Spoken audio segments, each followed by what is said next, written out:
Welcome to the CFS Esports, the top competitive crossfire esports scene in the world. Last year, the CFS Esports was able to celebrate the 10th anniversary successfully. The CFS Esports has been able to develop continuously with your love and interest for the past 10 years.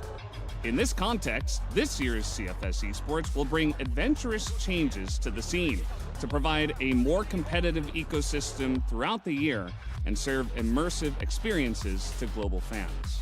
Let's check out the 2024 roadmap, which will be packed full of remarkable changes. Firstly, the 2 seasons of the regional pro leagues will pan out starting from January to August, respectively. CFPL, CFBL, CFWL, and CFVL.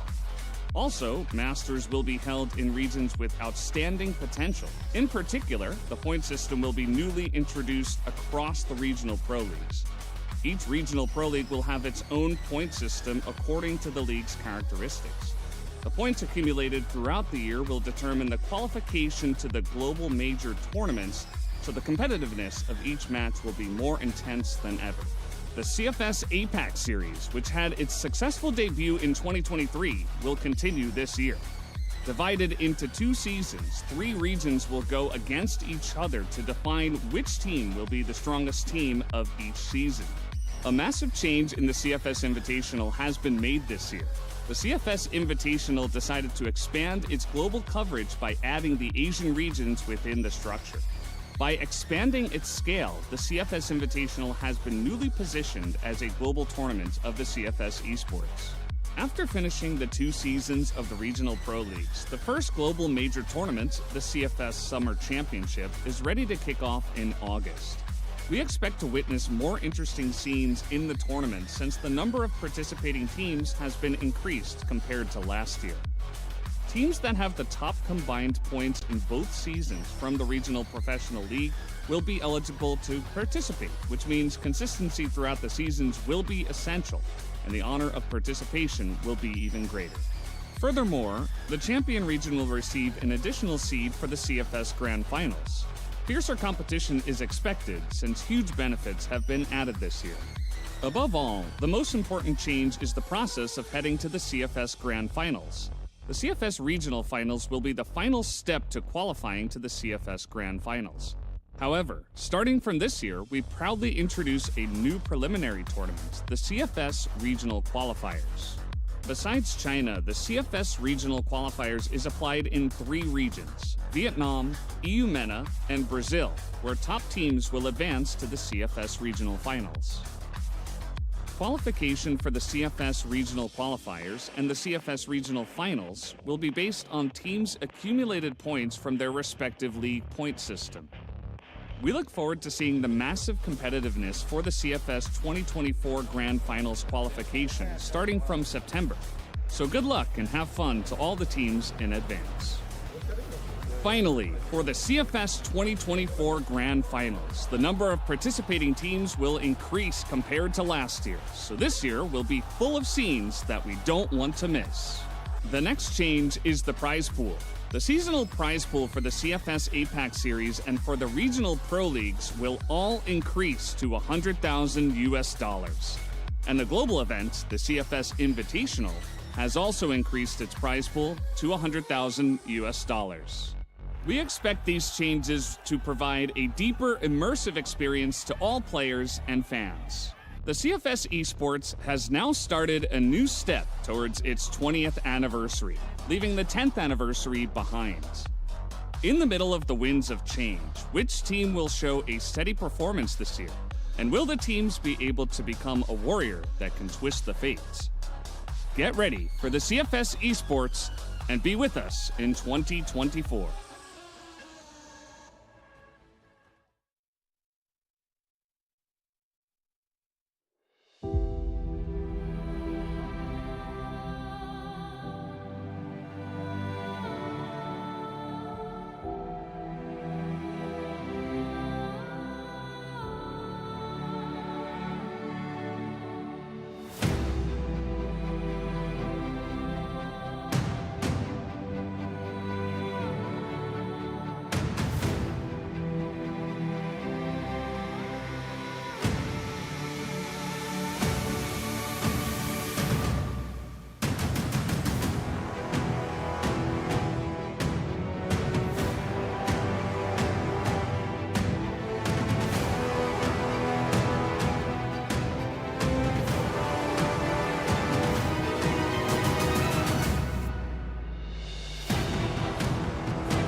way to be found.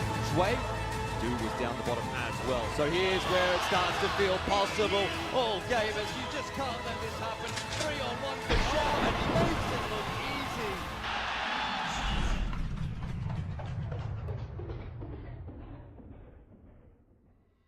Every way, shape and form.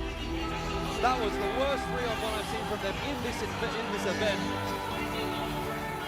3 1v1s for a team that we said had the best team play.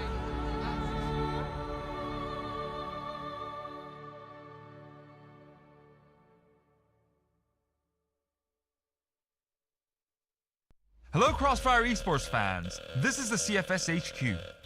I am here to introduce the point system that will be newly applied in 2024. We will dive deep into the detailed structure of this new system. The CFS 2024 point system. We are very pleased to introduce the new point system, which has been designed to invite competitive teams to the major CFS tournaments. Regions with professional leagues will decide the teams that will advance to the CFS Summer Championship and the Grand Finals based on the team points earned in each season. The points will be distributed differently according to the team's final standing of each season.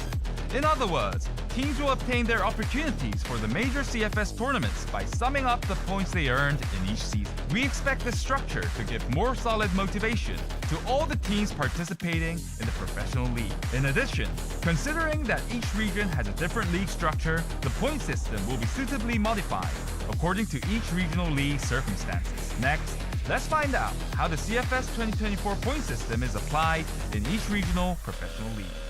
First, let's check the system for China. The 10 esports organizations affiliated with the CFPL will receive different points based on their regular league standings of the 2 seasons in 2024 and their final playoff standings. After the end of both seasons, we will calculate each organization's accumulated points to select the teams that advanced to the major tournaments. Firstly, the teams ranked 1st to 3rd in the point system will be invited to the CFS Summer Championship 2024. After the Summer Championship ends, the teams will be divided into 2 groups based on their point standings for the CFS 2024 Regional Finals, China. The teams in the same group will compete each other to survive, or not to be eliminated. The teams will compete for the final seeds of the CFS 2024 Grand Finals through the Regional Finals playoffs. Next, let's check the system in EU MENA and Brazil. Both regions will have the same point system structure. The point distribution table based on the final league standings will be the same as that of other regions. However, it makes a clear distinction between the other regions by applying the same point system to the CFOL, the regional 2nd division league. Of course, the amount of points that can be earned in CFOL is insufficient compared to the 1st division league. It means the teams in the 2nd division league need to maintain a very good performance throughout the year to get a chance to advance to CFS major tournaments. After the end of both seasons in 2024, the teams ranked from 1st to 4th in the accumulated point system will advance directly to the regional final. The teams ranked from 5th to 12th place will advance to the regional qualifiers, the sub-qualifiers of the regional finals. In addition, teams ranked 1st and 2nd in the CFS 2024 point system will be invited to the CFS Summer Championship. Finally, let's look at the system structure for Vietnam. Vietnam region's point system also has the same structure as the other regions. Teams will receive different points based on their final standings of the 2 seasons in 2024. However, the point system will not apply to the CSC, the 2nd division league in Vietnam.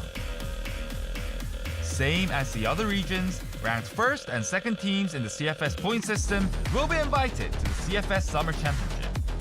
Teams ranked from 1st to 4th in the accumulated point system will directly advance to the CFS 2024 Regional Finals. And the teams ranked from 5th to 12th will begin their journey to the Grand Finals from the subordinate tournament, Regional Qualifiers. So far, we have briefly explained the CFS 2024 point system. Please keep an eye out for which teams from each region will make it to the CFS Major Tournament with the CFS 2024 point system.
Made life easy on himself, pushing through the smoke, gets ZQ, no trade to be found from Zhui.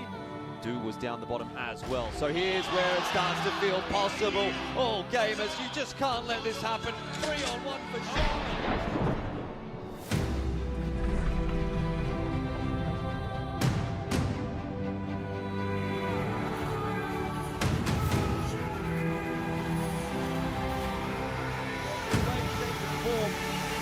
That was the worst 3-on-1 I've seen from them in this event.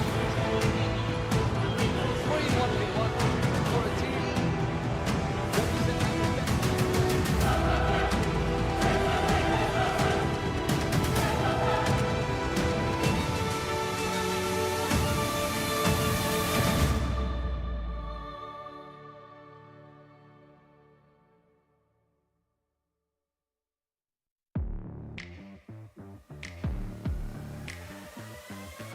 正好前脚走，陈子阳还了一颗雷，配合武西西，中路是刷干净了。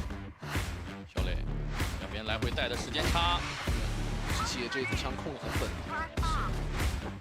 挑点，哎，脚下的位置看到了，这没收掉，给了一颗雷，这颗雷也没炸掉，队友告诉了11苏来了，再收一个哦。 没看到包点再解决差距，这只能说还可以。伏地没走掉，他是想过来找第一枪抽一下的，但是自己这边直接主动空枪了，把哥们儿还真钻过来了，但是背身人太多了，因为距离离得稍微有点远。念旧回来先解决掉苏洵，锁定你还在包点，元年的笔枪再收下绿茶的人头，子阳也被吃了，经典强行补吗？脚下的位置天荒。 也被补枪收了下来，过来了，因为知道你肯定有一个人在下包嘛。念旧这边的话，必须要扛住这一口，但是他扛住了，等一颗闪，闪爆人戳，正面的话一波4杀，他是不能站着不动，他必须要慢慢的走起来。第一个人头拿下，剩的血量不多，直接要过来拼，但是第二个给收了，还有7秒，主动了，看到你了，我不漏了，我保命可以了呀。哎呦，就在脸上，只有一步之遥，这一步拉出去了以后，念旧先收一个，同步的提前枪也是收掉了第二个想要补枪的 DO， 自己再回来保一排，又收下一个。但有人看背身吗？没有人看。这个位置念旧来双杀到手，过来，小杨收掉潇潇，只剩下念旧。两个人血量都不是很多，念旧这边主动出击，然后没着急露脚步了，主动出击念旧，我的天哪，大心脏啊！疼啊！正面第一枪好快，第二枪也非常快，第三枪还要来，赌是赌对了，走不掉了，直接被收下。这个1打4确实很困难了。进来了以后放手一搏了嘛，确实后点守的难受。潇潇过来，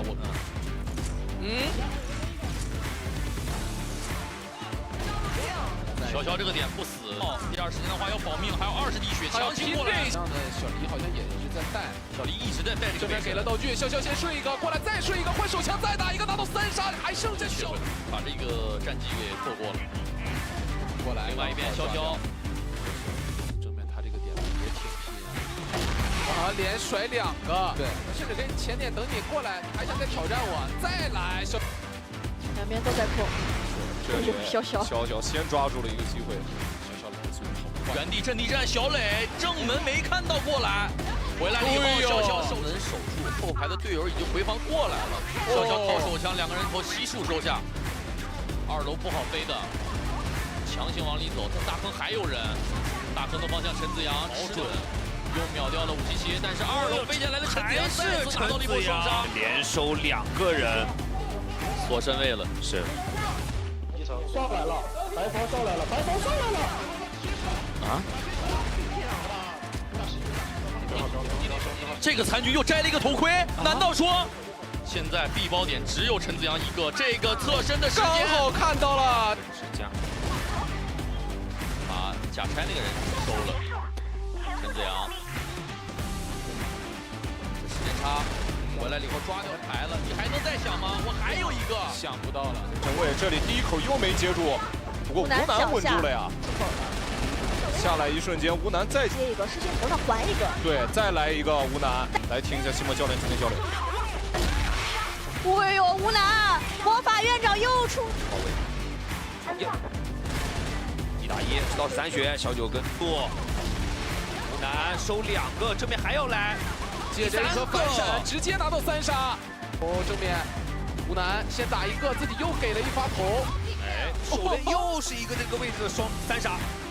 吴楠就是要搞第一口。这边第一口先2个，直接刷屏了，还是吴楠。我的天哪！常规回合到加时赛。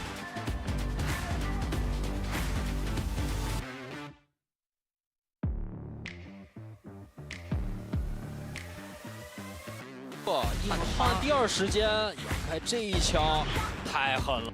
下一手2点，知道桥上有，抽掉了，然后要追。YZK 这边听到后面有脚步，回身直接抽了一个，结果脸上悟性没做好。这边的话 ，YZK 开局上来98又是给你抽了2个人，并且保证了自己这一波的一个重 A 是完全赌中了。手枪还是说你明哥？这甩了一枪出来，甩腿上了。手枪在打 YZK， 对，烟雾弹都已经散开了。正面走，不打道具直接进，没问题。知道周围有人，但是这2个人就是不漏，找了一个机会先狙掉了这边的小杰，再没有接掉加伟，没交流。YZK 手里1杆毁灭，要往哪里走？先找9优。这一枪甩过来，但是另外一个人小开有看到吗？看到了。赌这一枪吗？过来找你，这一枪顺。最主要是这个中路差一点。这一次 YZK 来了，2个人要撞上了。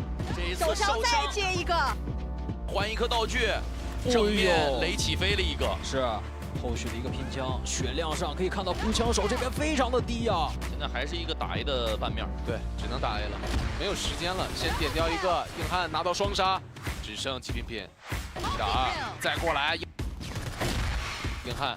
先打一个，步枪这边也直接跟出来，硬汉拿到双杀。在这种情况下还是打掉了 YZK， 这边的一个大坑是清不掉啊！哦呦，哦呦，这连接，那没想到你这是一波劲爆啊 ！M4 穿了，背身过来了，把竞价。家清干净了之后，现在硬汉比较看直接要拐吗？这边回来扭头，20秒的时间，中箱藏一排，这个时间差，谁先拉出来？硬汉这2枪太准了。大家看一下这边大坑的一个防守，仔仔收获了一波双杀3杀，多一点，这怎么还在切刀啊？感觉沟通出现了一些问题，锦轩这个位置知道有的。 单点断掉，这边仔仔收获了一波双杀，知道有没有被看到，但是加前这个位置1打2的情况，知道包厢了，事先这一枪没中，仔仔这个1打1能完成吗？这一组拿下3杀，出来先收一个，2楼再接，仔仔先打一个，再拿到一波双杀。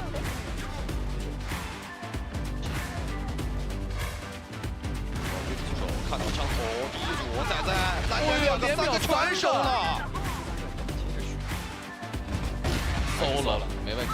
那这样搜了的话，直接要往包点打了呀。包点即便说你有2个人，正面单局4杀，还是说从 A 大走？是的，啊，这个方向有听到，单局5杀吗？差了一点点。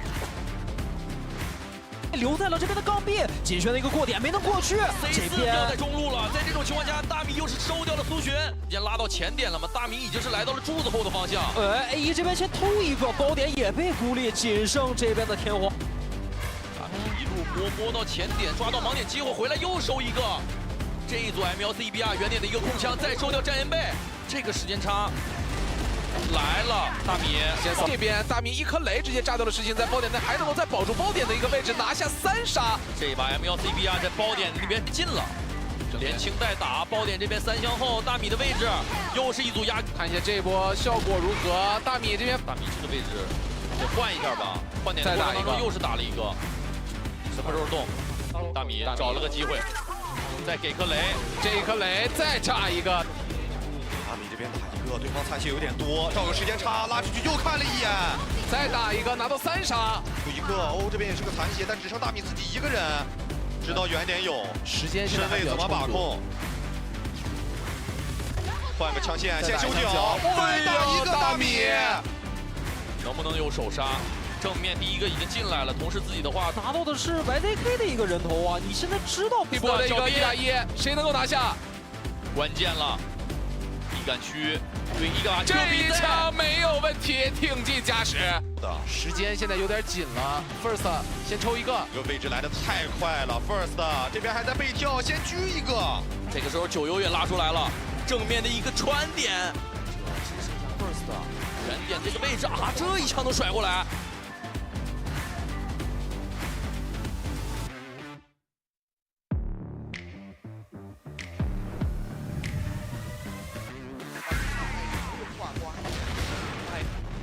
trả, đang được trả và làm luôn là JD đổi được 1, JD đổi được 3, rồi đó. Quả C4 thời gian còn lại của C4 nó không đủ rồi, JD cố gắng câu giờ nào, JD ở đây rồi. Nó sẽ là điểm thắng đầu tiên dành cho các thành công thời điểm bây giờ nhảy xuống đến KT15 xin chết, bắt con cũng xin chết, bạn đã có quyền lên tiếng. JD, ice kill. Nào, JD, nó sẽ chết cực kỳ chính xác, double kill thành công. Zero làm tham chết được xỉu sau làn khói, khó rồi, quá khó cho Team Zero lần đấu này. 3 mạng JD chưa bị bắn trúng, bắt JD 1 mạng 2 đầu cho JD, xây cả băng đô la đã trở về, cửa sổ đeo ba là ngang nhau những đô la tập trung là quá hay. Lucas vừa thành công rồi. Đấy thì đô la nào đã đẩy xuống đô la kìa, 1 và double kill cho ai. Lucas bắt được XP double kill trên vị trí đưa về, nhưng coi lục mất rồi đấy. Lucas rồi. Ôi trời ơi, ôi trời ơi, mặt không queo cắm, không cho vào đâu đôi. Lucas thành công rồi. Wow, Lucas và một sự quả phải nói là cháy ra dành cho Lucas. Rambo, ôi rồi mắt của tôi vẫn có một bạn Rambo lộ luôn của Rambo flick chết được Đại Dù. Trong trận nào đấu này hay không Rambo, liệu Rambo có đoán được hay không đây? Đã từ cửa một thì Rambo lại vòng quanh sô-cô-la trên tầng 2. Di chuyển vẫn là kéo Rambo. Bắt người giạt Rambo có một cờ lìa nào trong trận đấu này không? Rambo vừa bắt giải ra mình nhưng bây giờ thì đã là chính xác. SP đang kê lại vị trí hay quá Rambo ơi, có mạng rất đúng lúc và double kill đến từ Rambo. Tay lần này thì thành công. Rambo múa double kill dành cho Rambo. Riêng về chuyện múa thì làm sao mà vượt qua được cú công Rambo.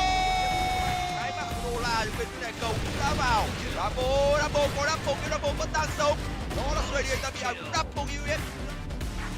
Trả hết ra. Boom. Ủi được revenge rồi. Còn 10 viên thay đạn cũng được double pick ở đây. Trở về là 3 viên bám rồi là còn dành cho các thành viên bên phía Mafta.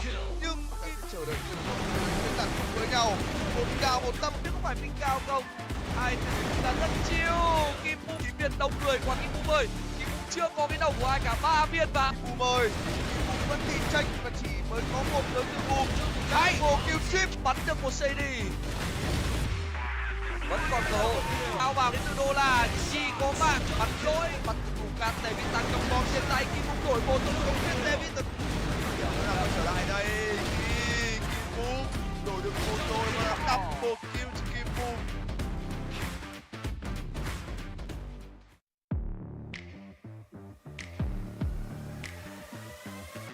Abriu a mira, tenta segurar a liminha bastante os três jogadores, mas ele cai. VNC garantiu o double kill.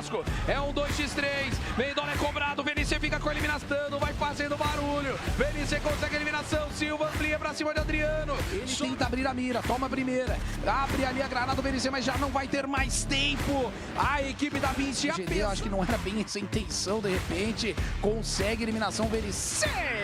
Double kill pra ele. É, exatamente, tudo pode acontecer, né, cara? Tudo pode acontecer, ó. Ai! O MG agora garantiu a eliminação pra cima. Tenta buscar a kill. MG consegue a kill pra cima. Tem também aquela prediction, mas já leva o primeiro. Sniper do outro lado. Nossa. MG do... Pelo menos com o jogo em aberto. É, cara, tá aí, ó. Agora o MG garantiu a eliminação pra cima pra poder levantar o título, né, Paulinho? Imperial nas mãos do Vasco.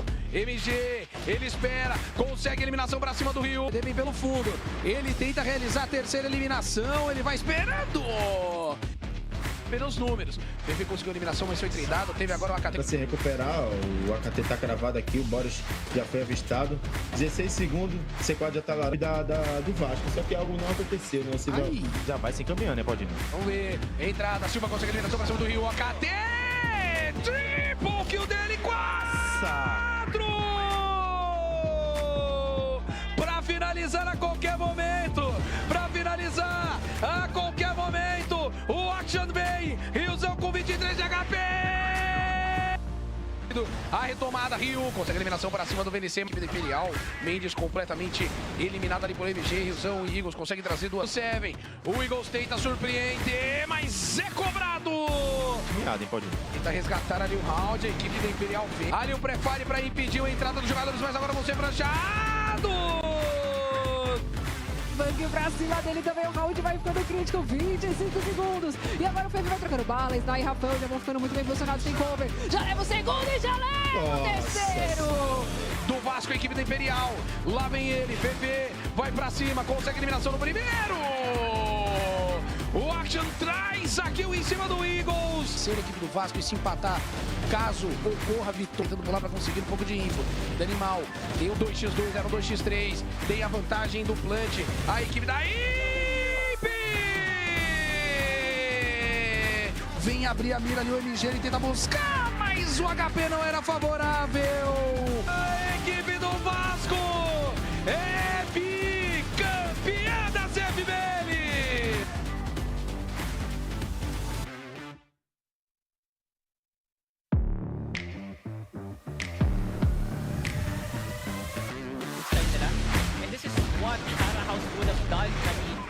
Talagang hindi na siya nakagalaw. NBA from the back. Prangkuha kaya siya. Siya pa ang nadali. Sinang na lang kaya dito. To clean the mess inside of A. Nice one! Sinabuto sana ngayon ng Lions. Medyo delikado na yung optima nila nakikita. Ngayon ang close-up na yung lokasyon kasi bumaril. Nice! Kaya naman po din.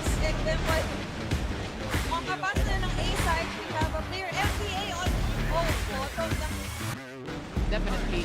Flash ngayon ang ibang mga players. Pero ayun na nga, 3 versus 2. lamang na ang RKE, pero lamang ang PM sa support. Nice! Justin with the 2 KOs at hindi na mag-isa. Gadget out. Irvin walang katakot-takot. As he gets swung by Justin, overkill. Naghirap ata. Crazy. Grabe ang mga advice. Nakuha dyan si Justin at nagilan din. Parang napapasukin ito, pero mukhang nanggugulo itong CFS. Pero wala na oras. Masyado matagal ang pasok ng Q9. Nice! For ngayon, on a 1v3 scenario, we'll catch you watch. I know the second one right now, pero yung nga yung spring mo din talaga tumama. It's all up to Lucas. As magkoconnect pa para sa kanila, nag-connect on the side of Pacific Mountain, pero out the remaining sa side na CRH. Ano magkasal pa para sa kanila? Kinakabahan sila, wala silang makikita dito. Kahit isa pa yung mga players dito ng PM. Diyos ko, nawawala nga sila isa-isa. Pero kung tingin ako, 2v1! Yume, yun na lang natin! Naman, somehow ni Aldrin, nasa kanila yung pwesto kanina. And now, dito obviously medyo pagigilid pa po. Pero kita mo na lalaban pa naman yan.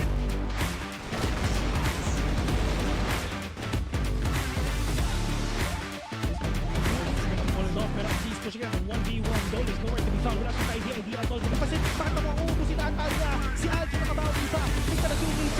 Kaya yung tip was slow na siya. Okay na yan. Sino natamaan ng ace? Oh, siya, pero konti na. Pero ito na yung pagpasok na nila Aljo nakabawi. Defense though, nakapitas na lang isa. Patron, tumapad pa. 80-15 muna mamaya. Isa, super low. 1v2. 25 seconds in on the clock right now. Now, retry mula kay Rapo. But Kimbo knows exactly kung nakagalang sa chip. Hindi mo muna unahin mo ha. Hindi mo muna. Very far from PK. But now, alam na nila kung saan na makuha ni Revenge na nag-defuse ng bomb. Pero mas mukhang KSA taken down Aldrin as well. Revenge. Not down Revenge. Still has Revenge. Meron pa yung nice shot from Revenge. White is now out. And Revenge with another quick scope. Buhay na buhay pa ang goal dito ni Revenge. Gusto pa ng isa. Nice!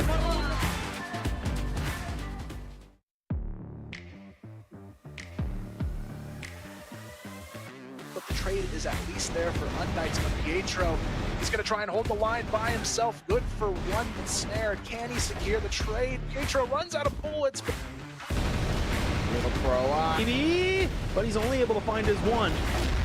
And now it's going to be might be the next target, and he is just holding in mid, but oh, he's gotten both on the stacked boxes here outside of the bridge. But Pietro, that flash, it's not going to be timing from back there. Gets the re-peek as well. Pietro finds two from underneath, and this should be the three players looking at you. Spoxy's got another one, and Pietro, ooh. Pietro just snuck through that smoke, and Encore didn't even have a chance to take him down, and this is just looking like got the success because it slipped under Alucard. Oh god.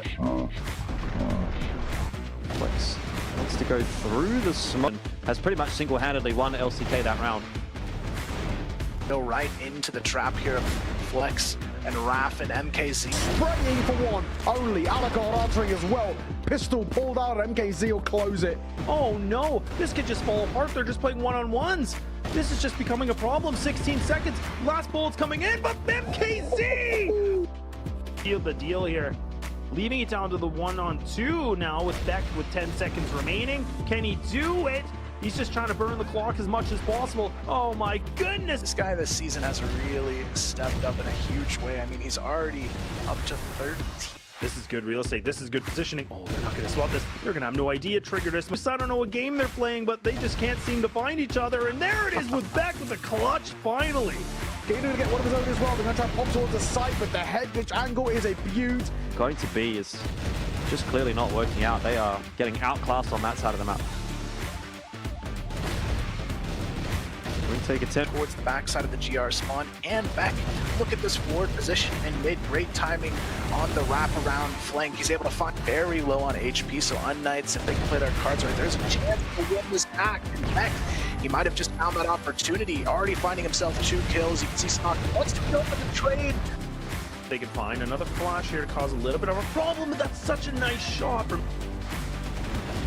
Yeah, a lot of it is pretty difficult to find this retake. He spots the shoulder of both players. That's so much information. He's going to go for the wide swing. Yes, he is. Doesn't have an HTC. kind of going back to their tried and true here.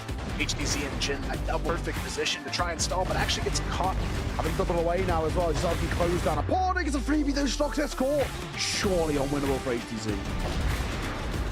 Yeah, never count him. But surely these 4 kills have been enough for him to get things done, to get things moved over. HTZ still alive.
Hello and welcome back to the CFSI 2024. I am still Valdez with Bench, and we're here for yet another day of the group stage for CFSI.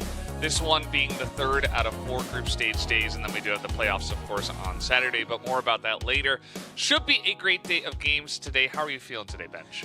Feeling absolutely great, just like yesterday, as we did have a lot of Crossfire brought to you guys. Although a lot of the maps have been finished in a 2-0 manner, let's hope to see a little bit more tonight.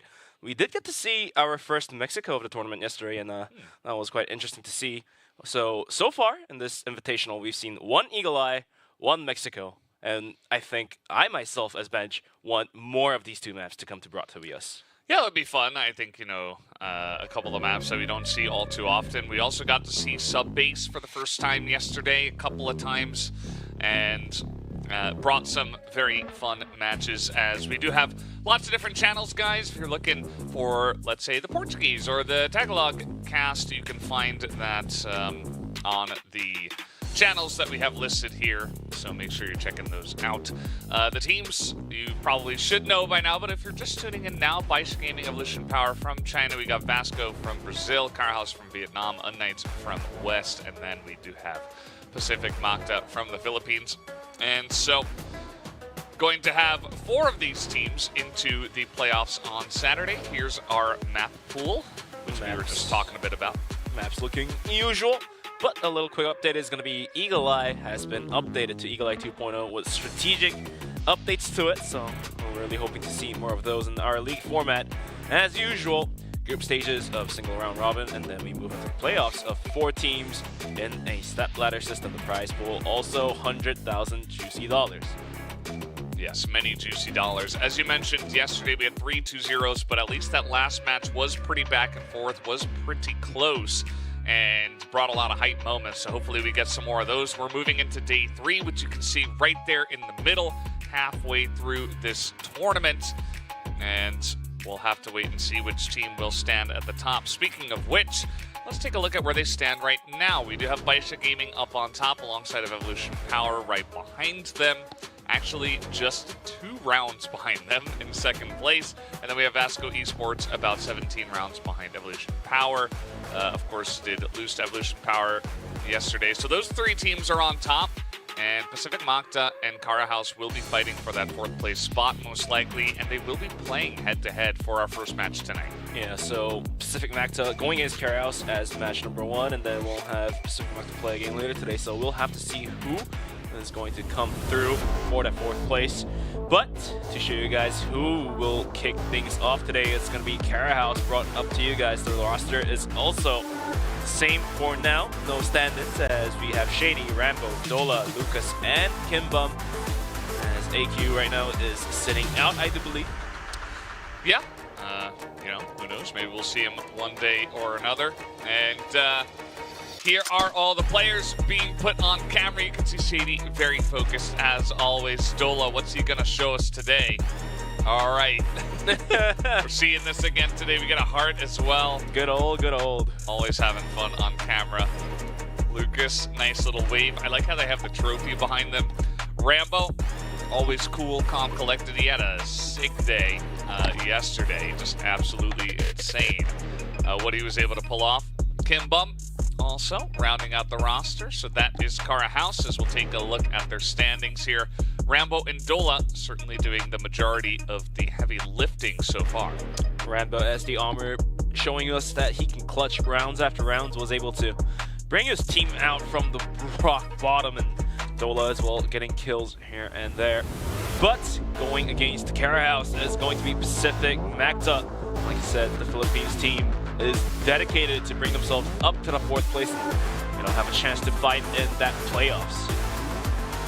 Yeah, they got to win this one if they want to have a chance, you would imagine. I mean, it's not 100% over even if they lose, but to give yourself the best chance possible, you definitely want to take this win right now. As everybody's here on camera, let's see. We got the pink headset once again from MVA. Oh, looking great. Headset. Another pink headset, by the way. That is such a cool setup they have, as they get to play from home, I believe.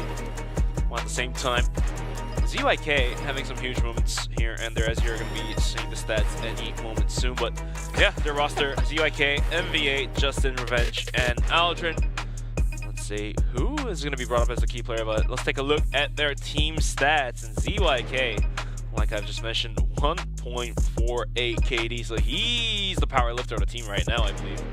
Yeah, he definitely is. Aldrin is kind of right behind him, but certainly ZYK rather having that big first day was pretty good for them. You see that these back and forth matches between these 2 teams has been delivering so far. Kara House did draw blood the last time they faced off in APAC 2024.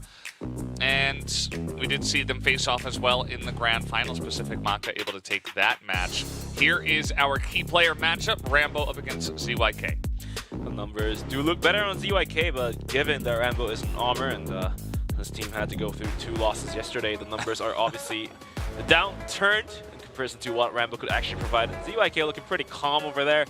The sharpshooter he is, tapping heads after heads, and even having some amazing spray downs. Let's take a look at the map ban picks. Mexico getting ruled out first, and then Eagle Eye gets ruled out, so that's a little disappointment. But Port does get picked first, followed up by the map of Ankara. And then Compound is ruled out once again. It's up base, only getting played yesterday once. Leaves Black Widow as the decider.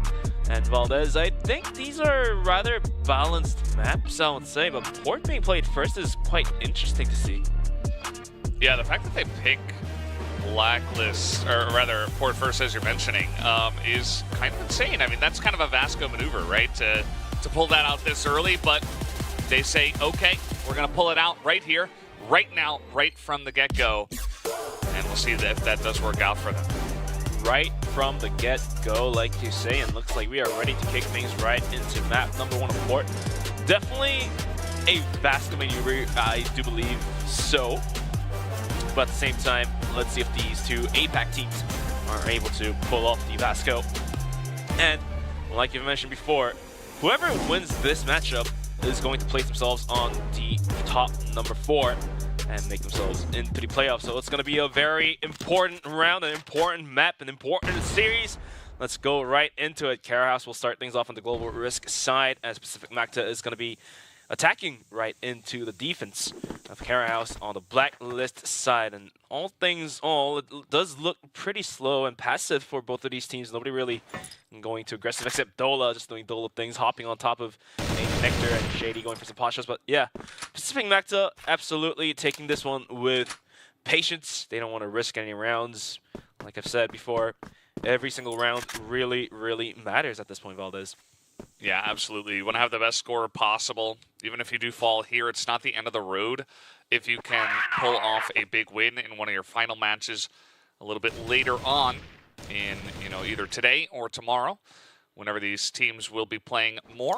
And yeah, I think Pacific Macta, they choose Port here. It's kind of an interesting pick, and they do have to start off as there is Dola, that aggressive position you were talking about.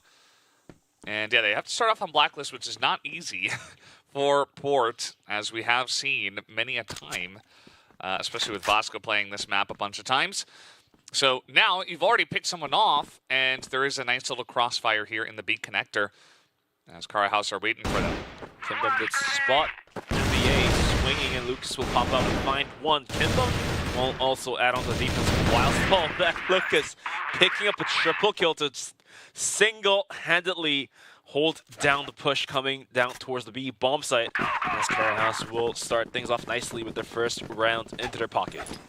Yeah, I always appreciate teams that are willing to get pretty aggressive from the global risk side, because you get a lot of information, right? And sometimes you can get a nice pick-off like that. So Dola, he does a lot for his team, and he says, okay, it looks like they're angling towards B, and that allows the team to just have position. As Dola once again going to win this one, as Justin tries to challenge him in the sideways connector. That does not go very well for him. Dola does get pretty low, but at the end of the day, still going to be big win for him and his team. Aldrin trying to get in there and challenge and punish him, but Dola is well and truly out of there and has swapped over to the AWM. Now Lucas going to get a pick off here before they even push. Looks like Bogdan's Law is going to be applied to Dola and Rambo as they do swap guns, give the AWM to the low player, and you, if you're on a higher HP, take the rifle. And speaking of rifle, it's going to be Lucas spotting out ZYK and goes for some pot shots, but ZYK definitely safe out there. Is going to be able to book it out from that corridor and join up with his teammates any moment soon. In the process, MVA is going to pop out a smoke down towards deep part of middle to see if it can bait anyone out, as the main aggression does seem to be heading down towards the B bomb site, although we do got 2 players holding the bomb site strong. In the meantime, Shady thinking about popping out towards the middle, not going to happen, as ZYK is going to find that slight gap through the window and take down Kimbum. And all of a sudden, with only 50 seconds remaining, Pacific Macta is making this round somewhat doable than 15 seconds ago. Yeah, I mean, that's a pick that's going to give them a better chance here. Aldrin trying to run on in, but Rambo is going to hit that headshot. And all of a sudden, MVA position given away as well. Here we got a crossfire, and Rambo doesn't even need any help as ZYK doing all the heavy lifting right now for the team. Besides him, only MVA has the 1 kill. So ZYK has to come in here 1v2, 20 seconds left to go. And the guys on the side of Kara House are hitting their shots today. 2-0 in a relatively clean manner, especially that first round, obviously, which was pretty much flawless. So looking pretty good. You know, they go on a port, they say, hey, you want to play port? Sure. You're going to have to play Black Widow, which we know Pacific Magta isn't great at. And it's not great on this map. Although, MVA is going to take down Kimbum. Now, aggressive play does not work out, and that allows Pacific Magta to start roaming onto the bomb site as Shady is going to take down Emva on the process. And already, rest of Pacific Magta already made their way through to the bomb site as Justice is going to pop the head off the goal line. Lucas is trying his best to hold this one down, so going to only find a single kill as ZYK is going to start swinging, get a kill of his own. But Rambo just continues to put the damage into the side of Pacific Magta. Double kill for him, leaving Revenge all alone to a 1v2. But in comparison to that of last round, he does hold onto the C4 as in the last round, MVA tried to sell himself down towards middle, and while holding the C4, I mean, if he was able to find that kill, sure, that allows the C4 to rotate anywhere, but if you do go down, then ZY can't do much with the C4 being down dead center. But last round is last round, and coming into this round of round number 3, Revenge is going to be holding on to the AWM, still has a frag grenade left in his pocket, and is going to have that pistol ready to fire any moment soon. Definitely has enough time to do whatever he wants, but right now his interest is going to be on top of the A bomb site. Gets the C4 planted here, and that should be the go sign for Toro House to start rotating in for the retake. Shady, though, sitting at about 20 HP, and Rambo as well took a bunch in the process, is going to be at half, so maybe we might be able to see Revenge pull off a clutch here with a pistol. Yeah, I mean, he's in a pretty good spot to do it. I feel like he should have just stayed up top, though, with that sniper. Now he's trying to challenge 2 riflers with just the pistol and look for 1 taps. That's not going to work, as I feel like he should have just stayed up top, look for that initial pick with the AWM, and then maybe you take a pistol duel, but instead, it is just going to be a 3rd round into the hands of Kara House, so very one-sided so far, I have to say. Pacific Magta really going to have to get back on the horse here. Yeah, I mean, Revenge even this blacklist had side. the frag grenade in his hands, and I guess the team didn't know the general health situation of the enemy team. So, had he utilized that frag and, you know, like you said, posting himself on top of the bomb site, you know, going for jiggle picks, and once you realize where the enemy players are at, you can use that nade and, you know, you get lucky with it one time. But did not happen. He decided to play closer towards the global risk spawn, which eventually Rambo was able to tap him out. That's the aftermath of that last round. But going into round number 4, losing 3 in a row, looks like Pacific Magta is thinking about a possible mid push. He's going to be throwing out more utils down towards the middle. Shady is going to be on the watch with support of Kimbum. The wall bangs are right on point as Kimbum's going to find a double through the wall even, and Shady starts swinging out like a madman and getting a double of his own, leaving Revenge all alone, sitting at 0 kills for now. Definitely needs to start picking up some pace, and the flash is not going to help him at all. And the rest of Carahouse now on the hunt. Being the prey is going to be Revenge. Has a frag, has a smoke, but he's getting covered in all corners, and that's not going to help him either, as Dola will just easily gun him out from the lobby, and Carahouse is going to just leap out with 4 rounds in the pocket. Yeah, I mean, this is just very one-sided at this point in time. Kara House are locking every single door, and they are suffocating Pacific Magta. Any angle they try to take from the blacklist side is being denied at this point in time. And Kara House, you know, sometimes can be very volatile. They're not exactly the most consistent team, but today they're looking so good. As Dola coming in for the close angle right below that is oftentimes checked, but not every single time. Dola has been hanging around this area before, so maybe Justin will check it. Let's see. A couple nades could be tossed down there to see if they can clear the angle without exposing their body too much, but looks like Pacific Magta won't just do that now. It's going to toss out a nade, and that instantly warns the players of Pacific Magta, and there was a player just going for the pot shot down towards middle through the walls, but No major damage inflicted just yet, and as I say that, Lucas is going to land a bunch onto Justin, who was falling out of a connector. He's going to be taken down to about half HP there. Minute 16, and the rotation is going to be sent from Pacific Mech to from middle down towards the B bomb site. Might be the right play here, as only Lucas is going to get shot a bunch through the gap, and Kimbum is going to be the solo player holding onto the bomb site. The support did arrive, but both players being quite low. I don't think this is going to be an easy hold given. The go sign has happened, and Lucas guns down one, but not quite there. ZYK is going to clean off two players and looking for a third right now, as he did a bunch to Kimbum as well. Dola is going to be sending down an A flank. The bomb did get planted, but does he realize revenge is waiting with open arms? Yeah, I mean, it felt like that information from Lucas should have been enough, as, oh, Kimbum's going to miss that one, and that is finally a nice round here from the side of Pacific Magda. They get in onto the B site. That info was coming in, but in mid-rotation, Kara House was not quite able to stop them. Nice entry frags from the side of Pacific Magda. They pick up their first blacklist round. That's exactly what they need to do, because if they can get to the global risk side of Port, I would imagine that they've got a pretty decent shot at closing up this map, but they need to pick up more rounds here, more than just the one, but I would say this is at least a good look, a good start for them to potentially picking up at least a couple more rounds here on Blacklist.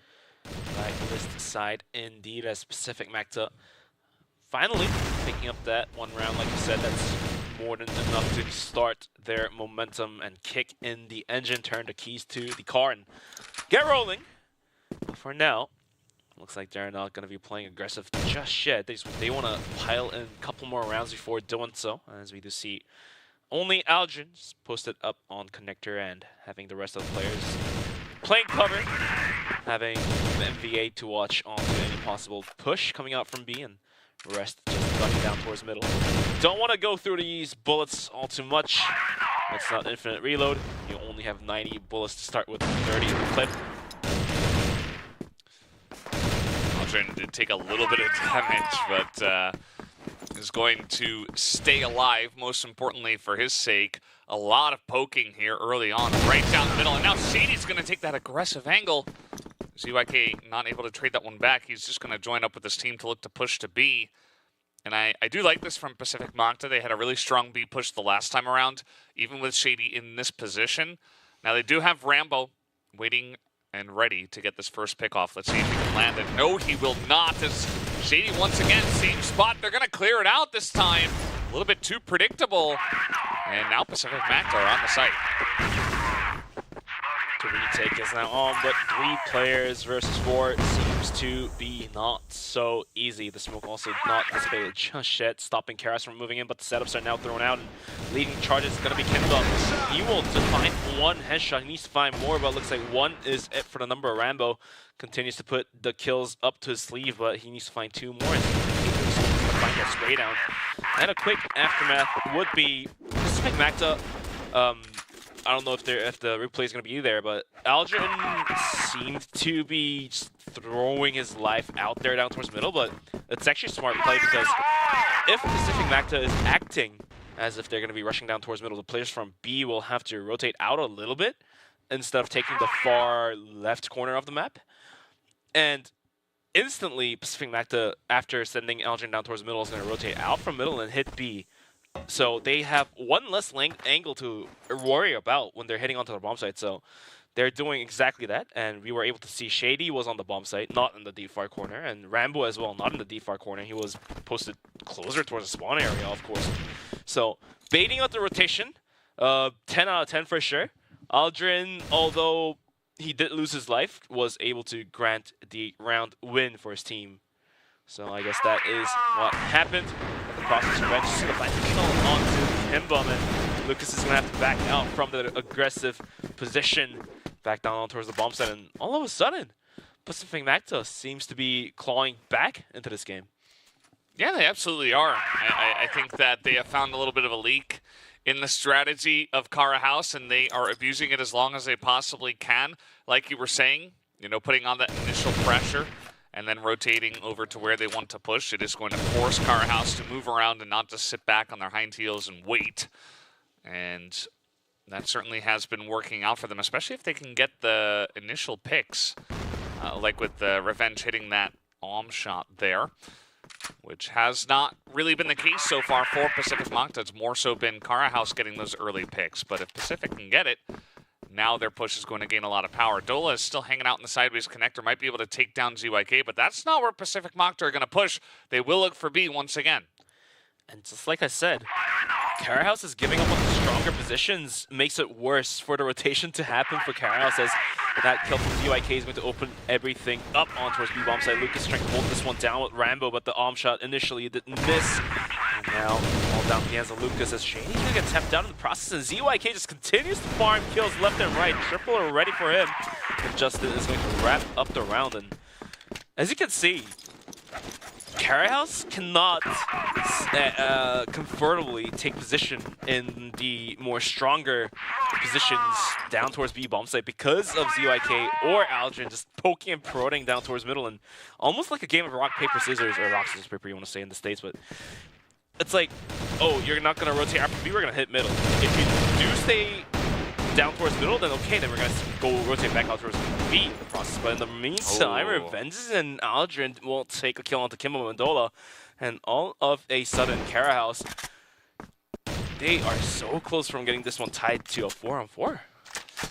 Yeah, I think that Cara House, that little push out of A-Long, that's fine. They get that initial pick, but they stick around for a very long time. They get sniped down, and as they're trying to exit, also another kill goes over to, I believe it was Aldrin, one of those guys able to take them down. So again, you're putting yourself in a position where on a wide map like Port, you've got only 2 guys on one site, and now it's just Ramble alone holding down B. So they're forced to push up, they're forced to take sharper angles, which can be a bit risky. We do have Lucas looking for the full wraparound, actually, from the right side. We'll see if that works out for him. But Shady's going to go down in mid, and Pacific Magta might just avoid him entirely, as they will push straight through mid onto B. Mid to B push is going to be here as MVA is going to punish Rambo for missing that shot.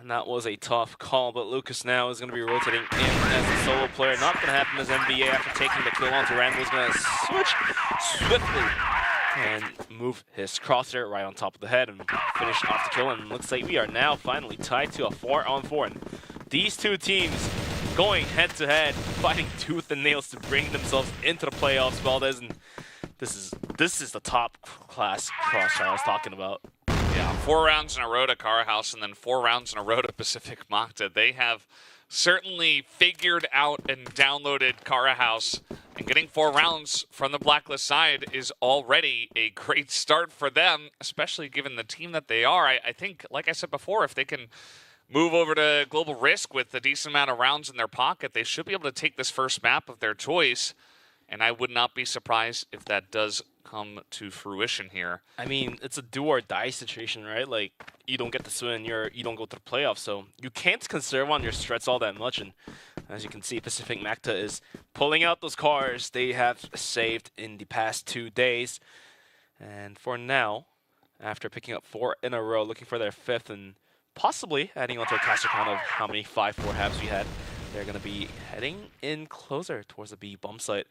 Although no setups are getting ready just yet. Could be selling a fake and then rotating back out. Not exactly sure, but Cara House this time does hold onto the stronger position to hold onto the bomb site. Let's see if Pacific Magta can break through the defense. Cara House do have a nice setup with Kimbum doing the jump flash and Lucas behind the box. They don't have Rambo over here anymore. He's over towards A, but Lucas is way too far out there, immediately going to be taken down by Pacific Magta here on this aggression. And now this bomb is going to be planted already. We've got flashes over the top. Cara House will be delayed. Pacific Magta able to take so many different angles here with the bomb plants. However, it's like Pacific Magta has only split the map in half, not in all 3 angles, and that allows and gives enough room for Cara House to start rotating against Dolas and gun down ZYK in the process, and more heads just coming through as Kinbum through the wall will get a kill onto Justin, down to a 2-on-3. As the rest of Cara House will now really have to start moving in. Revenge will tap out Kinbum from the lobby, 8 seconds remaining, and that is not enough time and not enough kills, as MVA is going to wrap up the round. And all of a sudden, Pacific Mecta, after losing 4 rounds in a row, is going to have their 5th. Yeah, you can see they're all pretty hyped there right at the end. It was a very big round to take down. 5 rounds in a row here on the Blacklist side is huge. Let's see just how clean they can be from the Global Risk side. This is where their strength should really shine. Cara House, they started off so well. I do wonder what kind of went wrong eventually. I do think Pacific Mocta is a big reason for, obviously, Pacific Mocta's resurgence here, but I do also feel like Cara House have kind of not figured out how to handle that beat aggression very well.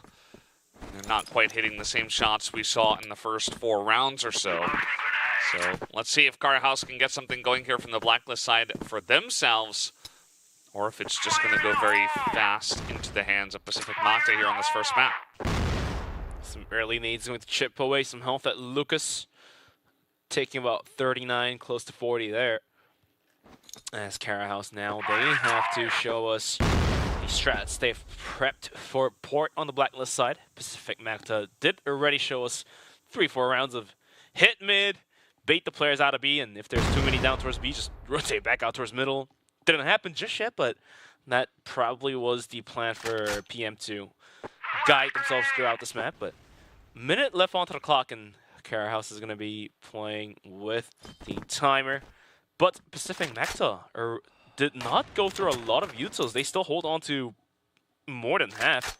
ZYK on the AWM is going for that peek down towards the border. Not quite going to hit, and he's going to have to fall back right away. As while he was retreating, was going to toss out a frag grenade with chip, a tooth, and chip a nail from Dola. Yeah, we have a couple of guys also here in mid, and now rotation coming out from Cara House. Looks like a smoke over the top, maybe a mid hit here. We do have Aldrin in position for contact alongside of MVA if this does come to pass. As, yep, they're going to go straight under the bridge, straight towards Aldrin, who is going to get that first one. ZYK and MVA as well, right there. Revenge getting a kill for himself as well, and he'll pick up a second one. Pacific Mocta immediately shut down that push easily. And maybe that round hints to us that Cara House is going to start running into a bomb site, whether it be A or B. Only 2 rounds differential and make it 7-4. It's fine, you know, give their best throw of punch at Pacific Mecta. But looks like that's not quite going to happen just yet. They're thinking of bum rushing the bomb site later on, just not quite now. But the rest of Cara House is going to be down towards middle, tossing out a smoke to cover the angles. And looks like they're willingly go on top of the A connector, but the nades are flying down towards the ladder area. We do have Dola up on top, and the rest of players thinking of going up and over and see what goes. The setups are now being thrown out to refill the smoke down towards A connector, so this may as well be a take down from connector. Well, they're going to head in through mid first. Dola gets in, Kimpa with the first kill on the left side, also trying to challenge Revenge up top. But Aldrin and the MVA able to get a couple, and now Revenge is going to trade his life here. We do have Rambo up top, so immediately he does go into a 2v2 situation. And ZYK barely able to not hit that shot. Just barely holding on to his life is going to be ZYK. Has a nade, but health not looking so strong on both of these players as ZYK is going to eat a bullet. That leaves Aldrin all alone to a 2v1. Has a flash to work with, but 13 HP doesn't quite cut it to fight against 2 nearly full HP players. More in the top right corner of the map as we speak. Rambo is going to watch us. Lucas swings out with Rambo.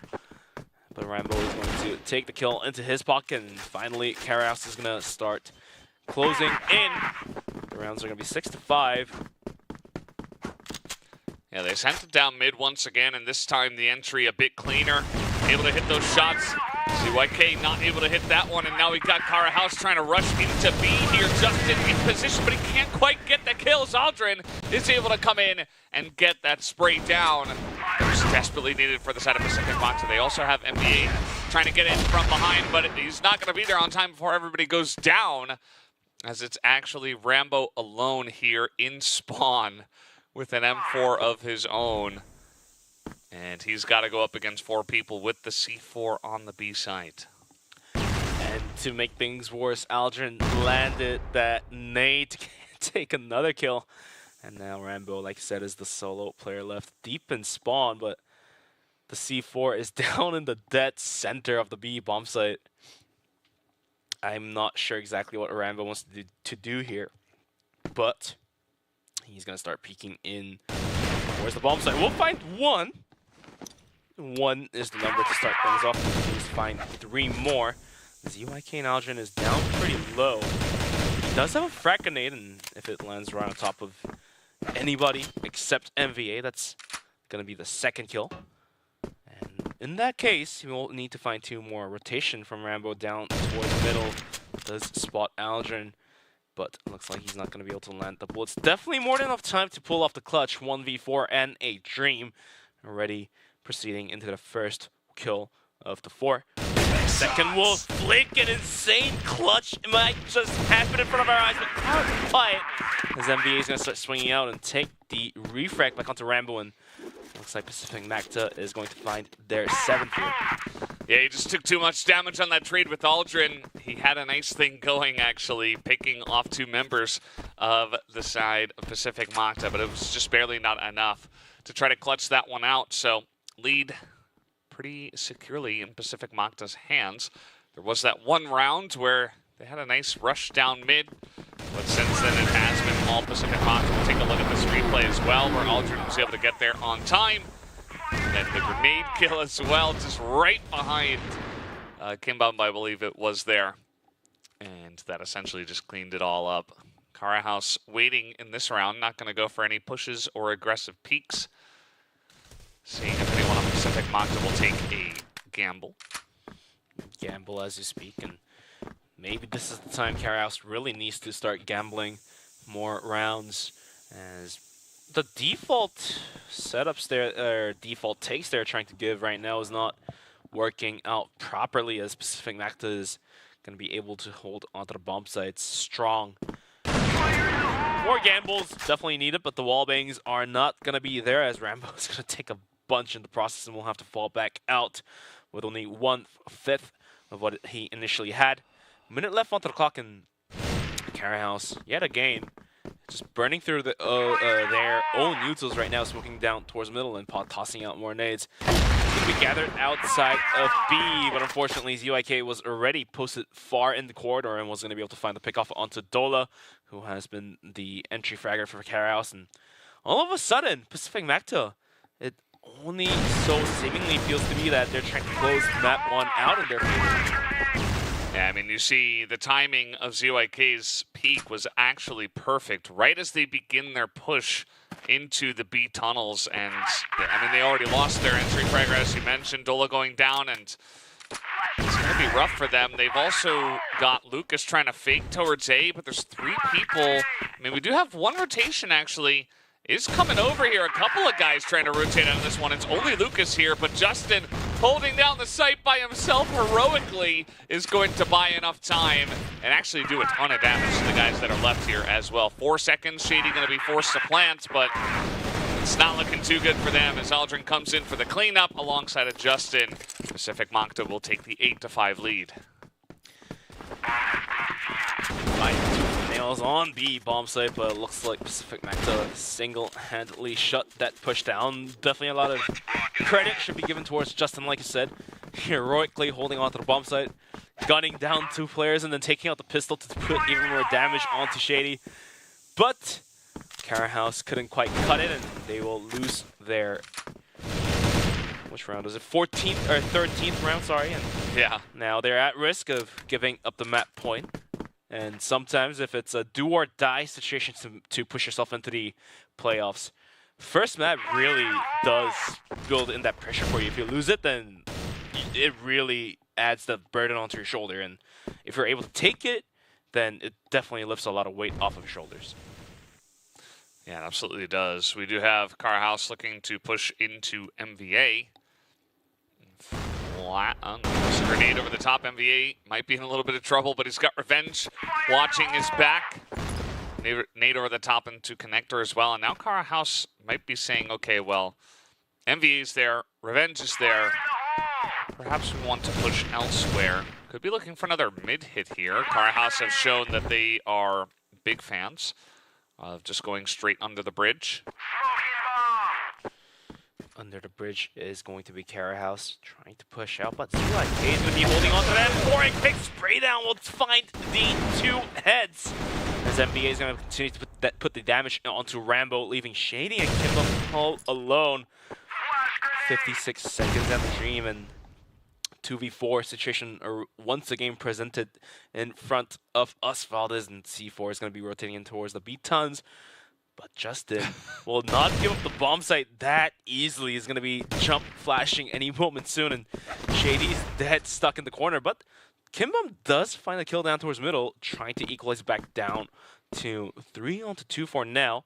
But less than a half a minute onto the clock, and Carahouse will really need to hit a bomb site right now. They can, if they get revenge here, they can run straight at A. This is not a bad spot for them. Grenades thrown, but Aldrin, the timing is so excellent. He does try to take down Shady, and Justin will get him right at the end. Just barely skirted by there. That was a bit of a dangerous moment for Pacific Magda, but they clean it up on the spawn. And now they buy themselves at least tiebreakers here on their map pick of Port.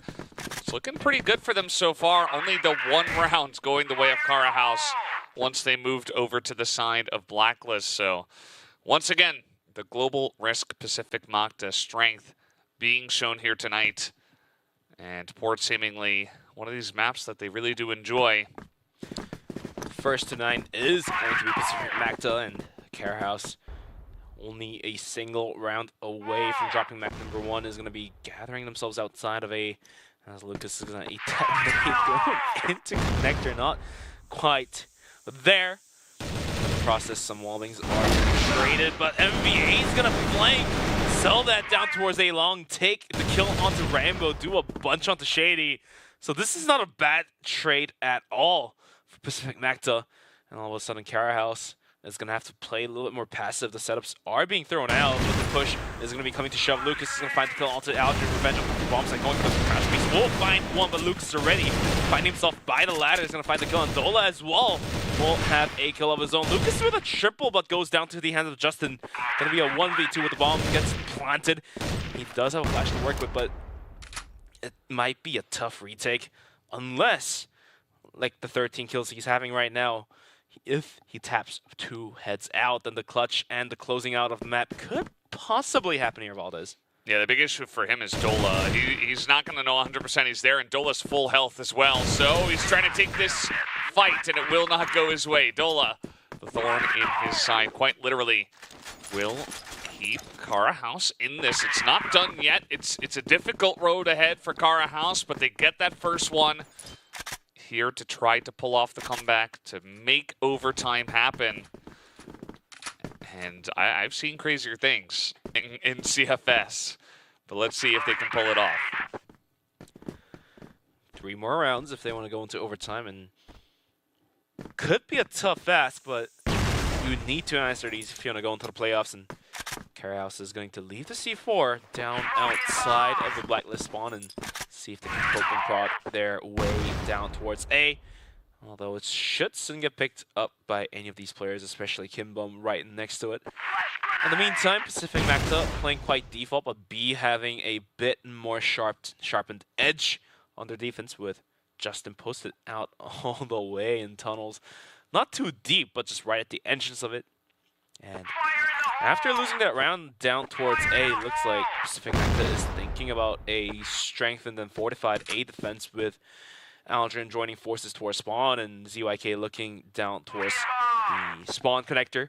But the rest of Carahouse is going to be gathered outside of B, and can Justin hold this one by himself? The rotation has to happen, but Justin doesn't care. No help needed. Just casually wallbangs the head of Kimbom, and the rest of Pacific Magda now readjusted 4-1 split into a 2-1-2, though rather more default setup, and Carahouse is dead stuck here. They have nowhere else to go. Yeah, I mean, that shot was not easy. Justin made it look easy, just a quick 2-tap, a little spam through the window, and he's just able to hit that crazy shot. And now CYK on the back of this one, he's going to stop the plant from... Oh, he doesn't stop the plant, actually. Very close. At least he does get the kill. As Justin here on the site, will they know that he is this close is the question. Dola behind that little side angle. Lucas here in the corner, and Dola gonna be taken down. Peaks first, Revenge gets the kill. It's looking likely that, yes, Pacific Makta will be taking this first map of Port in a 10-6 scoreline. Nicely done from them.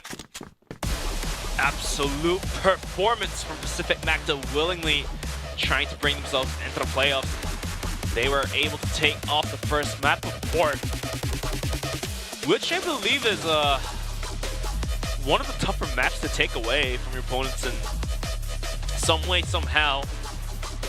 Pacific Makta is going to lead out 1-0. Carahouse now in desperation.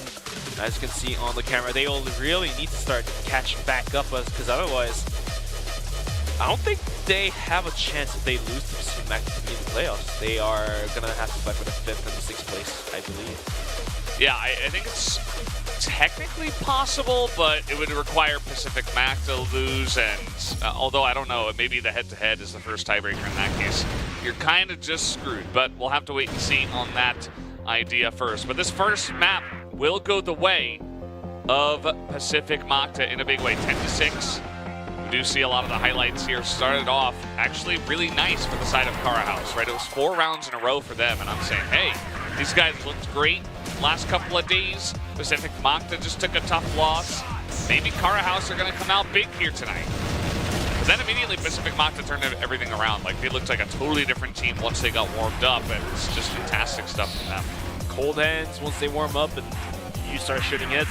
That's what exactly Pacific Makta did. ZYK doing ZYK things, showing why he's the key player, and all of a sudden Justin starts burning the fire even larger. 13 kills at one point, and I think he's sitting at like about 15 right now. Not exactly sure. We'll have to see the stats that will be brought up after these highlights, but look at the gunplay from both of these teams. Just all guns blazing.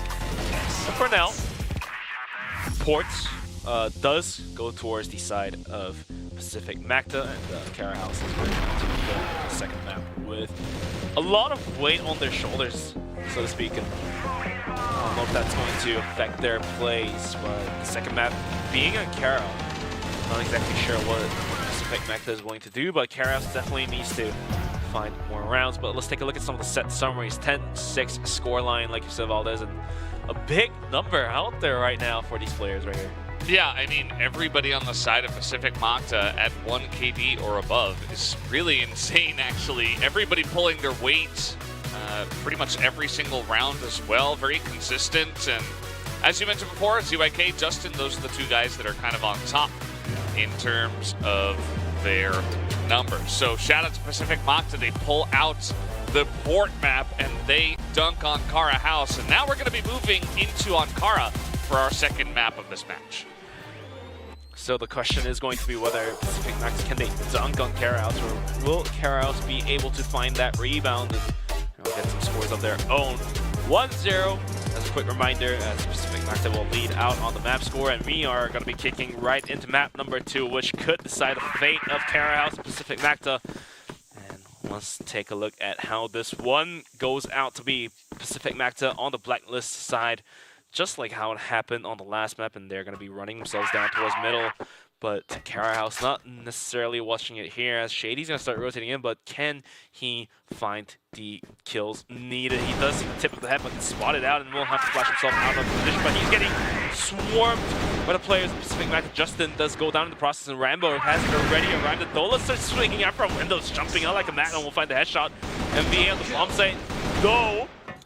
Clutch happened right here. 2 kills already for him, and ZYK from backside will find the kill, but it's traded out by Kimbum. MVA versus 2, rather more like 1.1 as Shady sitting on 10 HP there.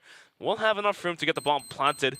Has a smoke to work with, but Kimbum and Shady coalition could come in for the retake any moment soon. It's not going to be easy for MVA. I think he has to cover a lot of angles, and he's all by himself. Oh, the flash timing is excellent, and now they're trying to get on top of him. He doesn't know where they are at all. And now he's going to take the 1v1 versus Kimbum, and there it is again, MVA. A huge clutch. 4 kills for this guy in the first round. What a madman MVA was. the rest of his teammates just fell down and got a double kill on the bomb site, get the bomb planted, and all of a sudden 1v2 clutch. That's an easy job for me, as if I'm just opening a bag of blaze. He just does it and does it for his team, and Pacific Magta starts leading out once again. Yeah, I mean, just like he's that on the B side. You can see they're trying to challenge him. The issue for for Carahouse rather is that he gets to take 4 1v1s in a row as we're flying around the map there. Essentially, you know, if you're double swinging him, then it's much more difficult. But if MVA can just, you know, tap, get cover, tap, get cover, get tap, that's essentially what he was able to do. And yeah, it's still very impressive from him that he's able to pull that off, but I think there was counterplay that Carahouse was not able to utilize. Yeah, like and especially because the map was so the round was so crazy, and everybody was kind of running around, that allowed him to get those angles. Yeah, even though this Invitational CFS 2024 Invitational is a tournament, you don't want to be, as an individual player, playing that tournament-esque duels. You want to more than likely double swing your enemy if it's a given 2v1. You don't want to give that chance to the enemy, that 1v1 chance to clutch. But right now, after a minute and 30 seconds being burnt down, Pacific Magta is going to be sending their way in closer towards vents and having ZYK up on the front. Lucas is going to be on top of the bomb site. Crouch, hiding. Kimbum takes a bunch of the process, but Lucas is going to be able to find the kill with ZYK. Justin quickly returns the favorite. And Aldrin, though, now then stuck with Papa Nate, but the flashbang might be good enough to send Revenge on top of the bomb site. And there we go. He'll find that quick spray down to Shady. The bomb site is pried. Open the bomb soon to be planted, but the rotation has already happened. Dola will find one through the smoke of all things, and Rambo as well. But MVA, just like how he clutched last round, is going to already equalize this back down to 1v1, and Rambo, in all sweats, will have to go for that 1v1 as well. 20 seconds onto the clock, and MVA really needs to get the bomb planted any moment soon. He's going to plant it here, so Rambo will know.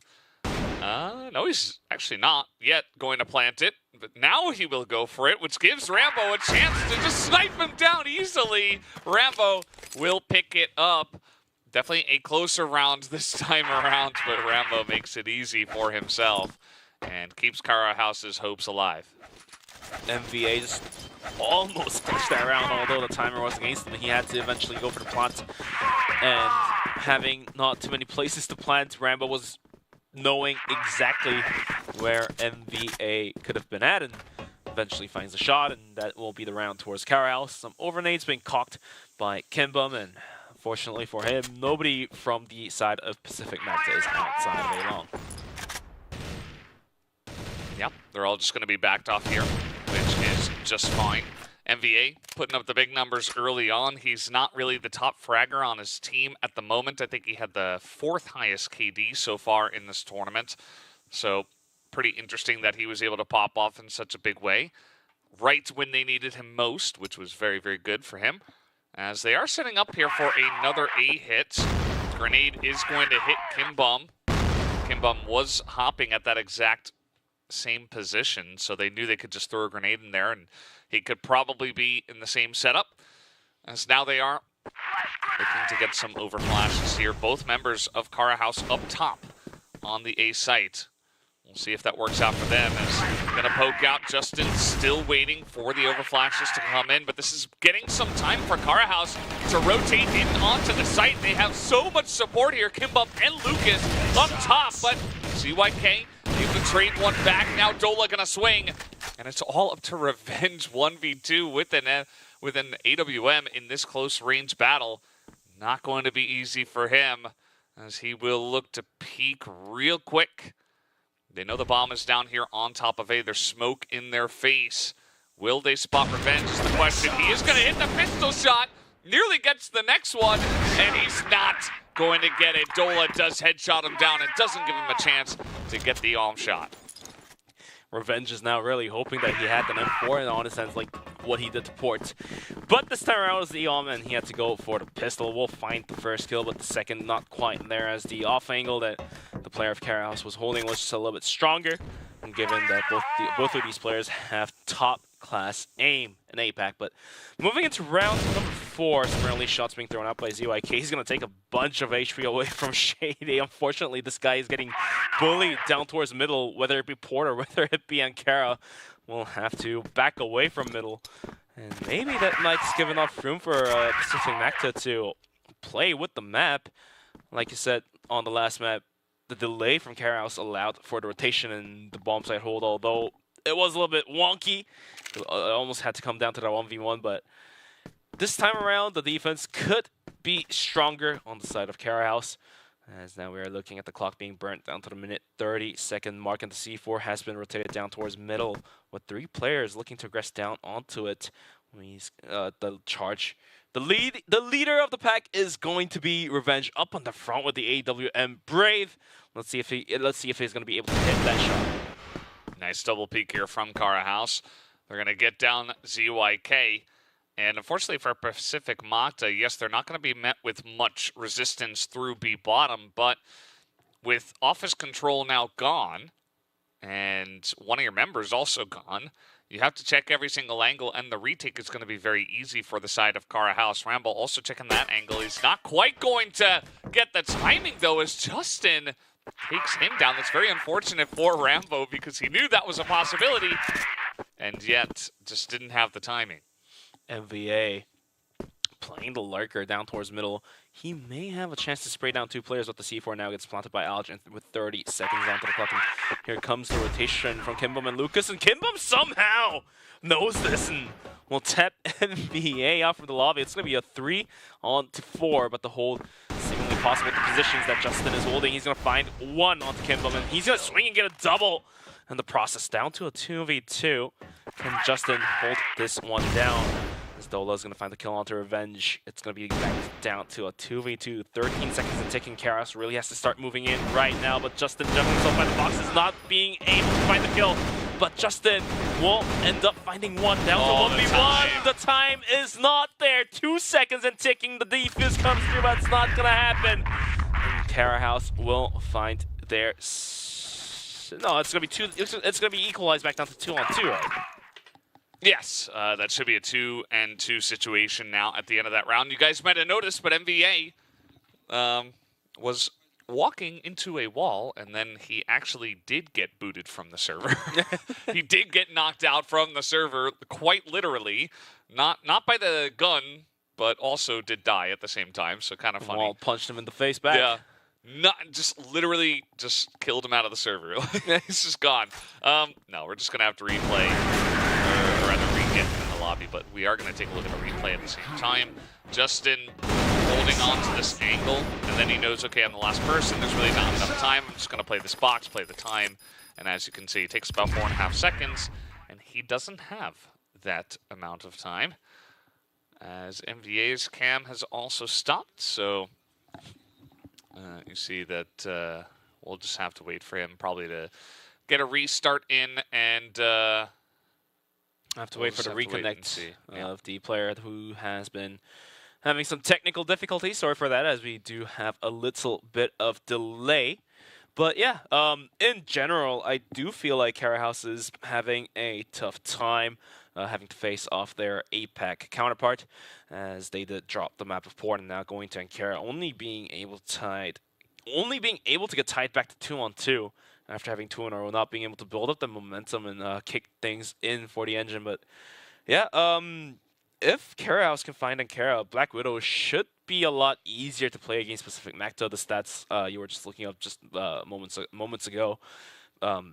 Carahouse definitely has a little bit better score lines on that map in comparison to that of Pacific Macta. So the real decider will be the fact that can they get to the decider map, or are they going to get knocked out here? Because the moment Carahouse drops this map, it's over for the series, and I think we're safe to say it's over for the group stage as well.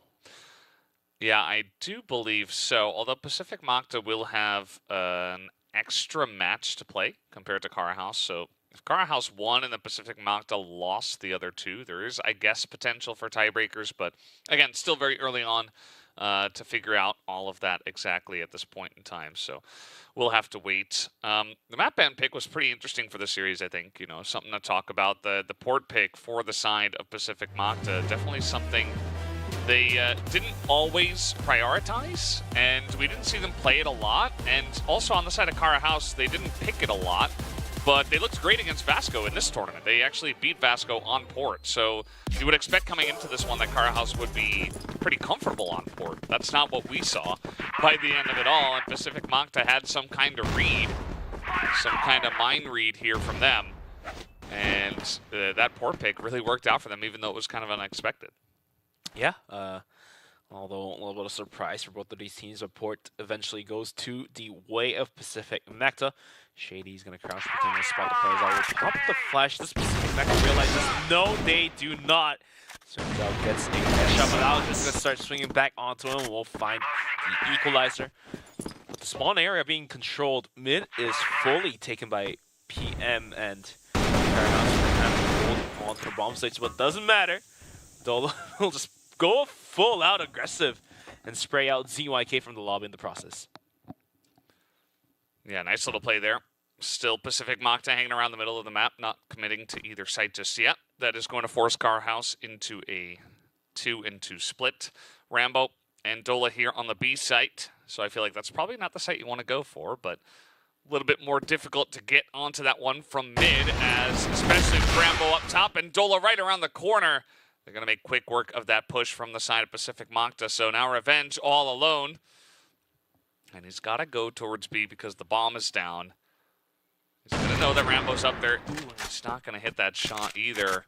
Goes over to the AK. Now with a rifle. Now with an arm that he swapped it back. He knows exactly where Rambo is, but he's not sure if he came down from the watchtower. But that shot should give him an idea. But Dola will swing from the backside. There, it's going to be the third round getting picked up by Kara House, keeping the dream still in there.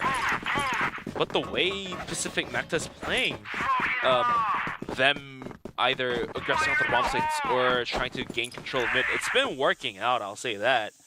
And Kara House really needs to step up to their macro game because they're really relying on the individual performances of the players right now.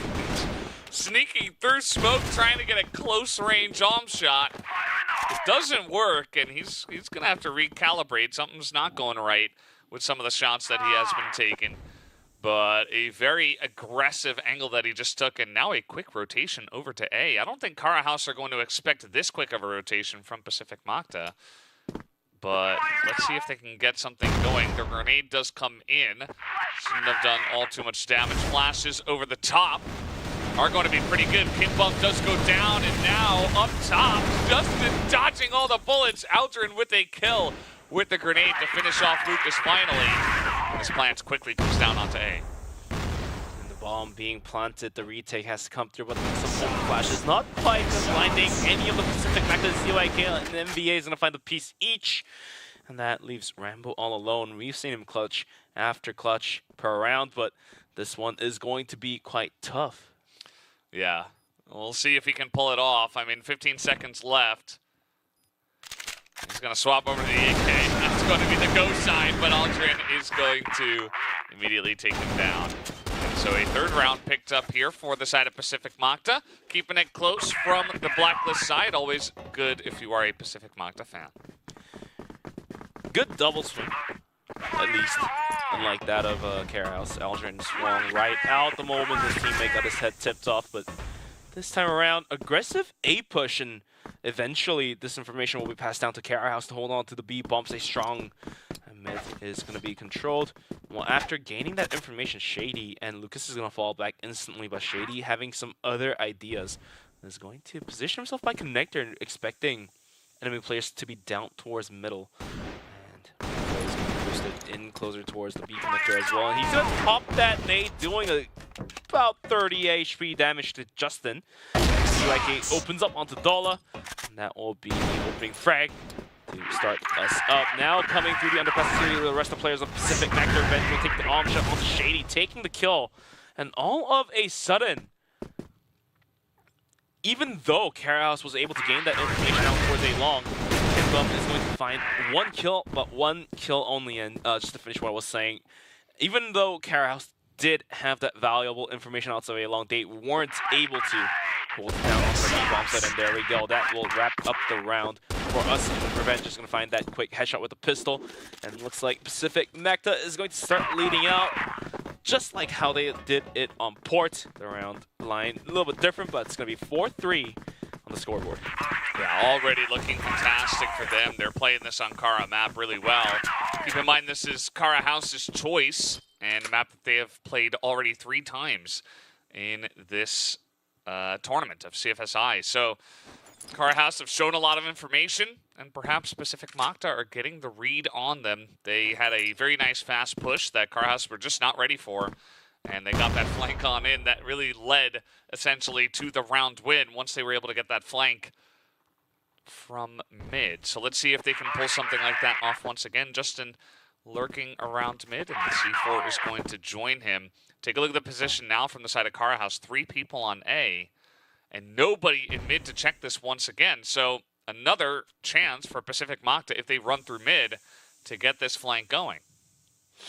To really get this flank going, but right now Kara House not really having an interest to look down towards middle, and this may cost them yet another round. Shady not having no interest in down towards middle. I mean, he tried for a couple of rounds earlier on, but looks like he himself also gave up on looking down towards middle. Rather, he's going to be joining forces down towards the bomb site, and Tola just casually run and guns the head of Revenge. So the armor from Pacific Makta is down, and Shady, showing the reason why he dropped mid and came to the A bomb site, will tip the head of ZYK out from the lobby. So Pacific Makta, they took some pretty severe losses here. A couple of guys already going down, but they will get enough information to say, okay, it's only Dola looking at mid. Now, Dola is going to get another quick headshot, so this is looking pretty good for the side of Kara House at this point. But, again, this is going to be some interesting information for Pacific Makta, where it's like, okay, we can essentially just run down mid into spawn if we would like. Justin is going to pick up that first kill, gives them a chance for the clutch here in the 2v4. Dola around the left side. Justin again is clean with it, picks up the headshot, gives them a legitimate chance at clutching this. 2v3 now from a 2v4 as Aldrin's going to start firing as well, but the roaming tide from Kara House is too strong for the rest of the players of Pacific Makta to hold this one down, and Kara House is going to be able to find their 4th as well, as now the remainder of the first half is going to be only a single round of all this. This may be yet another 5-4 half. It will be, in fact. Oh, yeah, 100%. Like 100% of the time it is 5-4. You know one way or math, another. Yeah. Only one round left. They're tied at 4-4. That's the way it works. I did my ears in school. So Pacific Makta, we'll see if they can end with a good lead, or if it's just going to be Dola carrying his team to 2 round wins in a row. I mean, this is pretty huge revenge. Uh-oh. The timing on that was not great, and the double swing from the side of Kara House is fantastic. It's going to force Pacific Makta to push in through the air ducts, and there's all 3 of them just going in blind. No utility. Information already given over to the side of Kara House. They know they're in here, and Luke is going to pick up 3 to easily clean them up on the half. So 5 rounds going the way of Kara House. And finally, Kara House finally showing some signs of life in them, and is going to be able to close out that first half with a round win on top of that of Pacific Makta's. But I don't know, a lot of the macro play on the side of Kara House not really working, and it just really has to come down to the individual skill levels of players like Dola or Lucas or Rambo to hold on to the bomb sites, take the kills, and even clutch it out. Well, looks like we are ready to switch these sides and go into the latter half of this map. And I don't know, minus the macro play and going into the individual plays, I don't think that is the general sense you want to have as the team going into the Blacklist side, because especially on the attacking side, you really want the macro plays to be locked in, because otherwise you will be farmed down by players like Justin or ZYK. Yeah, I think Kara House, they should be a bit more comfortable from the Blacklist side of this map at least, so we'll see if they can work that to their advantage. We do have Revenge and MVA pushed out a B bottom pretty aggressively here. Nobody actually covering the B site at the moment. Ready to rotate over if that does come through. Lucas gonna spot Aldrin, I think, here. Did Aldrin see him is the question. Some sound being made, so Aldrin thinking about swinging out here. Both teams trying to take control over the middle part of this map. Some shots fired even from the side of Lucas. And so Aldrin backs away for now. Revenge just waiting to see if he can catch anyone trying to push Aldrin. Maybe Aldrin is the bait in this situation. And they're going to have their other two guys on A. HTZ from Unlights have had a huge collateral on that connector, but this time around it's going to be Revenge holding on to it, and Revenge not being able to utilize that. Rambo's going to punish him down. Aldrin starts swinging out now, finally, after his teammate goes down, but wasn't quite there to catch any tip of the heads. Minute left onto the clock in Carahouse after taking a kill to open things up. It's going to find the second kill of the team, as Lucas is going to take down MVA, and with less than a minute, looks like the C4 is going to be moving itself down towards the B long area. Aldrin, he may shine bright like a diamond in position, but the spray down is not quite there. As Carahouse is going to pry up the B bomb site, Rambo is going to be lurking down towards middle by the boxes, as Justin and ZYK tries to go for the rotation there. They're going to check the boxes, and Rambo quickly finds a double of his own. Carahouse is going to find their 6th round. It's going to be 6-4. Yeah, that play in mid I think was okay, but it felt like Carahouse knew they were setting up for something, especially because Aldrin, you know, he's hanging around, he's sticking around for a very long time in mid. It's like, why, you know, why would he be there in the first place? I'm saying from the, you know, from the standpoint of Carahouse, they're trying to think, okay, well, if Aldrin is there, why is he there? Does he have backup? The answer is yes, and Carahouse read the situation very well, and they're able to take them down, that kind of barricade that they had in mid. So Pacific Magda going for kind of an aggressive stance. It doesn't pay off. And Stola once again just headshotting onto ZYK. Very long angle on this one. That's a great start once again for the side of Carahouse. Definitely gives more advantage to Carahouse for this round, but C4 is not getting picked up just yet. A minute has been passed onto the clock, and we are remaining with a minute half onto the clock here. After taking that opening frag, Carahouse is going to be gathered down towards a bomb site. A default setup from the side of Pacific Magda in a 4-player setup. 2 down towards A, 1 down towards middle. In any case, B gets an offense coming down towards B's way, then the mid player can always support this one out. Less than a minute, MVA trying to go into Venton. See if he wants to gain some more information.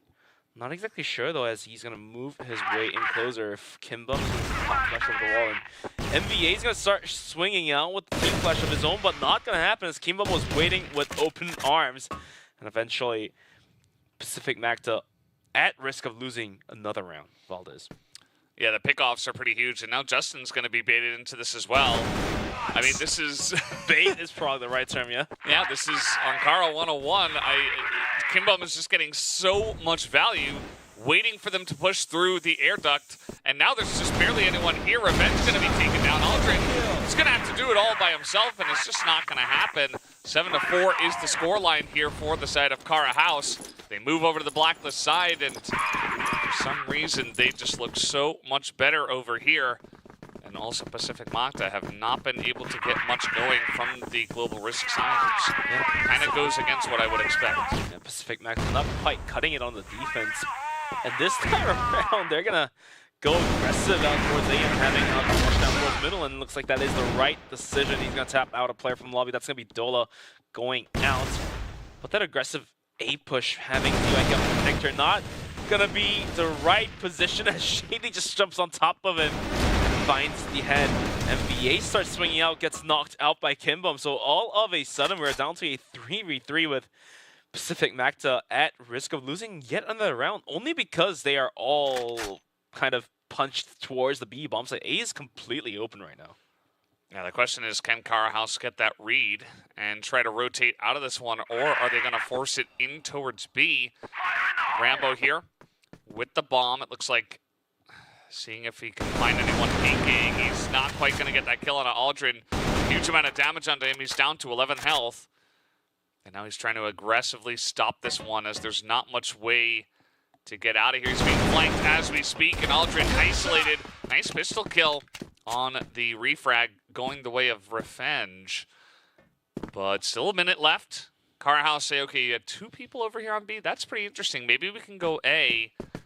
And that is going to be the call here as they begin to rotate towards the A bomb site. Revenge, though, scouted out towards a B long and passed that information that nobody's there, and hence is why Pacific Mecca started rotating out from B towards A. So mid gunfight happens, but nobody really takes a damage, and setup is now being thrown out towards spawn, blocking off the vision of Justin. But Revenge is going to be on the flank, and does Carryhouse realize this is going to be the real question? The bomb is going to get planted by Rambo, but the flank being strong from Revenge is going to stop that bomb plant with only 20 seconds and ticking. Kimbum has to make magic happen. They're going to try to group up together, but he's not even going to need his buddy. Justin just goes in 1v1 as that plant is coming down. Kimbum just can't do it all by himself. That gives now Pacific Mocta their first round after losing 4 in a row. So finally getting back on the board, potential for them to gain some momentum from this very close round win. And it's kind of a tricky one as well. Pacific Mocta, they pushed out of A, they got position on connector, but it was a lot of trades back and forth, and Carhouse found some big picks themselves. As now, looking to push right down the middle. Aldrin going to jump down, spots them all.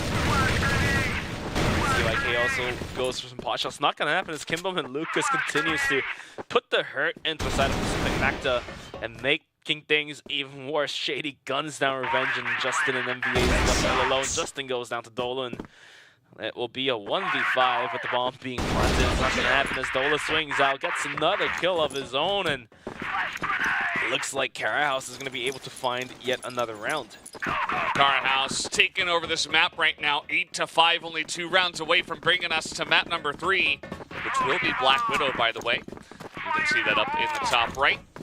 So it will be interesting if we do make it onto Black Widow. Looking pretty likely at this point, unless Pacific Mocta get a pretty massive comeback started here and now. Revenge looking for someone out of the air duct, but he is just going to be pushed back as he spots more than one. Feels the pressure. It right away. Yeah, backs away.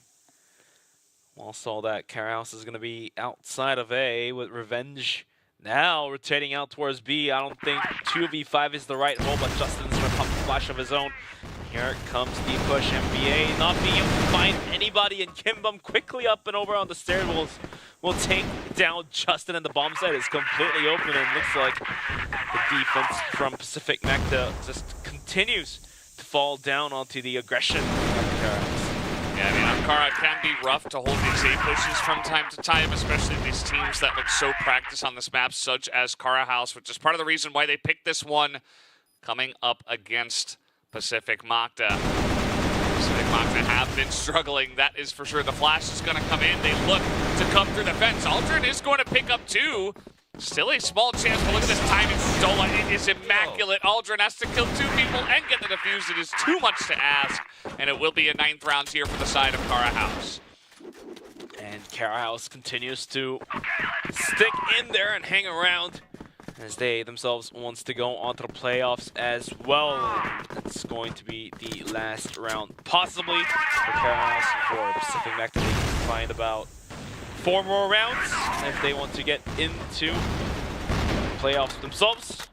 Close the series out in their favor, but for now, Rambo is going to find the headshot onto Aldrin, and Carhouse's dream seems to be getting closer and closer. It's looking pretty likely, I think, especially if we make it onto Black Widow. Wouldn't be surprised if they could take it down there, but we'll have to wait and see once we do make it there. Feeling extremely likely at this point. We do have a little bit of a deep bottom push beginning to form here for the side of Carhouse. And you saw Revenge is the one guy who's taking a look at that angle at this point. Rambo looks like he is going to throw some over smokes and nades just to distract. Pretend like it's a mid-hit. Get Revenge looking the wrong way. And that's actually going to work, because now he is not going to hit that shot. Shady just going to take him down, and the B site is totally theirs. they had the information that it would be pushing in through B or through mid. And Revenge, unfortunately, not able to hold it down alone.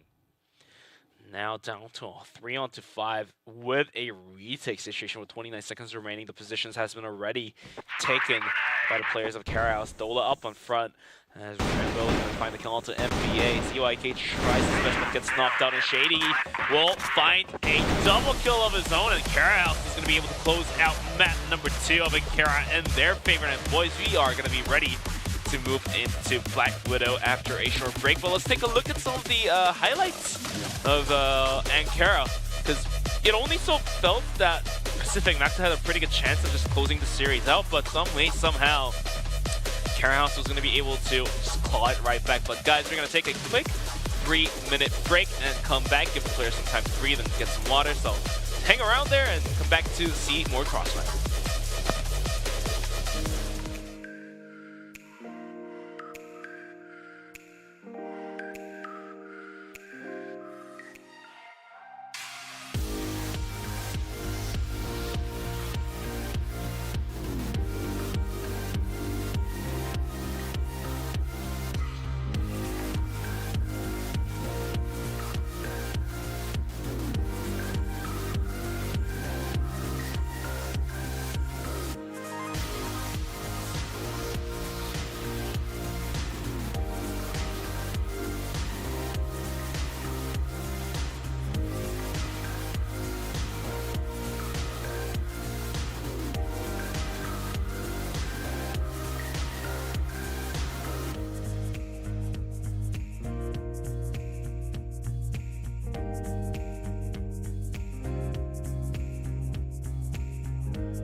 Well, there you saw the highlights from the side of Kara House versus Pacific Magta here on Ankara for map number 2. Kara House able to trade one back. So we will be going over to map number 3. We take a look at this. Dola 2.44 KD. Everybody on the side of Kara House this time with above 1 KD.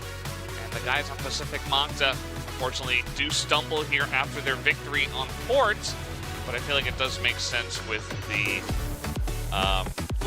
map selections, right? We did see Fort going the way of Pacific Magta, their choice, and Kara House looking great on their map choice. But now Black Widow for map 3. It looks like we are ready to go into map number 3 of Black Widow. This will be the decider of the series, potentially decider for the teams that are playing right now to go on to the playoffs, so we'll have to wait and see what happens. Starting off on the global risk side is going to be Kara House, and starting off on the blacklist side is going to be Pacific Magta. And we are now live, and some early long takes coming out from Kara House. There's 3 players down, but Revenge waiting at the and he's going to hit that shot, finally find a kill. Shady dead, stuck by corner, not being able to do too much as MVA is going to find the kill, and Revenge hitting yet another shot, so he's going to double the kill of his own. And Dola thinking about swinging out as well. This has already rotated in, but the C4 is going towards the B bomb site, so this aggression doesn't really matter. The bomb's rotating onto the bomb site that is completely wide open. Yeah, very aggressive play from the side of Kara House does not pay off for them. They just get sniped down, and now Lucas trying to take a risky angle himself, trying to get some pickoffs here, give his team a better chance of taking down the site, but Revenge just going to back away from this one, but he's backing straight into Dola. So they might eventually take down Revenge, but can they take him down and then also get over to the bomb and defuse it is another question entirely. They're going to have to go very fast here, and they're going to have to clear out storage, which Aldrin is going to hold tight and not allow to happen. 1v3 in 13 seconds, not enough time entirely, and Dola's going to try to show this KD, but Justin is going to tap him up in the lobby casually, and looks like Pacific Magta is going to start us off nicely with a round in their pocket. Yeah, nice start for them. Essentially just reading the situation on long, they get a couple of shots down, and sometimes it's all you need to get going. Rambo this time just going to go alone and throw one frag and back away. No overcommittal this time. Pacific Magta, though, talked about this a lot yesterday, but the very common strategy from Blacklist side, take over long, plant your sniper, and then rotate back towards waterway or towards mid and look to push elsewhere on the map. It's going to take some change in tactics for Kara House. I mean, good effort and good thoughts to take control of A long until Revenge completely shuts them down. Then it becomes a bad idea. So this time around, Kara House is going to be playing out a default setup 2-1-2, and then even the 2 players that are playing the sites are going to be posted pretty far back, except Lucas having to position himself on the right side of the entrance by the boxes, not the left one that players usually play, like how Action and VNC stuck themselves for a double swing later on, but it's not that box, it's the other one. And in all that moment, we do see Pacific Magta moving themselves in closer towards Catwalk, nobody really watching it, but 3 players onto the bomb site, and Revenge has a really good angle, and Dola Rambo will return the favor onto Aldrin, but that's a 2 kill for himself. You see Revenge, he's holding down long. He does pick up his 2nd kill, but the issue is that nobody was able to survive through Catwalk nor through the middle doors. So all of that effort from the side of Revenge doesn't really go for much. They run straight into Rambo. The utility not in his face. Rambo getting a very clear sight. And now Lucas going to take him down here on long onto Revenge. So Kara House, they don't get picked off early on in the round, and they're able to set up a nice defense here on this map. Black Widow, a map that they have had a lot of success on in their region, 7-0, despite not picking the map very much at all. So not a map that they really enjoy, that they love to go on, but if they do, they will win. So that is seemingly where we're at here, at least in their region. Yeah, sorry about that, but we'll have to wait and see what happens, because just looking at the standings, if Pacific Magta picks this one up, then it more so do feel like that they're gonna be pushing themselves into the playoffs for sure. If Karas picks this one up, then it really depends on if PM has a chance against Evolution Power or not later tonight. So we'll have to come down to that later series, but for now, Kara House is going to find the opening of the Revenge to start us off, and all of a sudden, Pacific Magta, after losing Revenge, is going to be gathered outside of B. Haven't had a full-out B take that happened just yet until this round. And in the process, find one, then the A goes sort of fake, but it looks like it's not sold as Lucas is going to be holding it down with Kimbum. Yeah, he comes over here right at the right time. They don't have box control, but at least they have some extra utility from the door. Kimbum up against the wall. He's just going to get behind the box, trying to wait for his team to come on in. Lucas gets one as they're able to isolate him behind the box. Now Dola coming in. That flash over the top was very nice. And that's going to get Shady in onto the site. But can they hold on to this one is the question. TYK doesn't go down. And now Aldrin from the storage trying to land those headshots. And Shady just going to duck down and deny them for now. Does hop up. Ooh, Shady. Such a slight angle to play with, and it looks like the wall bangs are going to take away some health from Aldrin, but Aldrin is absolutely killing it right now, and he does return the HP back onto him. The timer is against him, 25 seconds and ticking, and he really needs to find this last bullet onto him if he wants to win the round for his team. Yeah, I mean, 20 seconds. Eventually, Shady could try to hide and wait for Aldrin to peek, but no, Aldrin will get the angle, and Shady does peek him. Aldrin wins the 1v1 that was going on for about 40 seconds, and so that will give Pacific Magta the round just barely. So already some nice rounds being taken here from the side of Pacific Magta. Good to see.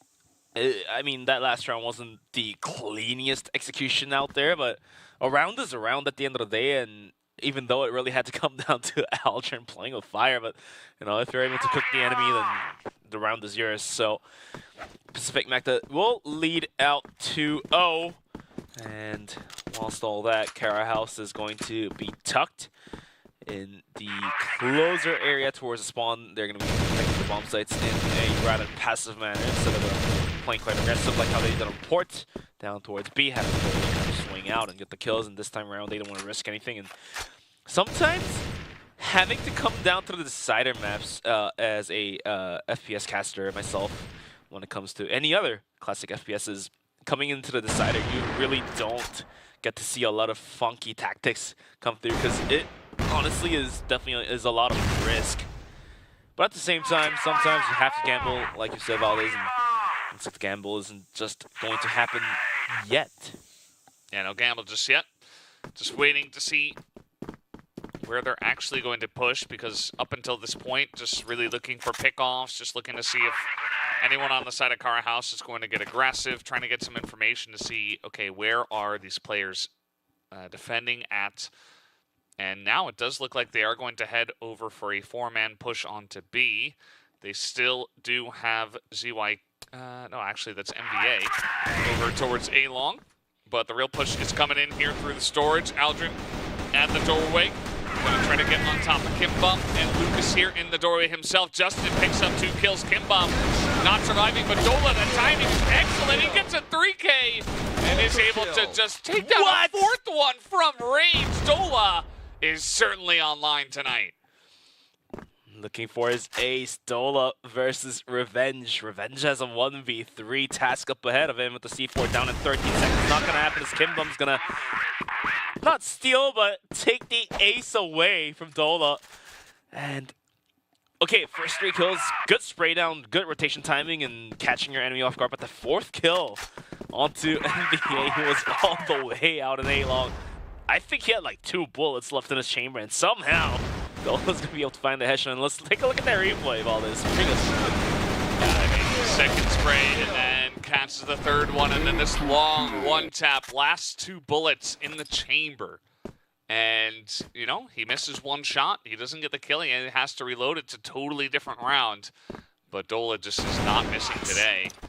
Seems like Aldrin has joined us here for the 3rd map. And he has 5 kills already, getting pretty aggressive here. Nice to see. Care House is going to have a strong catwalk defense, but it does leave a long quite wide open. And Rambo is going to be a solo player holding down B bomb site, the typical 4-player hold, having a 3-1 split with the to hold on to B site, because the retake is rather easier. Not exactly sure which side is easier, but B is seemingly easier to retake, so Rambo can easily find a opening frag onto the players running into his crosshair, and then he can simply just rotate back out and wait for his teammates to come for the retake. In the meantime, ZYK is going to find himself walking into the open arms of Lucas and Dola. Dola is going to find that kill and continues to spray down into the air, expecting enemies to be there, but it was ZYK all alone. Now we're equalized back down to 4-on-4 and 50 seconds remaining, and Revenge creeping out towards A long, using the smoke as his barrier. You will find that drop onto Lucas, and all of a sudden, hello, Shady is going to find the kill, and Rambo as well will add on to one, but B bomb site is held down by Rambo strongly. Yeah, just picking up multiple kills, and that is going to be huge for them on the hold on B. Revenge is trying to make some noise out on A long, trying to distract them, but Rambo just able to hold it essentially by himself, and is going to bring in a third round here for Kara House. Nicely done for him, because otherwise I think that's a nice fake towards A, and then they get onto the B site, and it can be rough from there. So Pacific Makta have to go back to the drawing board in terms of what is going to work here on the offense. So far, these strategies have been read by the side of Kara House. They do have 3 guys here on catwalk. Might look to push in. They do have Revenge set up on long at the same time. But the gunplay from Pacific Makta is going to push Dola away from Catwalk, but Rambo has a really good angle onto the opening frags, and he will find one instantly, and Dola, after is going to fall back down towards the spawn area, is going to spray down just after the lobby. Algin, though, is going to find the frag back onto Rambo, opening up the bomb site, and down to a 3-on-4 with the C4 concept, but Lucas and Windows will not let that happen as he takes down Algin. More nades coming through. Revenge is going to find the frag onto Dola, but at the cost of losing one more teammate of his own. Yeah, still a chance here for the side of Pacific Makta, and they've got a minute 20 as well. Could see some funky business where they go here under Cat and look for a pickoff and then go into B. But look at this crossfire set up by Kara House. They're so ready for this, and they were waiting with open arms. And Lucas picks up both of those kills, brings a 4th round for Kara House. 4-on-2. And Kara House is going to have their 4th and the double score being picked up by them. 2 minutes left onto the clock, and Pacific Makta, they may really want to change up their tactics a little bit, because the default plays have been read perfectly by the side of Carry Out. So this time around, they're deciding to see if they can hit B, having some setups lined up, but unfortunately for them, they have 3 players of Carry Out waiting with open arms. The flashes are being thrown out. Dola and Kimbum in the crossfire. Dola just continues to be online tonight, finding a double kill already, looking for a 3rd, and Kimbum swings out from the boxes to give that room for Dola to work with, and Dola now with support with Lucas is going to hold this one down. Algin and Revenge all alone. The nade might just do the work, but it looks like it's going to miss. But C4 is down all the way onto the bomb site, and Algin and Revenge is going to have a hard time, as I say that Algin does find the deep frag, and Revenge as well will find one. What is Shady doing? He jumps in, gets 1 kill, but Revenge is going to be able to find the refrag, and we're down to 1v1. Armor versus Armor, and Pistol versus Pistol, and 100 HP on both of these players, but the timer is definitely against Revenge. The C4 is being downed, and he picks it up now, but now he has to fight against the imaginary Rambo that could be coming from all angles. Yeah. But Rambo, he is going to be booking it all the way towards spawn and looks down on a possible rotation, but Revenge decides to rotate out. Oh, the timing. Revenge would have been dead here if Rambo just waited 5 extra seconds. It's not going to happen, though, as Rambo is going to be looking to push onto B, while Revenge is pushing towards A. The timing there, Revenge not going to spot Rambo, who might be pushing into B here in just a moment. And Revenge looks like he will just go ahead and plant it on A. That's going to bring Rambo over there. And that's when the real fun will begin, as these guys have kind of missed each other at the beginning of this fun 1v1. Might as well as plan for long and go towards the deep, long area. The bomb is planted, and Rambo knows exactly where the bomb is now. He will swap out to an AK, so we'll get to see a rifle versus arm duel. Revenge has been spotted out for a split second, I believe. Yeah, he definitely was, and he is going to take that aggressive angle. Rambo not expecting him to re-peek it, and Revenge will hold on and pick up the round win for his team. Nicely done. Keeps them in it. And all started out with him just kind of hanging out in storage alongside of Aldrin, and those two getting a bunch of big picks. Those are really the only two players right now that are putting up the numbers for the side of Pacific Makta that are keeping them close with Kara House. I mean, Dola, in a great effort, held down to the bomb site, but Shady sending that Leroy Jenkins into the storage did not quite work out, and Pacific Makta once again, after a successful B hit, is going to send out more nades. Here is the ghost, and leading the charge is going to be Justin, followed by Algin and Lucas and Kimbum now dead stuck in the corners. Nades are flying their way, but they're going to swing out. First it's going to be Kara House. Pacific Makta is thinking about falling out of this one, but there is no way back home, and no way back home is going to be Revenge, but Lucas will swing out, get a double kill of his own, down to a 3-on-3, and Enva, so much hurt put into him, and Justin sitting at half HP. Well, he's going to be looking for this, but the flick from Revenge is too good. He will be able to take him down.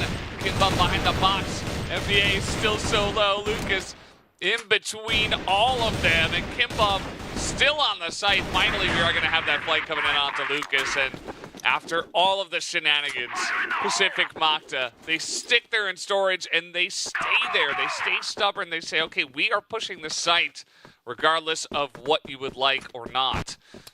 And props to them. They're able to get the job done. Revenge is on a heater. Aldrin's on a heater. And Revenge's angle, his rotation, was pretty big in that round as well. Early catwalk push coming in from the side of Pacific Makta, trying to split down towards a bomb site, but Kimbum and Rambo and the coalition is going to hold this one down easily. Revenge says no just yet. Justin swings out at the wrong time, right into the crossfire, but Revenge in the process is going to be able to pick up 2 kills. Down to a 1v2. He's done it in the last couple rounds, but not this time. Kimbum's going to be able to find that cheeky angle, find the tip of the head, and we are having yet another 5-4 half, but this time it's going to be towards Kara House. Yeah, Kara House getting the slight lead in this one, and to be honest, it was very close. Pacific Makta bringing it to a 4-4 situation before going 5-4. Easily could have been much more one-sided to Kara House, especially with the way Dola is playing at this point in time. I suppose Lucas as well putting up some big numbers, but Revenge and Aldrin just said no, and they give themselves a legitimate chance at taking down this map. As we've mentioned many a time, this match between these two teams, because they are in direct competition for that playoff spot, is incredibly important.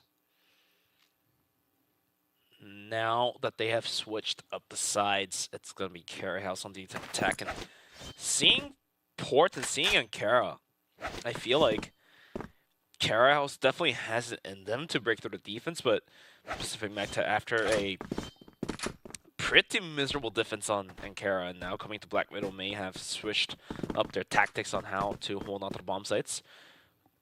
They do have control out towards A long. They sent Revenge deep down in there to duck and take cover, but unfortunately for them, Kara House is going to be outside of B. And we have a nice crossfire setup from the ZYK and Justin, and also MVA deep out in catwalk. This could go all so wrong for Kara House. They walk into the wrong crosshair in the wrong time. Let's see if it works out for them as they are pushing directly into MVA, who has too many people to shoot. Couple of guys peek him at the same time. Rambo nearly gets taken down as he is pushing down the road. Now, with this pickoff, will they commit onto the A side? I mean, there is a bomb over on B, so this is going to be follow-up fake from them two guys looking to take down whoever they can spot. Kimbum rushing on in, and you see that Rambo just abandons him, actually. He's backing away. Revenge looking for him in mid, but this push is coming down into B, so Dola gets those 2 entry frags. Rambo trying to take this pistol battle between him and his fellow sniper, and he gets him in the back right as he jumps away. Rambo gonna win that fight. Rambo wasn't able to win that fight, but Aldrin on 1v3 can't do much as Lucas swings out behind the boxes and takes the kill, and Carahouse is going to start leading out 6-4, and all of a sudden, Carahouse looking to really bounce back into the playoffs, are trying at their best right now. If Carahouse wins this one, then all of a sudden, Pacific Macta is going to be put at some risk. Yeah, absolutely. I mean, it's beginning to slide away from them. I think especially in general, like Pacific Macta, we all know that they are quite strong from the global risk side, but like they haven't really been able to show that today. I think especially Ankara kind of got to them mentally, and Carahouse's aggression has been too much for Pacific Macta to handle. We saw a little bit of that at the grand finals as well, not between these two teams, but other aggressive teams, and Pacific Macta were able to take advantage of that. So Carahouse, they get a very nice aggressive win on that last round. Pretty tricky as well, you know, pushing 2 angles. Kim Bum kind of being thrown to the fishes, says, okay, I'm going to fake entry on the A. If I go down, it doesn't matter. And all that matters is that they did pick up that round win. So Carahouse should be happy, I suppose, at this point, but still some work to do. A lot of work to be done for the side of Pacific Macta as you speak of that, but the clock has been burnt down to the minute marker, and Carahouse is thinking about a possible catwalk hit or a mid to A splitter. Not exactly sure which way they want to head towards, but having another default setup is going to be Pacific Macta, and let's see if they're able to hold this one down this time. But Aldrin, down towards middle. He died last round, and this time around it may be different, but some pop flashes down towards catwalk, and holding on to the bomb site is going to be MVA. This time, all 5 alive. Aldrin does go down in the process, and MVA gets caught off guard with pants down, not expecting Shade to be up and over, but Justin and Revenge will find a piece each, and Revenge, posted deep out in A long, does buy enough time for the rest of his team to rotate back in. The bomb does get planted, but now Carahouse to face off the retake coming in all 3 different angles. Yeah, Revenge is going to be key on this retake. You see Kim Bum and his buddy Shady up there on short, just trying to hold it down. Meanwhile, this push is coming in. We did see one of the members of Pacific Macta already going down in the window. Lucas trying to peek this sniper, and now ZYK has snuck underneath, but there's not that much time. He is alone. He gets shot in the back, and down he would go. A 7th round here will go to the hands of Carahouse, as once again their blacklist side, too much for Pacific Macta to handle. Yeah, it was a little too much for Pacific Macta to handle, and Carahouse is going inching closer towards B, and they're going to send it down, but ZYK deep out. With help with Justin picking up a double, is going to shut out that aggression with the C4 being down.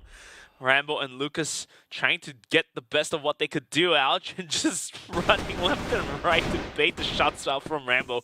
MVA swings out from the cat and takes the kill, and it's all down to the hands of Lucas. Lucas, though, he could get a kill or 2, but not exactly sure to how can he clutch a 1v5. Not looking too likely, but he is going to get that first headshot. Now he gets the second one onto Revenge. He's not necessarily missing, but eventually he just runs out of health. MVA going to get the comeback. And yeah, this is pretty interesting. I mean, big aggressive play from the side of Pacific Macta. Defending, sitting back, didn't work at all on 2 maps in a row. So I do like that they are coming out. They're trying to challenge Carahouse. They're trying to catch them off guard. And it absolutely worked on that last round. But the only issue is that you can't do that every single round from the global risk side. So they get this one round. It's a key round for them to stop the momentum of Carahouse. But can they link a couple of rounds together to make this a bit closer? NBA trying to get aggressive himself, just seeing what he can see, and he's only going to see a couple of guys shooting at him. And then he has to fall back right away. Minute 40 left onto the clock, and Pacific Macta is going to be playing default once more, not having Revenge out towards A long, and the rest of Carahouse is going to be sitting like a dead duck out towards A long. But the moment the setups fly across the sky, then this may be the time for Carahouse to start shining and pick up their 8th. I'm not exactly sure, because if they lose this round, then Pacific Macta has a really good chance of just making a comeback happen. But for now, Kara House is going to be playing with their clock. They're going to burn it all the way down to the minute mark before making any significant moves that suggest the tactics. But some nades are going to be thrown from the side of Pacific Magta to try to hold on to the players. But unfortunately for them, we have MVA, who was initially playing catwalk deep down on A-bomb side, and somehow Aldrin's going to start poking out, prodding out towards middle, but the go sign seems to be given by Kara House. But Revenge is a really good angle to pick off the initial player walking in from catwalk. And he's got NBA to potentially help him out. Let's see, Revenge not gonna get the kill. He just hit Kim Bum in the leg, it looks like. 20 health, and now it's Dola in position. He's able to reload as well. Any entries for the team, cleans it out entirely, does Rambo and Lucas afterwards. And they know exactly where Justin is. The question is, where's that second guy? Is Justin trying to spray through the window? Rambo about to find that second guy. ZYK not even looking the right way, is going to go down. Trying to, of course, just bunny hop his way into road as quickly as he possibly can, and it does not work out for him as Rambo reads the situation. And Justin, it's a firing squad. It's not fair, but he is going to go down. It's nowhere near being fair. 3 guys just shooting into that small window panel, and you can't do much but just jump around. And in the process, take a bunch of bullets and be taken down to 1 HP and eventually go out. But this time around, Pacific Magta going, swinging out A long aggressively, and Revenge is going to be able to find the kill onto Rambo. And from time to time, PM will throw these straight jabs at the enemy, and eventually it works out as Aldrin pick up 1. But as I say, that MVN just also picking up a kill each. Lucas will pick up a double, but he is the solo player alive. And ZYK, did he see the tip of the feet from Lucas? I think he absolutely did. The question is, does he know that he exited at this point? Well, he's going to see those shots, and now he knows exactly which direction Lucas would come in from. Tries to reposition to see a little bit better, and now he should know that Lucas has exited. The question is, can they get on top of Lucas? Lucas now hitting a 20K on the map. And, I mean, we've only had 13 rounds. I guess this is the 14th round here. And he is getting quite a lot of kills per round here in terms of stats. So now, just going to check every corner. Still has a lot of time, but definitely has an opportunity here to just plant it after seeing that, hey, they're probably just playing on A. Some rotations beginning from the side of Pacific Magta, but still with this much time, they wouldn't expect him to get over there that fast. Now they're going to know, as Lucas will come out the back here. Well, Lucas is thinking about finding a kill to make it back down to 1v1 and then play from window, making things all harder for the side of Pacific Magta. And to make things even worse, they're going to split retake in a 1-1 as MV and ZYK now joins back up on the forces, and Lucas is gonna go through the doors. He'll spray down ZYK, but unfortunately for him, the bomb defusal is now happening. He can't take the kill on the defusing player. No, he does find it! No way in heck he just did that in some way, somehow. Kara House is going to find that 9th round, and the stopping of the defuse. How did that even happen? I mean, it's just beautiful. It's so, so close. I mean, it goes down immediately after, right? So if they could just hit that quick headshot onto Lucas, that is a one-round win for the side of Pacific Magta, but instead Lucas gets in. He says, okay, it's not important for me to get the 1v1 win against the first guy. I need to stop the defuse, otherwise I will lose by default. And so just great presence and great sense of mind from the side of Lucas to make that play and give them a chance. Pacific Magta, they do get that first pick off in the sniper duel. Early on, Revenge gonna hit his 18th kill personally. And we do have the epic music beginning once again. Kara House on the doorstep of taking down Pacific Magta in this match. Revenge is finally online with 18 kills in his pockets, but might have been a little too late for his team to make a comeback. Lucas took a bunch while rotating out. Doesn't matter. He won that last round single-handedly by himself for his team. So now, on a possible map point at match point, Revenge trying his best to hold the bomb site down, but not going to happen as mid is being fully contested as Kim Bum is going to gun down Aldrin. From the lobby, we're back down to 4 on 4. Minute left on the clock, and Revenge is going to whiff that arm shot. Could have been a critical kill. Nate, though, is not going to take away any health either. 1 minute and ticking. Dola has an arm of his own. Oh, probably picked up off of the dead body of Ren. Yeah, just trying to hold an angle. Looks like at Cap. And might be able to swap back at some point if he would like. That pickoff on Aldrin in mid is pretty critical. Aldrin having a big map so far, and also they just take out one member that was being aggressive. Speaking of which, ZYK has made his way up mid as we speak. Justin trying to hold down here. ZYK does go down in mid. Dola does find him. As this push, 20 seconds, they gotta get in. Justin, he's taking some grenade damage. Shady gets in and they spot NBA. Trying to hop past, and they finally take him out. Kim Bump has an opportunity to get this bomb planted. As Revenge trying to stop it, he will get the first kill. Looking for the second. Kim Bump is so low, and one shot will get it done. Revenge gives them a chance at the comeback. 9-6. Pacific Nacta playing with fire. Only 3 more rounds they have to take, but losing 1 round is going to mark it for them here, and they are trying their best, and they're going to be sending players out towards middle aggressively, and ZYK doing ZYK things once again. And if Kimbom and Lucas runs into this one, they are not going out safe. Yeah, ZYK's got that angle, as you mentioned. Revenge going to be spotted, so he will not get any value for it. But he does maintain control of long, and, you know, could push the guys of Kara House over towards the left side of the map, towards that B-bomb site. But instead, it does look like Kara House, as they often do, will look to fight fire with fire. They are going to get that kill over to Revenge, but they want to get the trade back, and that they will, and that is why you send everybody in. Stola will just be the sacrifice, essentially, to pick up those 2 kills.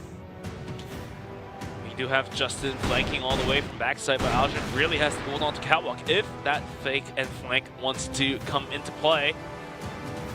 Aldrin going brave, but Justin goes down. Aldrin does find the frag onto Rambo to start us off, and down to a 2v3, but the rest of Karaos is dead stuck out towards a long, and this is something that Pacific Nacta could make a good use out of, but they're going to be going for that 1-1 split. ZYK really needs to start picking up his, otherwise they are out from the series. And it'll be pretty rough for them in terms of chances to make playoffs. They won't be out entirely, but they're going to have to beat 2 very strong teams, including Evolution Power later today. So lots of stakes here in terms of trying to make it to the upper echelon of the CFSI 2024. Meanwhile, Kara House really just cutting sounds and waiting outside of A-Long. And now they will look to push. There is one guy, Aldrin, who will keep an eye on this. ZYK has pushed down in mid. He gotten some angles. Aldrin, though, is going to take one down. Nearly takes out Shady as well on 1 health. And they don't check for ZYK. There's 16 seconds. So Shady just has to send it in with literally 1 health here. They double peek him, and down he will go. Pacific Nacta holding on for dear life. 9-7. They have 2 more rounds to go if they want to take this one into overtime. Some way, somehow, the dream still lives on Pacific Nacta. ZYK, his position didn't get caught off last round, so he's going to do it once again. And this may just pay off, as we do see Karaos is going to be guided outside of B bomb site with Dola all the way up in the middle, followed up by Shady. So we'll have to wait for sure for this one, but Karaos can always, you know, rotate out from this one and step away from the potential danger that is presented to them. Minute 50, and I'm not exactly sure as to if Pacific that wants to play this aggressive as they out towards B. Yeah, I mean, Pacific Nacta, they can send these 2 guys in and just essentially wait. You don't have to look for the peaks, but you can try to double peek if guys start to flood in. The issue is, as you were talking about, is if everybody on the side of Kara House tries to retake water.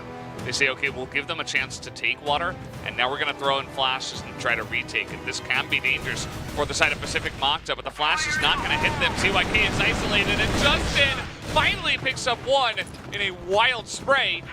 There's 2 guys outside in water. They're only going to get a 1 for 2. So a good chance here for the side of Cara House. The gamble did not pay off, and all of a sudden the bomb side is completely open with Revenge and Aldrin having to play from all the way back in windows and then connector. In the process, Revenge taking a wall-bang headshot to make things worse for him. Smoke has been set out, and Kimba bravely just jumps across and guns down Aldrin out from the lobby. MV does find one headshot. Well, it's going to be down to a 2v3. Revenge has to hit the shots, but he's sitting at 13 HP himself, and that is a tough ask. We do have a flank coming from MVA, but the bomb did get planted, and now in a strong position is going to be the players of Cara House. Look at the position of Lucas all the way up to the box. It's such a strong spot. MVA is gunned out, and down to the ends of Revenge. He has to hit the shots. No, he cannot! And Cara House is going to win back the number 3 of Black Widow in their favor and close the series out 2-1. That they will. Pacific Makta making it supremely difficult for them, but Cara House get across the line by the end of the day. Very evenly matched, these two teams that are struggling to make it into playoffs, but now Pacific Makta will take one big step back, and Cara House one giant leap forward with this victory.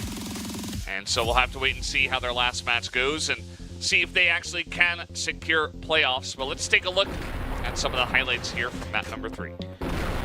Shots, the Armors has been raining bullets left and right of the map, but it really has to just come down to individual skills at this point for these two teams to take the rounds. Aldrin having a big map. We saw Revenge also stepping up to the plate, having a huge map. These two guys really were trying to pull the team up by the bootstraps and get them in and get the win, but it's quite enough. Some guys on the side of Cara House, just Shady actually step out up to the plate. We don't always see that. Lucas and Dola having some big moments themselves. And we are going to take a look at the summary as well after seeing the highlights there. 10-7. And yeah, I mean, those numbers really tell the tale. Like, pretty decent on the side of pretty much everybody in terms of their role on the side of Cara House, but on the side of Pacific Makta, only the two guys stepping up, and then the rest of the team not quite able to support there. So Lucas, 2.27 and 1.5 almost kills per round is an insane rate to have. And now let's take a look at the match result between these two teams. Cara House is going to be able to overtake Pacific Makta in a 2-1, losing first map of Port in 10-6, but at the end of the day was going to be able to pick up a Cara and a Swift better 10-5, and eventually after Bloodbath is going to be able to take Black Widow 10-7. So Cara House now in a rather safer position, I would say. Yeah, Cara House, they don't often lose that map, and they showed why. They are very proficient on that one, and they continue to win. Lucas going to pick up the MVP after this performance over the course of this match. So we'll take a look at some of his highlights here. Yeah, I mean, he's had some super play moments, clutching for his team down towards middle spring down 2. That was a quick and easy one. He gets the bomb planted, and oh yeah, this is the round where he stopped the bomb defuse. Yeah. That was a critical kill, I would say. He didn't have to win the round by taking down both players. No, he just has to burn the timer. There we go, last bullet landing. So eventually, Lucas is going to take that MVP. And looks like we are getting ready to interview our MVP, Lucas from Cara House. And you got some questions you want to ask right now, right? Absolutely. I always have tons of questions for the players, and we do have Lucas here. Congratulations on a very big victory over Pacific Makta there. How do you feel about taking the victory and giving yourself a pretty good shot at making it into playoffs? Xin chào Lucas, đầu tiên là xin được chúc mừng các bạn với chiến thắng với đội Pacific Makta vừa rồi. Vậy thì các bạn có thể chia sẻ một chút cảm nhận của mình cũng như là những cái suy nghĩ của bạn khi mà bạn đã có những cái cú shot rất là tuyệt vời trong ngày hôm nay được không? Trong ngày của em thì hôm nay Pacific Makta thì khả năng cao tụi em sẽ được vào vòng playoff. Hôm nay tụi em rất là vui, nhưng mà chiến thắng thì nó hơi chật vật một tí vì team em vẫn còn rất là nhiều lỗi. Actually, we feel so happy because we already win the Pacific Makta, so we have a chance to go to the playoff round. But we feel a little bit upset because we did a lot of mistakes in this round today. So in that round where you won by detonating the bomb by taking the kill onto the defusing player, did you have track of time in your head, like on, okay, this guy's defusing the bomb and I need to get the kill, because you swung out and then got the kill and won the round? Trong cái cú shot mà em căn giờ để có thể giết được đối thủ ấy, thì lúc đấy em có căn tham không? Dạ lúc đó mới căng tham ạ. Phải căng tham chứ, mình đánh rồi thì căng tham để mình giết được và cho đối thủ không gỡ bom kịp. Yeah, I already checked the time. Yeah, absolutely. That was such a clutch moment. So, any thoughts about your final match, and how confident are you guys heading into potentially making playoffs? Do you guys think you will make it into playoffs? Vậy thì trong cái ván đấu cuối cùng ấy, thì các bạn đâu có cảm thấy tự tin trong cái ván đấu cuối cùng vừa rồi phải không?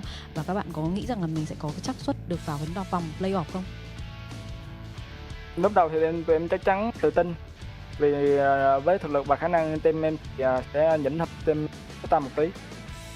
We already confident because we think that we already have chance to go to playoff. We think we did better than the other team. Absolutely. Well, you certainly looked very strong today, Lucas. So congratulations on your big win, and thank you for the interview, and best of luck here at the CFSI 2024. Rất là cảm ơn Lucas ngày hôm nay, cũng như là chúc mừng chiến thắng của đội Cara House ngày hôm nay. Hy vọng các bạn sẽ vào được vòng playoff sắp tới. Cảm ơn. Well, great to hear from Lucas there in the interview, and now we will, of course, have the next match on the way. So, it's pretty modest words, I feel. You know, they feel very happy, but also very confident, because they feel like they have a really great chance to make it into playoffs based on their next bunch of matchups. Yeah, so we're going to have to take a look at whether Unknights can claw their way back up like how Karaos did. So we'll take a quick 10-minute break and come back and get ready up for match number 2. It's going to be Vasco Esports versus Unknights. So please come back in 10 minutes.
Hello Crossfire Esports fans, this is the CFS HQ.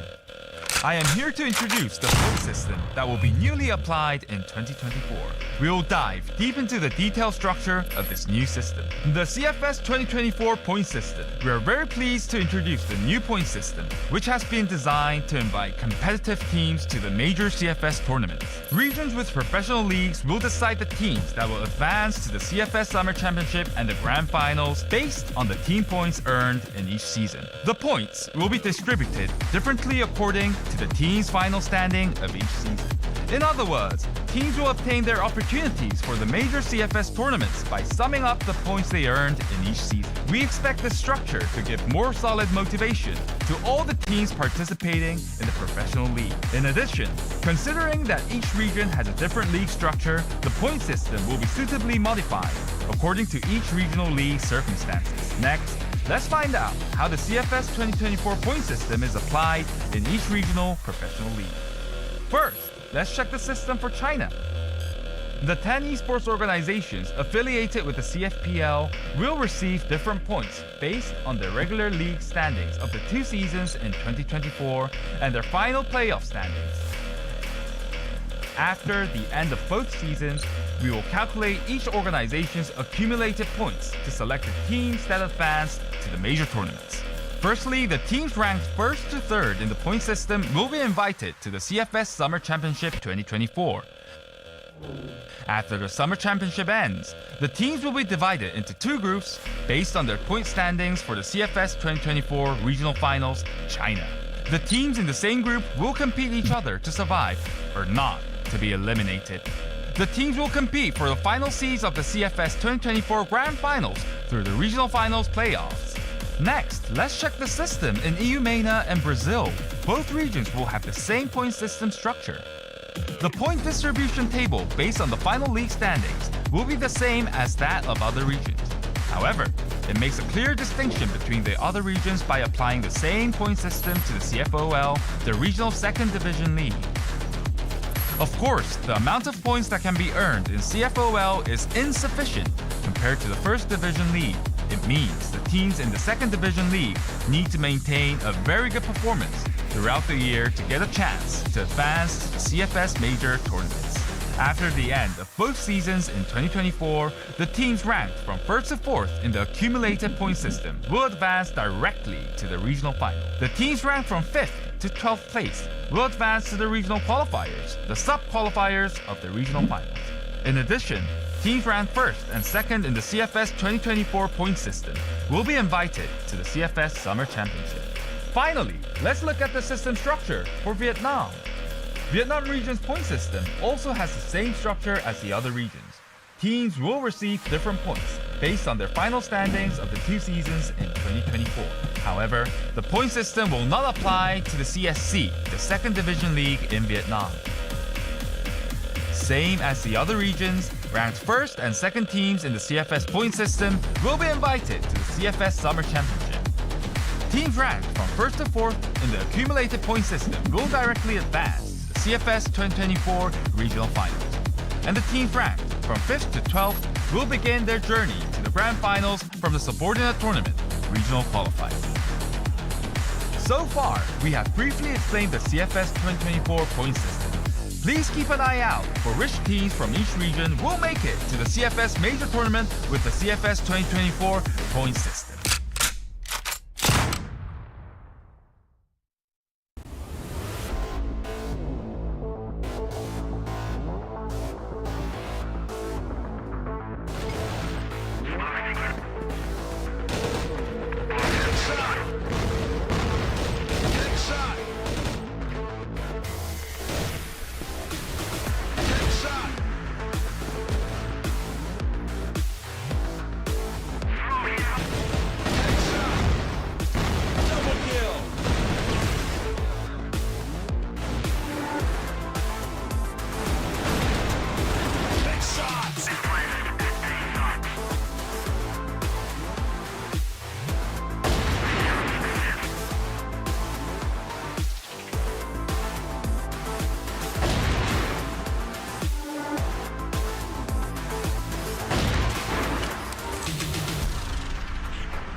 life easy on himself. Pushing through the smoke against ZQ. No trade to be found from Zhui. Du was down the bottom as well. So here's where it starts to feel possible. Oh, gamers, you just can't let this happen. 3-on-1 for sure.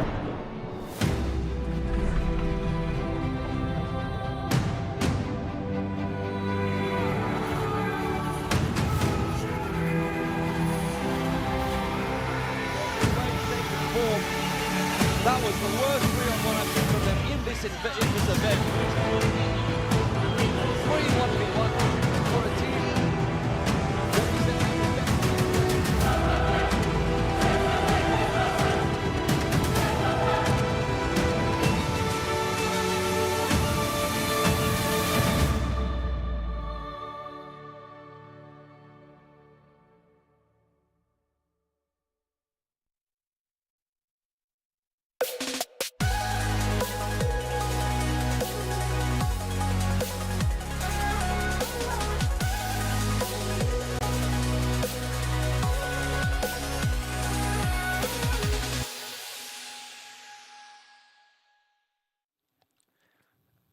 Welcome back to CFS 2024 Invitational, and I'm here with Valdez once again, and we just finished up match number 1 of the day, and we're ready to go into match number 2, Vasco versus Unknights, as Unknights will have to play 2 matches today, and Vasco will have to play a single match. Keep saying maps, I don't know why, but we are ready to go into match number 2. So let's take a look at our contenders.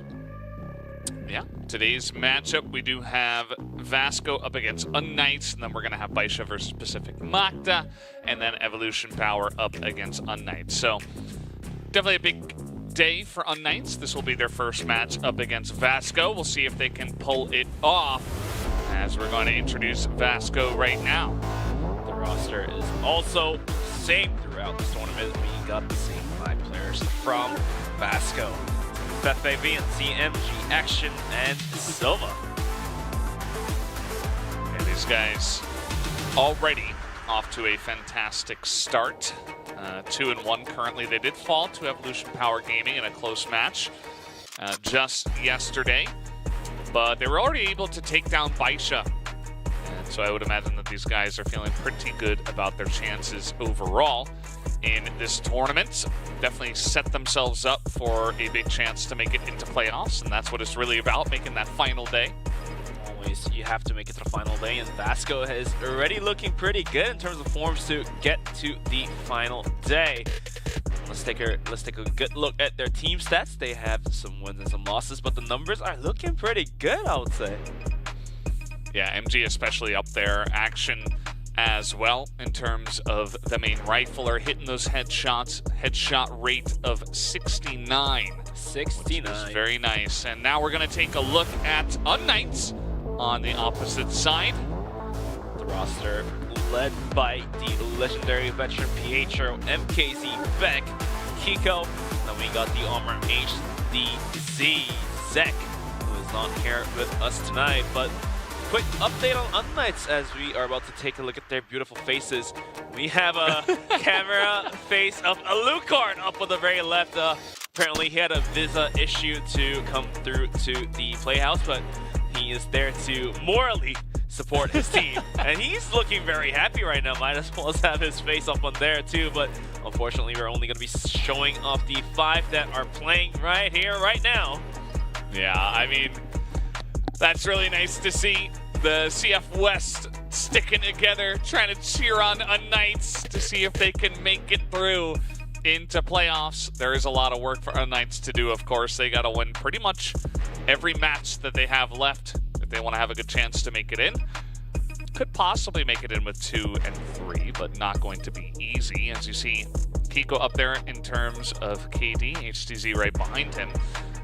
And actually a really high headshot rate from the side of Kiko as well at 80% already. But the key players here, MG up against Kiko. MG having rolling 6s after 6s from time to time, but this time around, we'll have to wait and see the first round to see whether he has rolled a 1 or 6. Definitely more of a dice player for sure. And then Kiko here, dropping those high numbers and headshots. We'll we'll have to wait and see what happens. But let's go into the map bans and picks. Definitely expecting to see some Mexico come out, but Sub-Base is going to be banned out first. Eagle Eye banned second. Compound gets picked. Mexico still on the talk. It looks like it's going to be Ankara, and my dreams of Mexico is now all waking up as it gets banned out. Port gets rolled out, and the last map is going to be Black Widow to wrap us up for the series number 2. Yeah, so 3 maps we have seen many a time already here at the CFSI 2024. It is going to be Unknights starting off with that compound pick, so trying to bring that out here against Vasco, maybe try to utilize what Evolution Power was able to get done against Vasco on that map just yesterday, as this is going to be the huddle from the side of Vasco, as they will get together. It's the classic cuddle up and shout vamos before the match, getting the team spirit up there. Well, looks like the leader of the team is going to give a quick talk to boost the morale, and we got the manager taking a video of that too to make things even better. Hope to see that video later on the Crossfire Stars channel on YouTube. Quick shout out, drop a sub on the channel and catch up to the latest contents that Crossfire and the Small Gate is going to be bringing to you in the future. Absolutely. I saw this many a time live recently at the grand finals, and those guys, they are loud.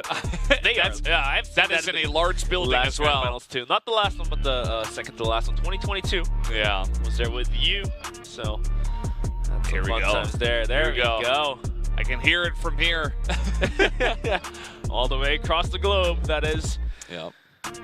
Looks like Vasco is now fully ready to kick things up and get it going. Now we get to see the new addition to our graphics, all 10 players of the lobby. Keiko is going to get himself hydrated, take a sip of water, need more water in you two. Getting going. Whatever you do need, get it, and you will get going. Cognitive function will decline if you're not hydrated, so it is important. You're a science major. It is important to make sure that you are hydrated, especially when you're playing some Crossfire. Vasco Esports, if they take this win against Unknights, they will secure a 3-1 scoreline, which should almost definitely be enough to make it into playoffs. Yeah. So this is a big one for them too.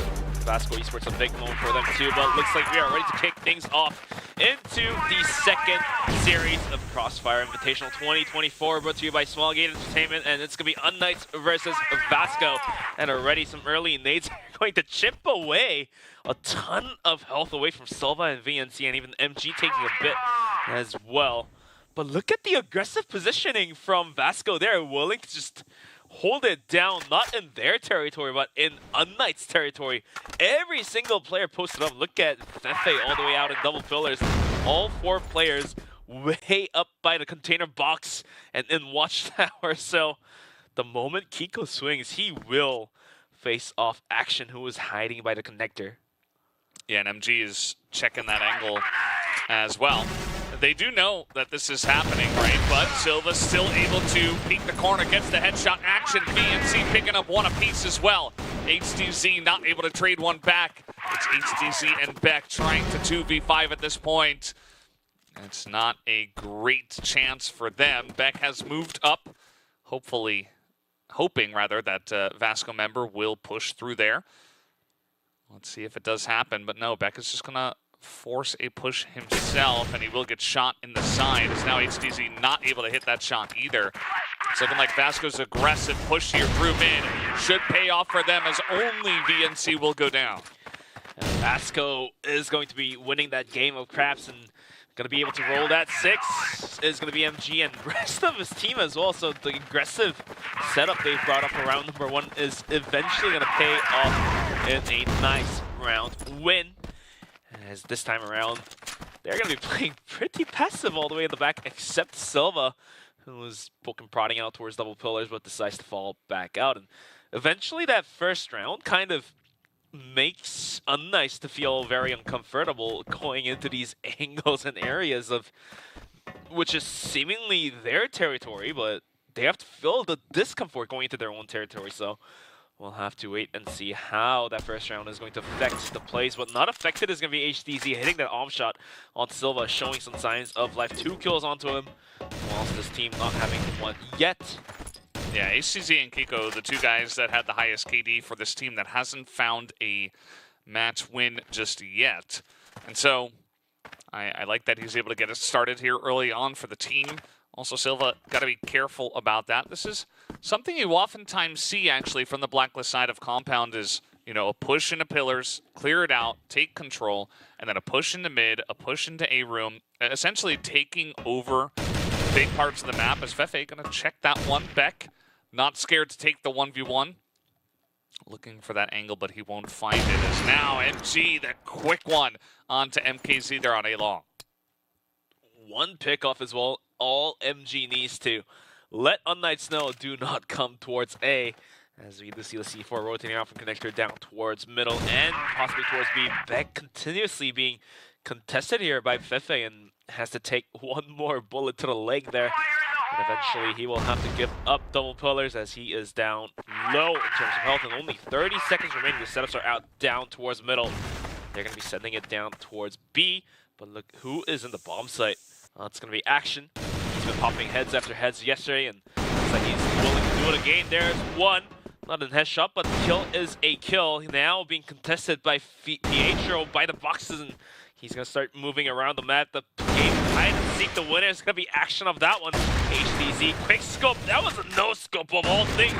Can't find the second as Fefe taps him out, and Vasco will continue to lead out in a 2-2-0. Yeah, 2-0, very dominant so far. This time around, Vasco just kind of hold standard defensive posture. You see Unknights.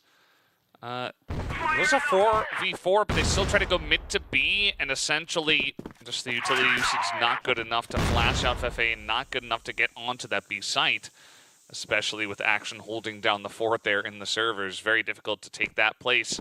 And so, looking pretty good so far for Vasco. They have held them early on this map of Compound, and Unknights, unfortunately, struggling to get that train moving. But definitely HDZ has came online, and maybe that's all you need to get it going for your team, and the rest of his teammates can start coming online. But Vance is a crouch, jump, check, and will spot the players out. And looks like he's going to be able to fall back without losing his life.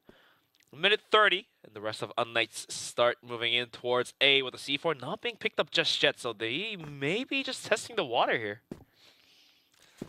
Very common to jump peek these boxes, and HDZ finally going to get that punish onto VNC. It's a very nice pick-off here. Took them about a minute and a half to get that done, but it certainly does make it feel like they've got an ample chance now to go for a follow-up push here. Just waiting to see exactly what the strategy will be from them. It looks like they want to clear out pillars first, which is fair. You know, make sure you're not going to be flanked as you are going for this push, which at this point, if you're clearing it out like this, maybe they're just going to go right down mid. It looks like you said, mid is of the choice as the bomb gets picked up as well. 40 seconds remaining on the clock, and they're going to be setting out their smokes once again. It failed last time as Action in servers was holding it down, so maybe this time around they're willingly going down towards A maybe, but looks like it's going to be headed down towards B, or no, they're going right back to A, and Action is going to have to hold this one down. Won't find one head, but MPD trades him out. MG being put to tester, won't find one. Pistols out, desperately holding on to it, and indeed he will find two, almost get a third here, but that does open up the bomb site. 9 seconds, and they will have to get the bomb planted. Silva will find the kill onto Pietro. 5-4, and the timer is ticking, and he will go for the bomb plant. Silva swings out at the right time, but not being able to hit the shot, and not being able to get the bomb planted, and that will allow Vasco to pick up their third. Yeah, really the key player in that play for me was MG. The fact that he's able to hold on by himself for that long in that office was insane. I mean, he gets that first pick, which is fair, but then the second one as well, just staying alive, getting the pistol hit, and delaying, and not allowing Unknights to get the plant down. Ideally, Unknights, they clear that out, they get a plant, and the fact that they're low on time doesn't really matter. But because they did push at, you know, about 20 seconds left, they didn't leave themselves a lot of time for error, and MG was able to step up to the plate and essentially punish them for that. So now, here we go. The utility is in. They clear out Silva. They do not clear out Fefe. MG also gets a snipe down on A while all of that is happening. Main push from the side of Unknights was here towards B. Now it's down to Action to hold on to servers. He successfully did so in the last round, but not the last round, but 2 rounds ago. But looks like Unknights has no interest in going down towards B just yet, as the C4 is still looking down towards Connector and having HTZ rotate all the way around towards middle to possibly flank it. May be the signal to us that they are willing to rotate out. Until just now, as Action now out from servers, coming up and over. He can find any frags on railings as he falls back down to servers. And the rotation is now actually happening to the side of Unknights. Yeah, they're certainly taking their sweet time with this, which, again, I think it's fair. I think it does make sense, but Vasco just able to get a spread out, essentially cover all their bases, get some extra information. VNC going to be really the only person that stops them from making their way into A. Let's see if he can get it done, because right now Unknights about to peek into mid. VNC is going to take out HTC. There's the double headshot, and Beck with the the last person left alive. Only 15 seconds left. And so he's probably going to have to push an A here. He doesn't know 100% where they are, but now he's heading towards B, and MG is just going to shoot him down. That's 4 rounds in a row now to the side of Vasco. Vasco will consecutively take 4 rounds in a row. And Unknights now really at risk. Will have to start pulling their gears back up. MG already sitting at 5 kills. And the scary part of Vasco is key player, of course, is MG, but at the same time, every single player on this team can perform up to that of the key players. And you remember that, like, it was MG today, but the day before that, it was Action as the key player. And we won't be surprised to see any of the players to be up on the top for the key players for Vasco. I wouldn't be surprised at this point. I'm just curious to see if Unknights are going to be able to find 1 round to win. They really need to get something going here on the Blacklist side. They have not found as much luck as other teams on the Blacklist side of Compound. And I feel like Vasco, you know, this is a team that actually defeated Bisha. And yes, maybe Bisha weren't playing at 100%, but it's still a win. They also win 3 maps against the other Chinese team, Evolution Power Gaming, right? So Vasco currently up there in the upper echelon of CFSI, I would say. And so certainly a very rough opponent for Unknights to try to take down. But MKZ is going to try to do exactly that. He wins the battle against VNC here in A room. And a chance now, once again, for Unknights. Now it's Fefe to hold down onto the B bomb site, as we do see Pietro and Kiko up in double pillars. Gunshots are going to be fired down across middle. Maybe push out towards B. We do see Fefe picking up a kill. He's going to rotate right back out after taking the life onto Pietro. And all of a sudden, Unknights, even after a nice opening by MKZ, is going to be a man down in comparison to that of Vasco with only 30 seconds remaining onto the clock. And now they really have to get a round win, like no matter what. As so, Kiko does so, will find the kill onto Fefe. Action though, he's hiding by the corners and springs out in the right moment, in the right time. Finds the refrag onto Kiko. 10 seconds remaining. They don't have the bomb. And they don't have the C4. There's no way to win the round. Unless they, no way. I mean, they would have to eliminate everybody. But the issue is that Action is nowhere near here, right? So yeah, he's going to take down MG. He's looking for the last kill, but Action is just hiding because he knows that, okay, I can just avoid this. The time is too late. And eventually, yeah, a couple of really nice kills, I suppose. And those 1v1s was taken there by the last guy on the side. It was Beck, right? And they still lose the round because he just doesn't have the bomb. They weren't able to bring that one in. So very unfortunate for Unknights. And now, at least they're going to get it started once again here. HTC picks up a kill in Pillars. And they're going to be sending it down towards B, but all 3 players from Vasco, including MG, has joined up to make that defense formation set up. And hence is why we see Unknights falling back up. But going back to that last round, everything went wrong. Like you mentioned, the C4 not being picked up with only about 13 seconds remaining. Back off, of course, got the double kill, but he did not have enough time to find the last kill into Action. The moment Action start running away, the chances of winning that round is all gone. But coming back to this round, looks like they're going to be sending it down towards A connector. It's going to be held down by VNC. VNC getting gone down through the walls. The old B backing out all the way to A-Long. FA is going to come in from the backside. Action will find the piece as well. MKC will take down one, but Action just continues to put the hurt. 2 kills already for him, both being headshots. The presence of VNC out towards A-Long just makes things even worse for Unknights because he can always spring back any moment and any time. But Kiko is going to go for the bomb plant, stick it. He doesn't care if somebody comes up on windows.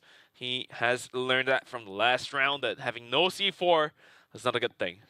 Yeah, he's going to get it down early. HCC, nice angle here, aggressive, able to trade a kill out. Action would love to hit that headshot.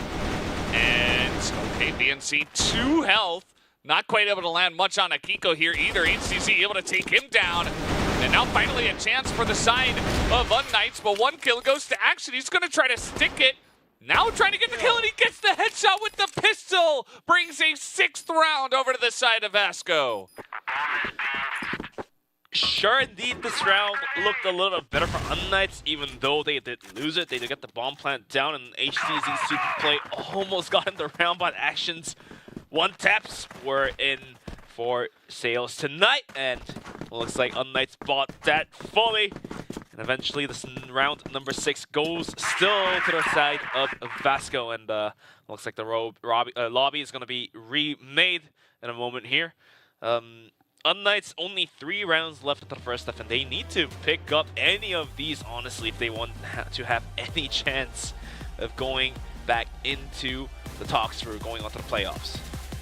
Yeah, it's just really rough at this point. I mean, 6 rounds in a row. I don't think that's happened yet. Not even to Unknights, I don't believe. Although there was that 1 half that went 8-1, so perhaps it did happen there. But Vasco just very consistent. I feel like some of these rounds are getting close. Like, there are pretty good looks for the side of Unknights.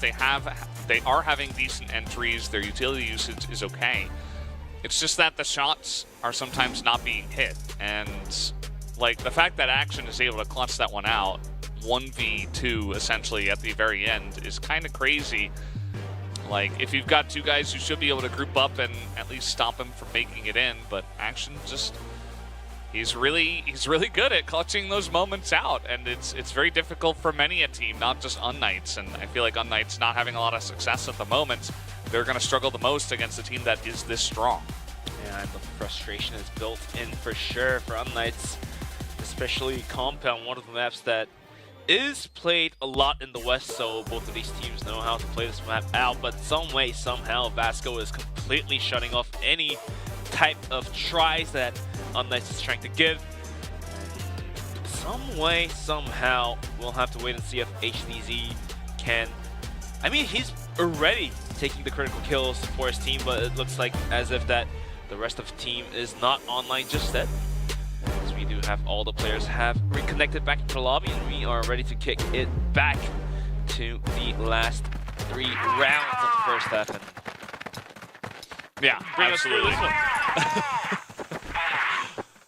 Bench just playing with his monitor as we're waiting. No, it went the other way around. Yeah. I'm tired. I'm sorry. But makes sense. Back to round number 7. Already kills being traded, and MG in trouble. And it looks like that technical break did allow to shift up the gears for Unknights, as now they do have 2 kills in their pockets and do have some form of map control here. Yeah, the issue for me is that Unknights have been able to get these first kills very consistently. I think it's like 3 rounds in a row where they're getting first kills, they're getting advantages, and they're having an extra member, right? It's either 5-4 or 4-3, and we get into the situation where, okay, the action stops, and Unknights, they're going to try to clear out all the angles, and they're going to try to push from there. What happened in the last round is that Action went for an aggressive angle, gets a pick, backs off with no trade. This time, thankfully, HTC is able to wait for that to come in. He gets a pick off, and now they get punished for taking that risk, rather than, just getting free pickoffs. Fefe did the same thing in Pillars, you remember, just the last round. So this time around, Unknights, well, Fefe's going to do it again here in mid. Able to trade one back and kind of even things up. He goes for another kill, and he gets another kill. This is what I'm talking about. I mean, Vasco are just allowed to essentially peek them over and over and take these aggressive kills. And this is a problem because they know after the first player dying, dropping down, they know where exactly Fefe is, and HTZ swings it once again, and you're basically allowing him to go on a tournament, but now it's Silva being contested. Top of the head is going to be Silva tapping out Pietro. All down to the hands of Beck, 30 seconds remaining. Beck does find the better of him, but now Fefe has joined up on the action. Beck is holding on to nade. That is not the right time to do so, but eventually jumping around servers, Beck is going to be able to take his M4 back out and get a double kill, and finally Unknights will pick up that first round. Yeah, Beck aggressive in there. Pietro went before Beck was ready, but then Beck was able to follow up kind of on an off timing, and it looks like the guys from Vasco were not expecting that, right? So he picks up that first kill. Fefe flashes him, not able to take him down as he's jumping into servers, and then once Beck gets down there, he's able to clean it up relatively easily. So shout out to him for picking up the first rounds on the side of Unknights. And Vasco, even though they did drop around, is going to continue to play pretty aggressively, having two players out all the way in pillars and connector. Silva and Fefe having two different angles to hold onto it. Silva waiting, Pietro swings, goes down. HTZ looking to swing, goes down. Kiko looking to swing too, but it looks like he's going to have to fall back out as Fefe's going to spring out, goes down. Eventually, it's going to be down to 3-on-4. Silva playing with fire, he will have to fall back eventually, but look at the push out from A towards middle by VNC and MG. They're going to have full control of mid. I think Kiko has been spotted out, and so the VNC. Oh, yeah. And now they are dead stuck in that B connector here. VNC, he's behind the container, and he's got support as, Kiko trying to go around the container. Beck will at least take him down, but the issue is that MG's artillery, just watching the two angles, helping out VNC, allowing him to get aggressive there with that man advantage. MKZ will pick up one. And looking for MG here. That looks like a pretty nice headshot if MG was still in that spot, but yeah, just too many members, too many guys to take down here for the side of MKZ. So that will be a 7th round in favor of Vasco. 7-1 with the last round on the first half here, and Unknights will really need to pick up this round here. Nades are flying down towards middle, but action in a 1v4 in a snowball fight is going to find the better of himself, actually taking some damage of Unknights, whereas he himself not taking 0.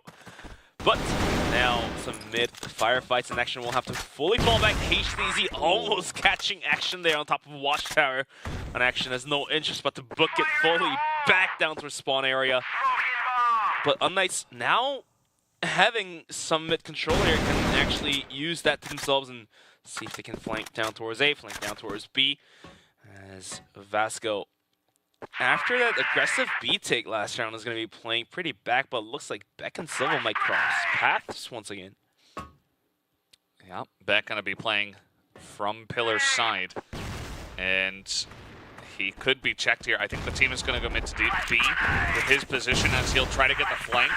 As the rotations are coming in, they are kind of missing each other for now, as now the push is coming in. Beck makes his way onto the site, just passes by Silva.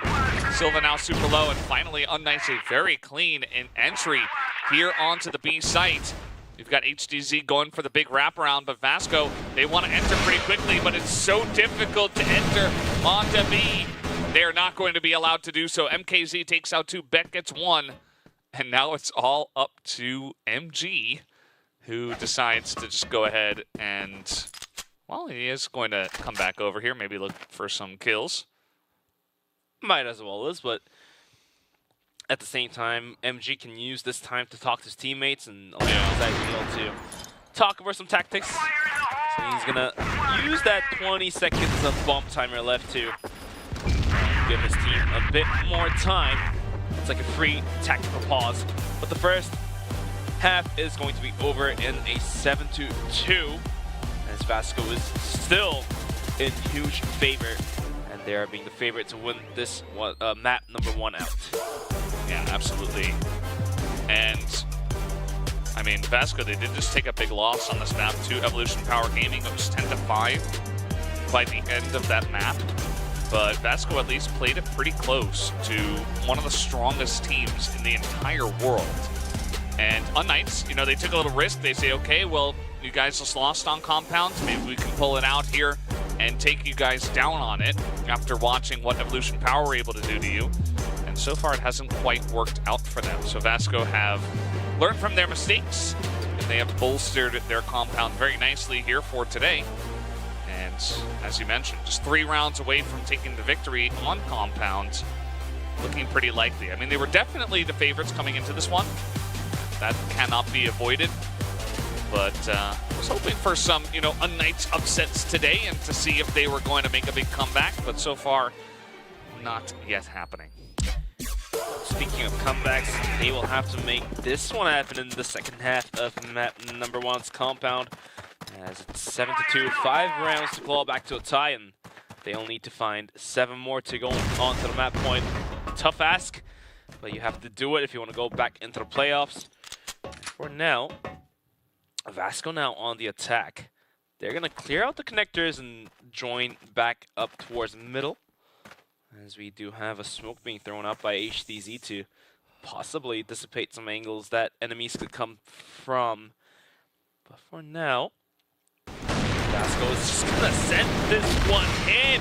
Fefe is going to find the kill onto HDZ. PH comes around the corner. Will find the headshot to Fefe, but wasn't quite there to find the second kill there. Nades are flying his way, and all of a sudden, a bomb site still being tested. They didn't check A long. That's a nice trade, but Kiko is going to get one as well. Decent chance here for Unknights. Silva bouncing in and out of the window, now looking for a retreat, actually, alongside of VNC. They're just going to run over towards B at this point in time. Not sure if Unknights will be ready for this at all. Beck's still looking up at the window, and they could be flanked. You know, if they went into spawn, there was a chance for 2 kills for Vasco, but instead they're just going to plant it. And they say, huh, they're not here. That's not even half bad, because that allows Vasco, even though they miss out on the 2 kills you talk about, but they still have enough time to position themselves in the stronger defending positions post-plant, and let's see if VNC can make a good use of this position down in servers. 19 seconds ticking. 1 headshot will do. Kiko will find the kill onto Silva in a 1v2. VNC playing with fire, almost getting the second kill. Has to start finding more kills. No, he cannot. 9 seconds is more than enough time for Unknights to get the defuse, and they will find their 3rd round. It's going to be 7-3. Yeah, the entry initially looked pretty good for Vasco, but they just slowly took poor trades, and they weren't able to get the bomb plants down, so they can never fully set up on A, just because Unknights had swarmed the site and they were taking good 1v1s and eventually got a manpower advantage. So Vasco elected to go for a big rotation over to B, and unfortunately for their sake, they weren't able to hold on to that bomb site down a member. Nice entry kills from the side of Kiko, who once again is able to step up for the team. And it gives a pretty good chance here for Unknights to try to mount a comeback. Round after round, Unknights showing more chances and showing some signs of life in them. And even though Vasco is so close from going to the map point, they are not there yet. They still need to find 2 more rounds to do so, and whilst all that time, we do have Vasco moving in down towards the middle. PH with good spray down, finds one, but can't quite transfer it for the second kill here. And it looks like Vasco's going to be sending it down towards B connector. Kiko gets completely caught with flash right in his face. But Beck does return the favor, and the bomb now gets planted, going to post-plant. Yeah, this time, certainly a much more comfortable position for the side of Vasco, especially with Beck down to 2 health. He has picked up the AWM, and he will be isolated by action. Now they know the last couple of members will be looking to come in from spawn. And they're just staring right at this door. They actually have utility. They have a setup. They have the manpower advantage. And this is what you want if you are Vasco this time around. Silva just going to take that kill away from MG. And that will be the round win over to the side of Vasco. So they pick up their 8th win. And they're 2 away from taking compounds. 2 away from picking compound, and Vasco is showing strong performances tonight here. And HTZ almost catching the tip of the arm of Fefe there. And KZ tossing out the nade won't do much either. In the meantime, HTZ is going to fall back down towards connector. And he has a great angle onto VNC, and that is going to just catch VNC with pants. I'm not expecting HTZ to be pushed out towards pillars, but the mid push is coming strong, and Fefe will find the headshot to PH. Kiko swings out, gets one of his own, and now Silva looking for more kills. Is going to be hopping on top of Heaven any moment soon. Is going to be going back down. Fefe will take the kill, and Kiko goes down. Bomb site not clean ship, but Fefe continues to take the kills. As he finds the kill onto Beck and looking for a third onto HTZ. Out of bullets, and now that frag grenade might just do justice. And no, and HTZ with the pistol with a double kill. MG now left to the clutch. Minute 20, more than enough time, but the C4 is down in favor of Unknights, and let's see what he can do. What a silly fight we just had there. He was about to start smacking him with his hand. I mean, he was running out of stuff. Sticks and stones. Yeah, he didn't have any bullets in his gun or his pistol or a grenade. And HTZ is just going to clutch it there at the end to take down 3 people. I mean, that was very silly. Like, he just ran out of everything. After killing 2 people, Fefe's still not able to make enough of an impact. Nobody else on the team was able to shore up any more kills, so yeah, I guess that one will go over to Unknights. We'll take a look at the replay. Starts off with a very nice lurk play from HTZ, just straight up mid, sneaks to the side, gets a kill, and this, I mean, HTZ is like, they can't do damage to him somehow. He was alive at the end of the day, but looks like Vasco is going to be sending it down towards the middle once again. The setups are being thrown out with the pop flasher, and the Pietro is not going to be able to find the head as VNC is going to tap him up from lobby A, completely being contested. Kiko will try to hold this one down as MKZ arrives for support, but Kiko swings out, gets one more, but Action is there to react. 1v3 now. It was a 1v4, but he does get a kill. Make that 2 for this guy. Now down to a 1v2. 2 quick headshots will open up the bomb site, but the rotation has now arrived from back in HTZ, and Action will need to find 2 more, and he will find 1 more indeed. 1v4 down to a 1v1 in the blink of an eye. HTZ comes up and over in Heaven, but Action having a general idea, but Dion from HTZ will put the halt to it as Unknights will pick up 1 more round. That's going to be their 4th, I believe. 5th? 5th, yeah. 5th. So the score is going to be 8-5. Yeah, I mean, Vasco are trying to up the tempo. They're trying to run at Unknights, and Unknights are holding their ground. They're playing it really well. They're absorbing the pressure. They've got guys up front ready to spot it out before the push even really begins, to trade out a couple of kills, take some power and utility away from the guys of Vasco. And it is working out pretty well. Vasco, you know, they're a really strong team, but Unknights aren't just going to let them sprint at them and win the map. So they're certainly going to have to slow things down here, I would imagine, which gives a nice little potential advantage to the side of Unknights. Kiko trying to take this trade against VNC. Doesn't have much support here in this room. Although Kiko does have the AK, 19 bullets, as he did not have the chance to reload. 1 tap will do the work, but can he find the 1 tap is a real question. Fefe now also coming in for the support, as we also have HTZ all up in the bomb site with Pietro, but at the same time, because of that double AWM setup, Unknights does have another AWM down on a bomb site, but HTZ and Kiko will find a piece each. Fefe will find the refrag, but he did end up losing 2 teammates. The paint is not going to help HTZ there, as that hit the railings. The physics in this game is up to date, I would say. And when only 54 seconds are remaining, Beck will start opening fire as Action goes down. Action has been hitting some crisp headshots, but not this time. Yeah, not quite this time. Fefe looking to get in through mid alongside of MG. Not sure if they know that Beck has made his way out of A after getting that kill onto Action, who was just trying to sneak on through. And yeah, Beck gonna get the nice drop on an MG, nearly takes out Fefe. And he tries to challenge him with the pistol. He's going to do at least 1 shot of damage, and that gets him low enough for HTZ to finish off the kill. So 4 rounds total on the Global Risk side so far for Unknights, and it's 8-6.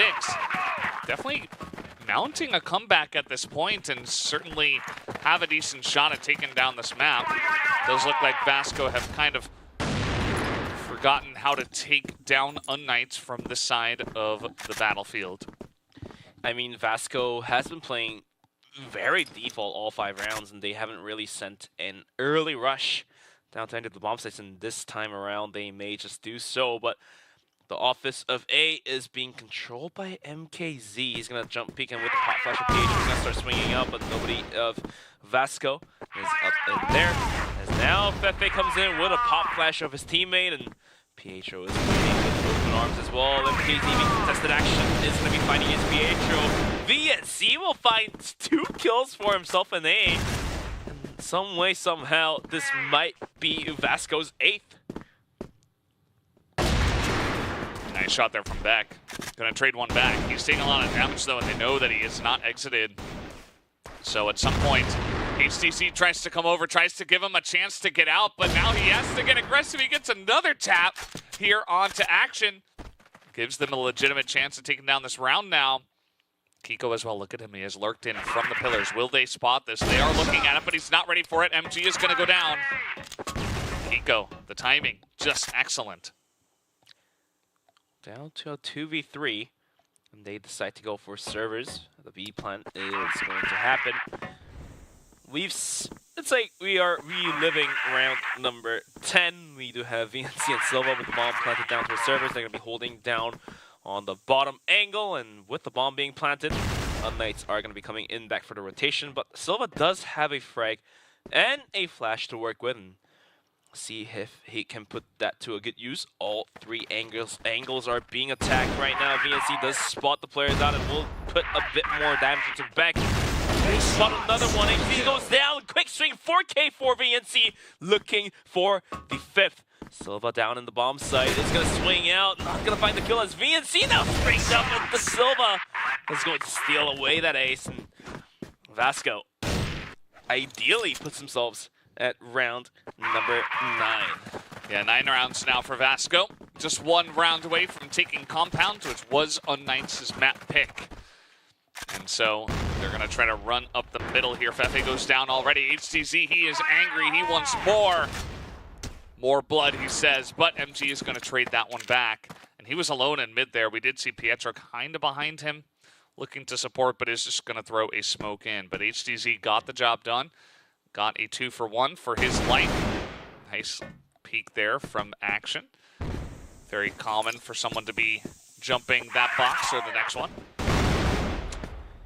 MKZ trying to hold down A long, but does he realize if all 3 players of Vasco starts running in, can he hold this one down? But luckily for him, Vasco is going to rotate out from A and down towards B connector. The C4 is going to be up, way up in the front with Silva holding on to it. And it's going to be back with an AWM holding down that B office area outside of double pillars. The smoke put out in the right time is going to buy him a bit more ground to work with, as he's going to be peeking it with an AWM, but Action knows that.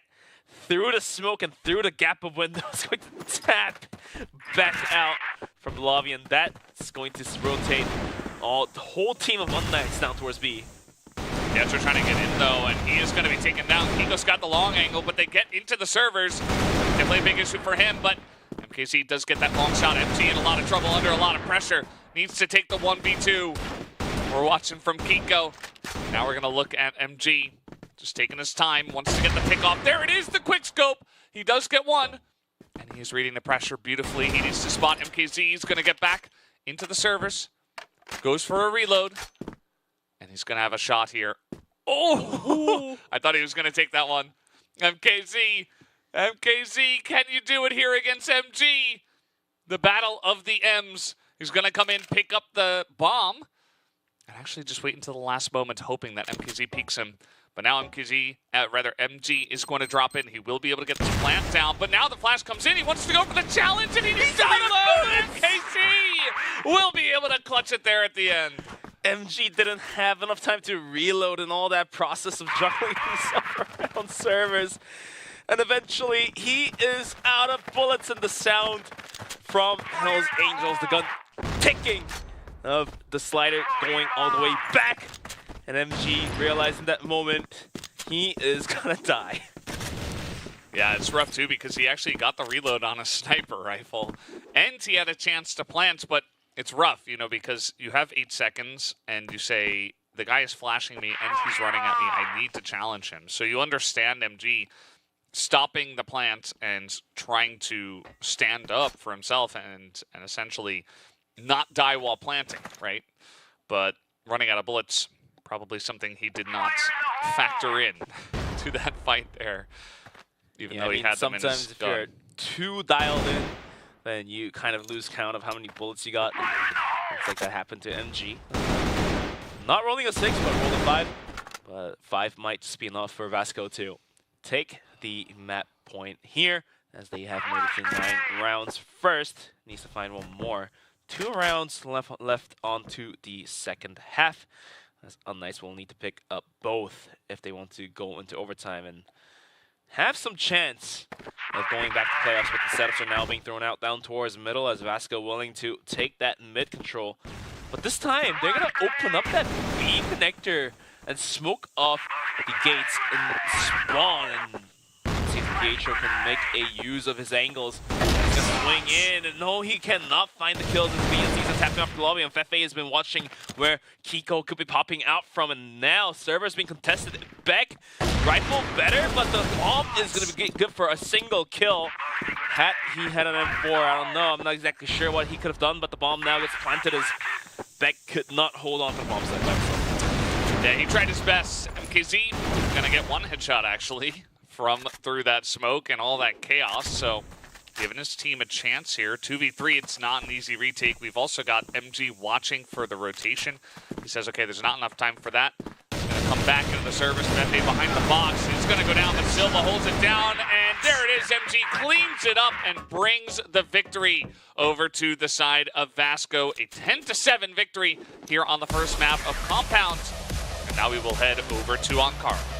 Second 10-7 map here coming into the third day of CFS 2024 Invitational here. And looks like Vasco is going to come out alive on top of Unnights on Compound, and looks like we're ready to go into map number 2 of Mankara anytime soon. But Vasco absolutely feeling happy. You can already tell these guys are not going anywhere but talk about tactics and strats. And before going to map number 2, and as you can see on Unnights, they are going to cheer themselves up. They had a very rough first half, 7-2, and then they almost made a comeback. So definitely big props. Big shout out to Unnights. They are still living the dream. But let's take a look at some of the highlights of Compound. Yeah, the highlights. HTC unkillable in this moment.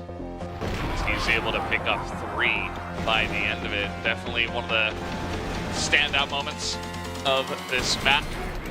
And action as well. Getting his own clutch, many angles. He wasn't quite able to win the rounds, but he did pick up 3 kills and made it very interesting for us at least to watch. And yeah, it did start off very Vasco favor, but it was nice to see that Unnights at least were able to have some fight in them and attempt to pull off the comeback.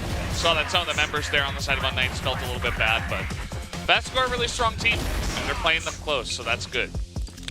But now we are going to Ankara, and if I'm not wrong, stats do speak better for Vasco, so Unnights is still at risk. And they will need to find the win on Ankara. But let's take a look at the set summary for Compound. It's going to be 10-7, very close fight between these two teams, but Vasco will be able to win this one to themselves, and some numbers are being put out. A lot of the players on Vasco, at least 3 of them are above 1. Towards the side of Unnights, it's not only, but still 3 players are above 1. Not a bad stats being put out. Yeah. Just a couple rounds short from taking the win. HDZ had the most kills per round, actually, so the highest in the lobby. And I think that's why some of the players went over to him and kind of tap him on the shoulder, because they know he's trying really hard to put on a carry performance, and they probably feel a bit bad that they're not able to quite support them as well as they would like to be able to. So yeah, nice try from the side of Unnights. They'll get a second chance here on Ankara. Fortunately for them, I do think that they got to get it done here against Vasco. They need to win at least one map, which they have not been able to do so far. Otherwise, their chances of playoffs kind of go out the window. We've only got 6 teams here, so it's very competitive, and unfortunately, some teams are going to be at the top and others won't. Yeah, I mean, you definitely don't want to be the 2 team at the bottom to book the plane ticket home, so Unknights definitely have to give all they've got to stay in this tournament and go into the playoffs. Otherwise, it will be them first to mark that last spot. But for now, Compound, map number 1, is going to go in favor of Vasco, and then we have Ankara coming up for map number 2. If Unknights is going to be able to pick this one up, then we have a good chance of going to Black Widow, which is going to be map number 3 as decider. Surprisingly enough, though, I expected more Eagle Eyes to come out on the side of the West teams, but apparently both of these teams don't necessarily want to play these 2 maps, Eagle Eye or Mexico. So Eagle Eye 2.2, 2.0 even, aren't like, won't you not want to play the map, right? Because I want to play that map, but looks like we are ready to go back into the game as we're going to be looking at the faces of these 2 teams. Another CG out here, as we not only get to see the faces, but the whole team in general, but not only a single team, but 2 teams at once. Yeah, both teams love the overlap. You can see all 5 players that are getting into this one. I hope that the Unknights players keep their hopes up, keep their spirits up, because they were able to play it relatively close that last map. And Vasco did get pretty over-aggressive, I would say, from the Blacklist side. I think they tried to just kind of steal the map away and just go a bit way too over-aggressive, but it was really nice to see Unknights essentially slap that down and say, okay, you're not allowed to do that against us. We are going to prove that we deserve to be here. And so they did that, but as I said before, you don't want your run to end here. You gotta pick up a map against Vasco, and Ankara will be their next chance to do so. Speaking of which, we do have Ankara all loaded up and ready to go. We've got Unknights back on the Blacklist side. Let's see their aggressive stance on Ankara. We are back live into the second map of this series, Unknights versus Vasco, and Vasco versus Unknights. Unknights is going to be taking this one with composure and with patience. They're going to be burning the clock, and after a couple flashes being thrown out, MKZ and Tico is going to be leading the way in to clear out the angles down to the bomb site. Vents is going to be cleared out by 2 frag grenades as well, so this show comes to show that they're taking this map with 100%, not just 100%, but 200% dedication outside. Minute 40 left onto the clock, and look at Action's angles. He peeked out from middle, coming in from connector, and he has to back out after missing that one tap. And tosses out the nade to clear out middle to buy the room for him to fall back. In the meantime, MKZ and Kiko is going to be walking themselves down towards connector, down towards the middle, but the C4 is still dropped outside of B long, and maybe this could cause Unknights some issues. We've seen that one round.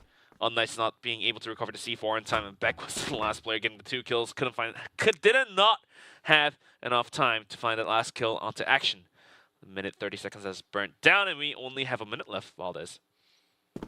Yeah, definitely trying to brew something up towards the B site. We do have one guy, Silva, watching for this, but currently pretty spread out on the side of Vasco in terms of trying to get a defense going up against this push. But they do have Action rotating over. Seems like they know the timing of this, and now MG's going to get that shot onto Beck over at Office. So they say, okay, something's probably brewing towards B, which is going to spark Unknights to maybe go for a mid push. We'll see if they want to take that sharp angle towards A, or if they actually will commit on to B.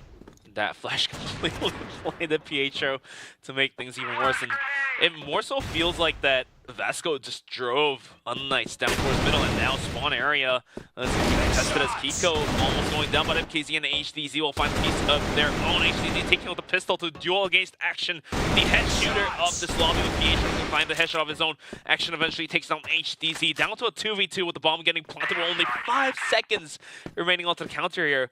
And look at MG's position. He has wrapped all the way around from spawn, and this could cause some trouble for Unknights to hold onto the bomb site. MKZ on top of the staircase can't find much. Action swings out, gets instantly punished by Pietro, but not quite there to take the kill.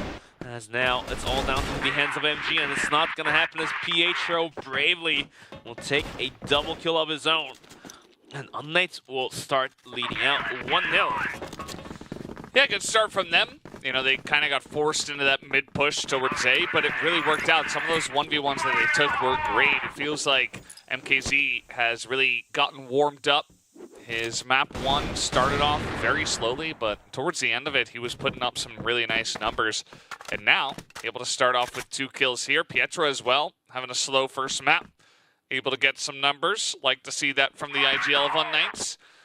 Always feels nice when that IGL is putting up numbers as well, alongside of calling all the shots and having all the responsibility for the strategy of the team. Can be very difficult to do both. So a lot of respect to Pietro and Fefe in this case. Yeah, sometimes if you're a shot caller, you can't completely focus on your movements and your mouse placements and crosshair placements. So sometimes they do slack off on kills, but this time around it's going to be Gage for taking a bunch of kills, and MG almost gets the better of Beck here, but it looks like the crouch peek was counted as a wallbang. Sometimes if you crouch a little too fast, it will register as a wallbang, and Beck gets to see another round. And for now, minute 20 seconds has been burnt down, and looks like Unknights is going to treat this round the same way they treated the last round, playing to the wire, playing down to the wire, burning the clock down. Gage was waiting by the corners, but Silva was faster to react and was able to gun him out from the lobby. So Unknights will have to play 1 and 2 men down as MKZ runs right into Silva. 3v5 and a tough call. 48 seconds and B might be of their choice.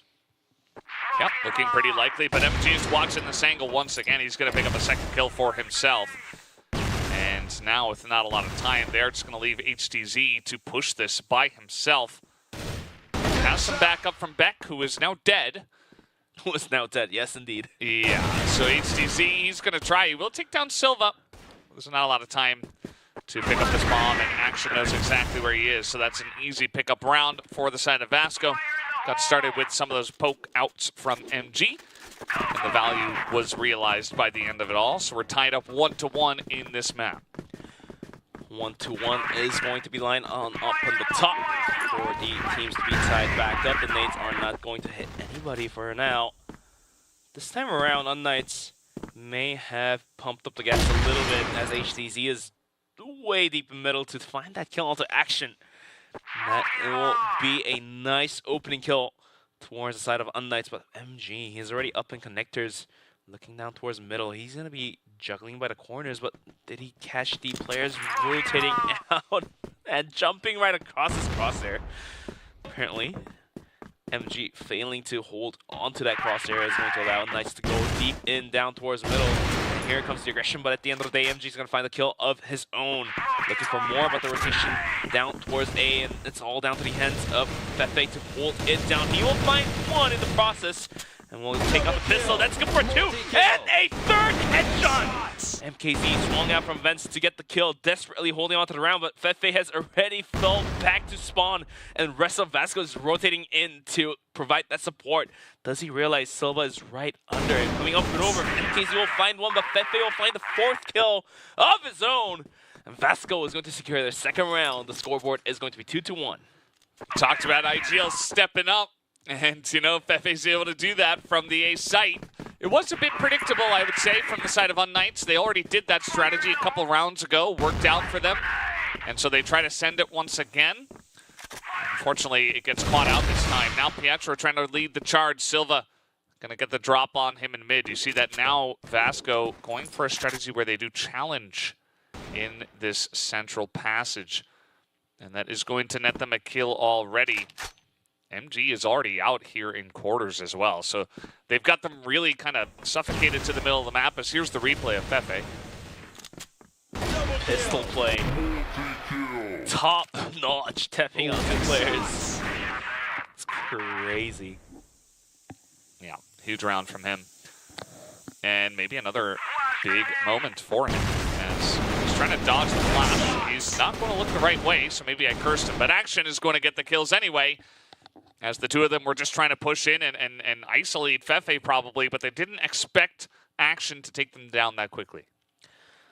And to make things even worse, those 2 headshots as well for Action, so really looking to bump his headshot rate, HR, on the stat score to be up there.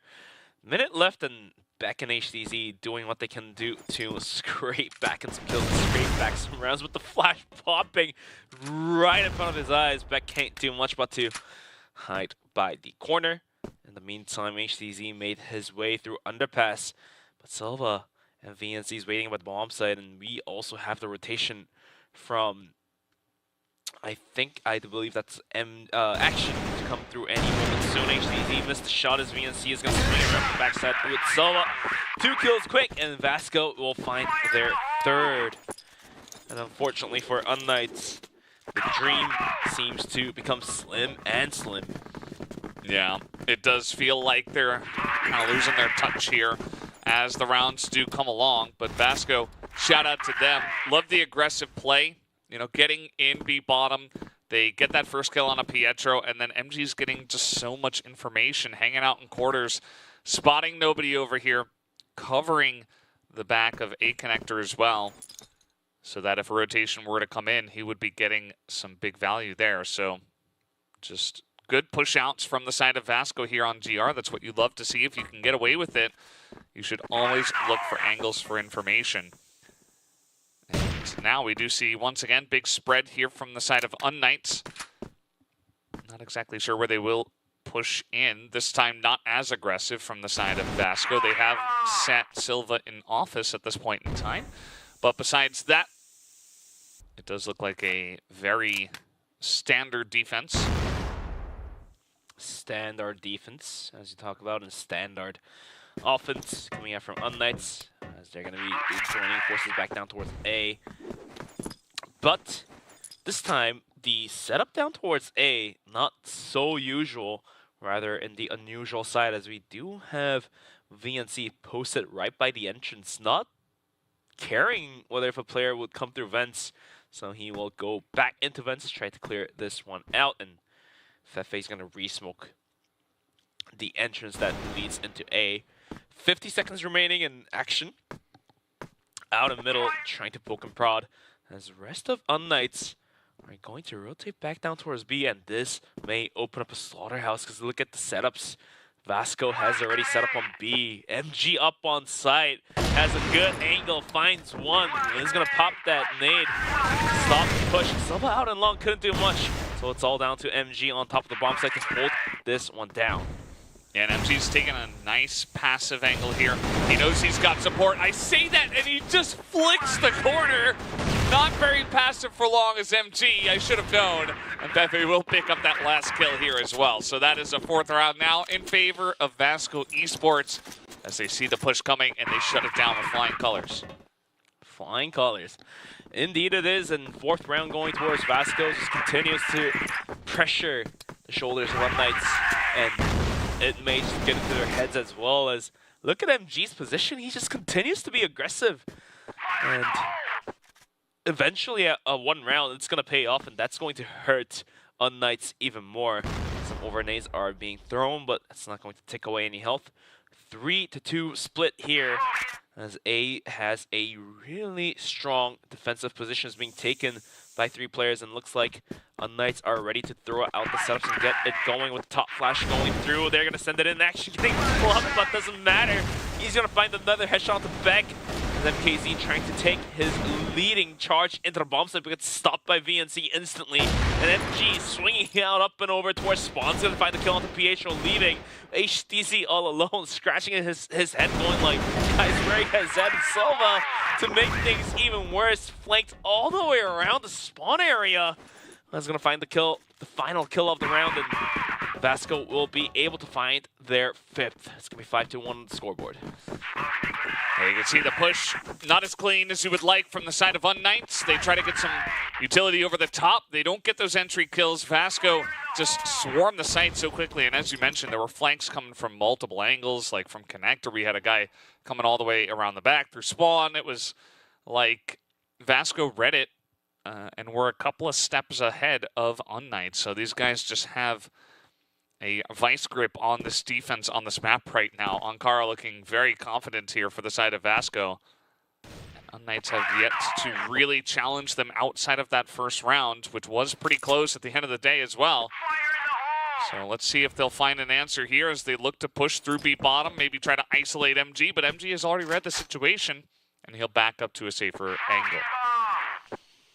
And also the C4 is down deep outside of A long here, so I don't think Knights wants to risk too much, but they definitely do have to start risking something because there's only 3 rounds left on the first half. And look at Silva. He's willing to peek out these corridors, and does he realize Beck is right there? Oh, Beck's going to find the better of him, and that should weaken the defense side of Vasco for a little bit. As Knights may now just have enough chance to go for a win here, but actually going to swing out and get a headshot to equalize things back down. Make that a double. This man continuously clicking heads, looking for a third with the AK, and yes, indeed, he does get it. And all of a sudden, Knights is looking so shaky here to hold on to any of the rounds here. Yeah, you can see they're getting pretty frustrated, just peeking action one by one by one by one, and now another kill is going to go over to VNC. MG taking some shots in the bat. MKZ. Ooh, nice little 180 no-scope from him, actually, as now Action will get the drop on him. That's a 6th round already over to the side of Vasco. And this is not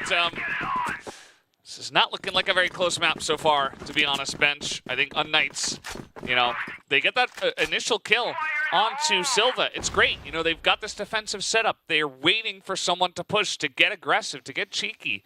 And they get the value. They get that kill. But the follow-up was just not good enough, and Action took big advantage of it. It was not there for sure. As you can see on the replay, Action just clicking heads as if it's just clicking cookie clickers there, but at the end of the day, he is going to be able to find the third. And some way, somehow, Knights could not break through the defense, even after a huge opening kill they had. But for now, coming into round number 8, only 2 rounds remain here, and Knights is going to be setting up out towards A. The nade is going to do some hurt into Fefe as VNC is going to be posting himself up in vents, soon to be tested by MKZ as VNC did fall back out in the right time. But do they realize the main push is coming out from vents because they do not realize this Fefe gets stepped out. VNC has to fall back all the way into spawn, and the bomb site has been fried. Yeah, they do a good job this time. All 5 members committing to the push. This is exactly what you would want to see from the side of Knights. And they're going to smoke off that fence really, really nicely here as well. VNC trying to pick someone off, but he cannot. And this retake very difficult. MG looking to get on in, wants to get a pick off before they actually commit to the push. But I don't think that they're really going to be gifted that here. Pietro's got a very nice angle where he's just at a range of if they're peering through the smoke, but he's going to wait a little bit too long. Now the flank is coming in. Action, a chance as Silva, a snipe. MKZ's being shot in the back. There's only 2 guys left with 8 seconds left, though. I don't know if there's enough time as Beck will survive. And it will not be enough time. MG going to just take the kill, but it will be the round over to Knights. Some way, somehow, MG is going to stand with 1 kill per round with 7 KD. Did not die last round, so we might just be able to see a KD that is above 3 tonight. If he can keep up with this tempo of getting kills and not dying. But for now, Knights will pick up the 2nd round they needed, but looks like the last round is not going in their favor as VNC swings out, gets a quick double kill as Fefe will find an arm of his own to take down the armor of Knights, which is 80s. And looks like it's going to be down all to the hands of Pietro, the IGL, who is waiting. Is going to be MG taking that final drop. It's going to be 7-2. Looks like the repeat of Compound is happening onto Ankara. And Knights needs to pile in and throw in every single dime and quarters and cents and pennies they have into this one, because it looks like there is no hope right now. Some silver dollars, maybe, throwing some $2 coins. At least those dimes get the 5 yen coin. Yeah. See what they can get. No, I mean, there's not a lot of... okay, they're just coming at them really fast. There's not even time to talk about what just happened. Beck and Pietro, couple of pickoffs already. These guys they're looking for something. And Vasco just trying to run them down. And it wasn't working at first, but now Silva is able to pick one off. Now going for the reload, and Beck is going to take advantage of that. Pretty standard stuff. Action has to just hold up himself here in the spawn. That's actually going to be a win for MG with the pistol.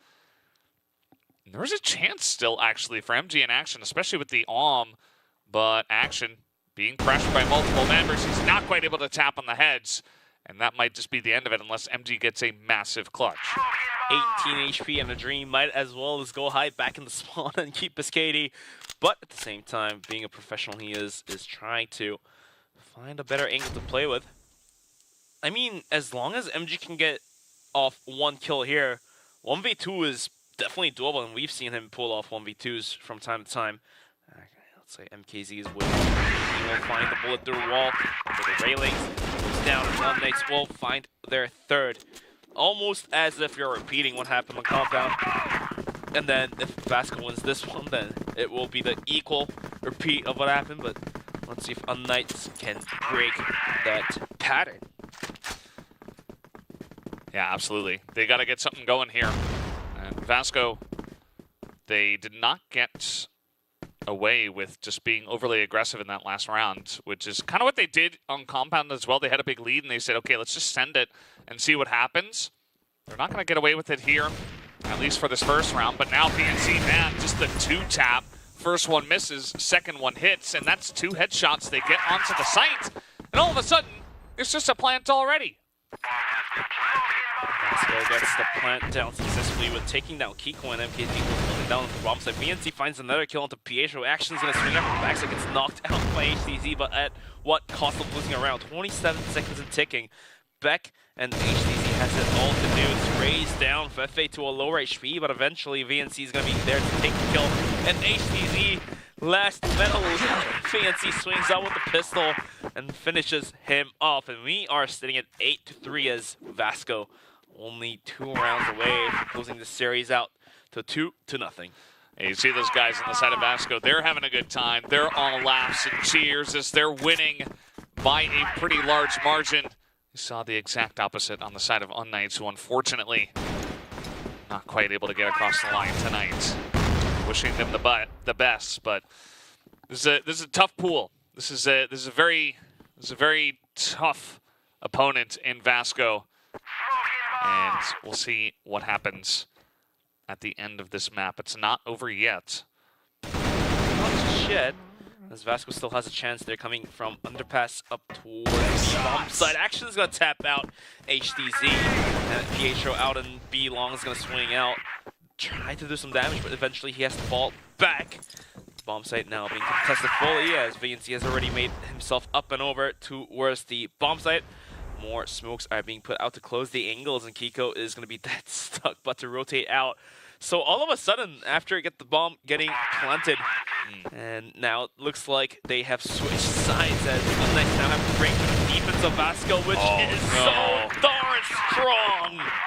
Oh man, they had like 4 different players looking at that exact entrance. The first kill went the way of Vasco, and the rest was just history. It was a steamroller event over there, and we'll have to wait and see. I mean, 9-3, looking pretty strong for the side of Vasco. We'll see if they can close it out here, or will Unnights be able to mount the massive comeback? We'll have to wait and see indeed, Valdez, but right now, Unnights put to the true test here. There is nothing but a wall right against their backs.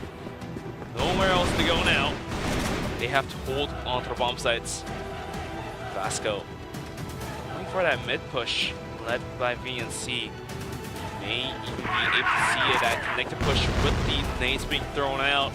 Unfortunately for them, HTC is on top of the bomb site, but MG on the Watchtower is going to find one, even take some health away from MKZ. Wow. Yeah, that second shot, as you mentioned, that little bit of extra health was actually insane. Now Action just comes over, knows he's trapped behind the box, and knows that there's nowhere for him to run to. Kiko, here in the vent, trying to check every angle, but eventually it's just the front angle as they take them down. Silva's got a read on where the other members of Unnights were trying to come in from. It's only Beck and HTZ to try to retake this site. Do they have the angle? HTZ is trying to come in from behind here, actually, and get the drop. He will be able to get that pistol headshot. gives his team a chance, but now Beck is going to go down, and it's all up to HTZ. Not the first time I've said that, as HTZ nearly goes down to a grenade, but he will be taken out by MG anyway. 10-3 is the scoreline for Vasco here on the second map. They take the 2-0 tonight. They take the 2-0 tonight, as Vasco will add one more series win to their scoreboard. And Unknights having a tough time out here in the CFS 2024 Invitational. They will most likely have to win the next one they are going to be playing later tonight to have any chance to bounce back into the playoffs here. And you see Beck, he's trying to cheer up the team, he's trying to do what he can. Meanwhile, it's all joy and fun conversations in the Vasco booth as they're having a great time with this victory. So 2-0, they definitely must have felt like the big favorites coming into this one. Been a big moment here from Fefe. Some of these highlights are actually insane, what the members of Vasco were able to do to them. Yeah, these highlights are perfect, you guys. MG been hitting those shots. Silva has been hitting those shots. And speaking of who else hit those shots, is going to be Action as well. That triple kill was absolutely insane. The third one right here. That pre-fire did not hit, but the second one by reaction eventually takes the head. And now that should grant them enough rounds. It's going to be 10-3. Scoreline, like you said, is Vasco closed this one out in a swift manner, although the first map did feel like, oh, Unknights had a standing chance, but coming into Ankara, Vasco just shuts it out, 10-3. Yeah. The only thing I would say is that maybe some of the top teams will look at this and say, hey, maybe we should play Vasco on Compound more often, right? Because Ankara looking much, much better than the Compounds. We already saw Evolution Power taking down Vasco pretty heavily on Compound. So maybe that will be kind of a sore spot for Vasco as we move into best of fives, where you only get one ban. But we'll have to wait and see how that does pan out in the future. As you see here, the side of Unknights, not the best numbers, but 6.5 KD for MG. 6.5. So definitely above 3, which is what you were mentioning, the number you were mentioning earlier on. Yeah, I mean, this is the first time seeing somebody come way above 3, double that. No, more than double that. So 6.5 is going to be the number. Not exactly sure who the MVP is going to be, because every single one of them had a really good shot at it, but the match results are here. Vasco Esports closes out this series in a 2-0, 10-7 and 10-3, as Unknights tried their best in Compound, but looks like they have lost their gears and lost the time. They are going to be losing 2 maps in a row. Yeah, 10-3, certainly a devastating win to the side of Vasco. MG will pick up the match MVP. I think if you get 6.5 KD on any map, you're probably going to pick up the match MVP. So we'll take a look at what he was able to pull off here in this matchup. Taking a look at the beautiful faces of MG and the beautiful four of his is, but 6.5 KD, some numbers that players cannot really put it up out there, especially even snipers like HTZ or Shao couldn't put it out there. But looks like we are ready to interview our MVP. Let's bring MG up to the board here. Hello, MG. Congratulations on the big victory. How do you feel after taking down Unknights? You guys absolutely dominated them today. Parabéns pela vitória de hoje. Vocês dominaram o jogo contra o Unknight. Como você se sente?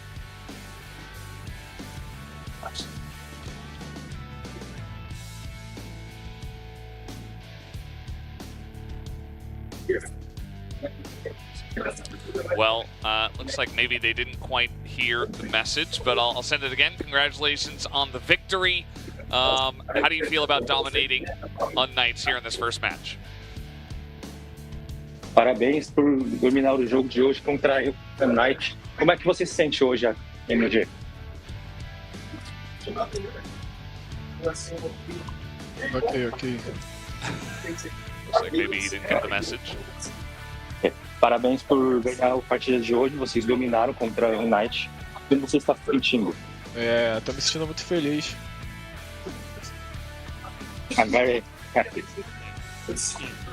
So, by beating Unknights, I think you and your team has marked a spot in the playoffs. So, are you guys ready to fight Bisha Gaming and Evolution Power Gaming again in the playoffs to mark that #1 spot? Com a vitória de hoje, vocês ganharam a vaga, provavelmente vão ganhar a vaga nos playoffs. Tô ouvindo ou não? Você... Não tô ouvindo. Você não tá me ouvindo? Ok. Com a vaga hoje no...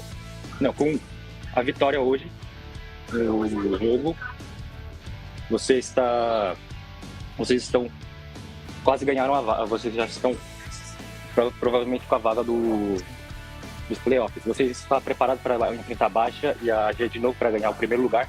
Sim, estamos preparados. Yes, we are prepared. Well, I want to ask MG, who does he think is the best sniper besides him in the whole tournament? Quem é o melhor sniper para você, tirando você? Acredito que o Xiao. Maybe Xiao.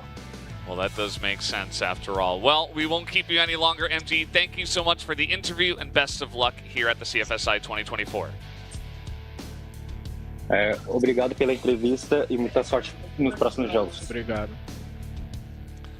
As he is very in the zone over there on his side. So big victory from Vasco to take down Unknights, and we are going to be moving into our next matchup here. Will be Bisha Gaming up against Pacific Makta, which certainly favoring Bisha in that match, but Pacific Makta, they really need this victory in order to try to make it into playoffs. So guys, we're going to take 10 minutes break, and we will come back with the third match of the night. Don't go anywhere.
Hello Crossfire Esports fans, this is the CFS HQ.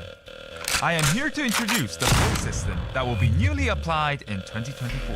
We will dive deep into the detailed structure of this new system. The CFS 2024 point system. We are very pleased to introduce the new point system, which has been designed to invite competitive teams to the major CFS tournaments. Regions with professional leagues will decide the teams that will advance to the CFS Summer Championship and the Grand Finals based on the team points earned in each season. The points will be distributed differently according to the team's final standing of each season.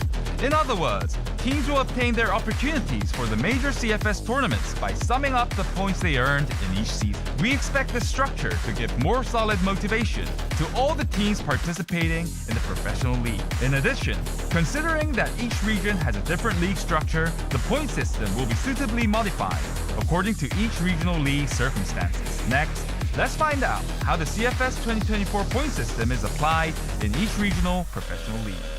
First, let's check the system for China. The 10 esports organizations affiliated with the CFPL will receive different points based on their regular league standings of the 2 seasons in 2024 and their final playoff standings. After the end of both seasons, we will calculate each organization's accumulated points to select the teams that advance to the major tournaments. Firstly, the teams ranked 1st to 3rd in the point system will be invited to the CFS Summer Championship 2024. After the Summer Championship ends, the teams will be divided into 2 groups based on their point standings for the CFS 2024 Regional Finals, China.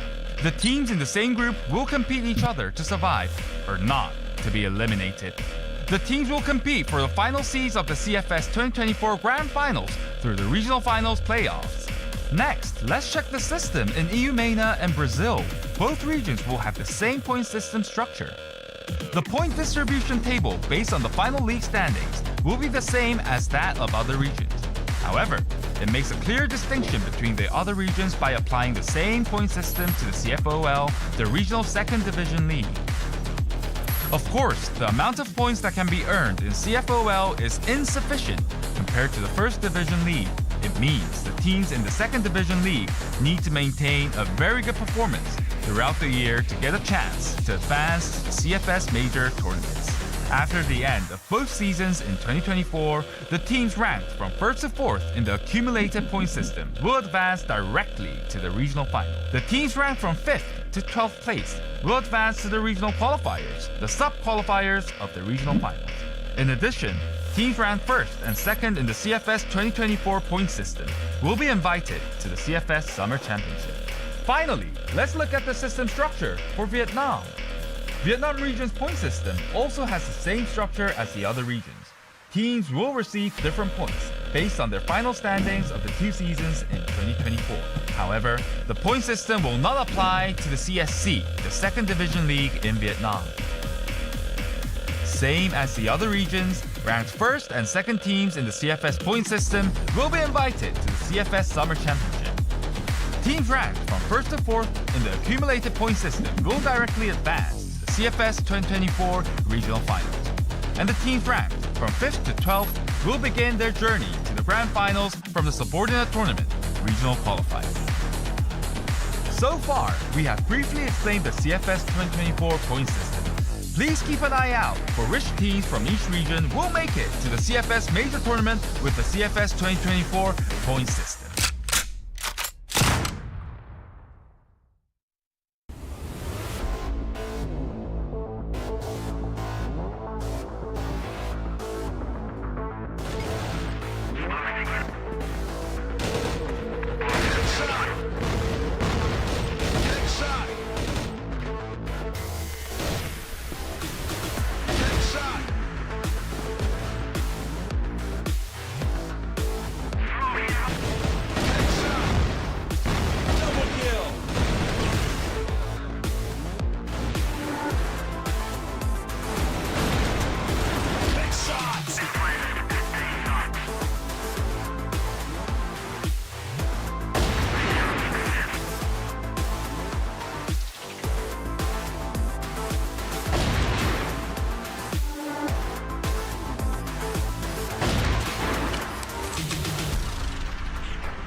life easy on himself.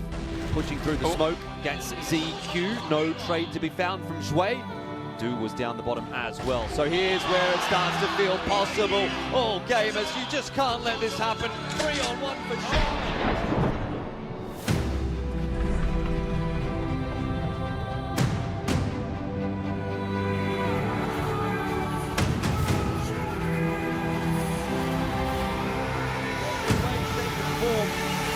That was the worst 3-on-1 I've seen from them in this event. 3-1v1 for a team.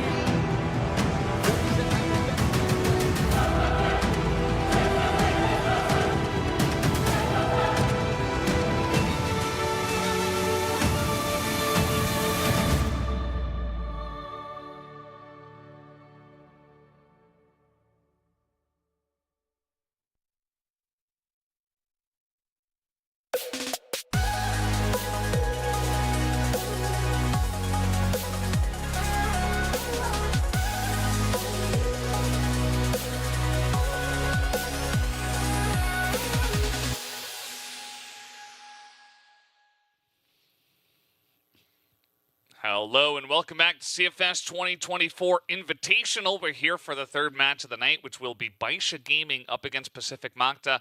Bisha Gaming, they only lost one match, and that was up against Vasco Esports, who did take them down. Vasco did say that they weren't quite trying their best on the side of Bisha, and that was part of it. But I think, you know, Vasco, a top team as well. Bisha looking really strong. Really, the question on my mind is, can Pacific Makta match this upper level of CFSI? Yeah, I mean, Pacific Makta really needs to take down the upper echelon of Crossfire professional scene to have any chance to go back into the playoffs, as we have finished the first two matches. And they did lose to Carahouse 2-1, so this is their chance and this is their shot to make it back up there. And then after this match, we are going to have a final match of the day, which is going to be Evolution Power versus Unknights.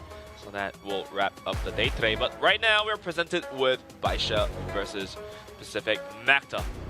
Well, let's go ahead and introduce our teams here, starting off with Bisha Gaming.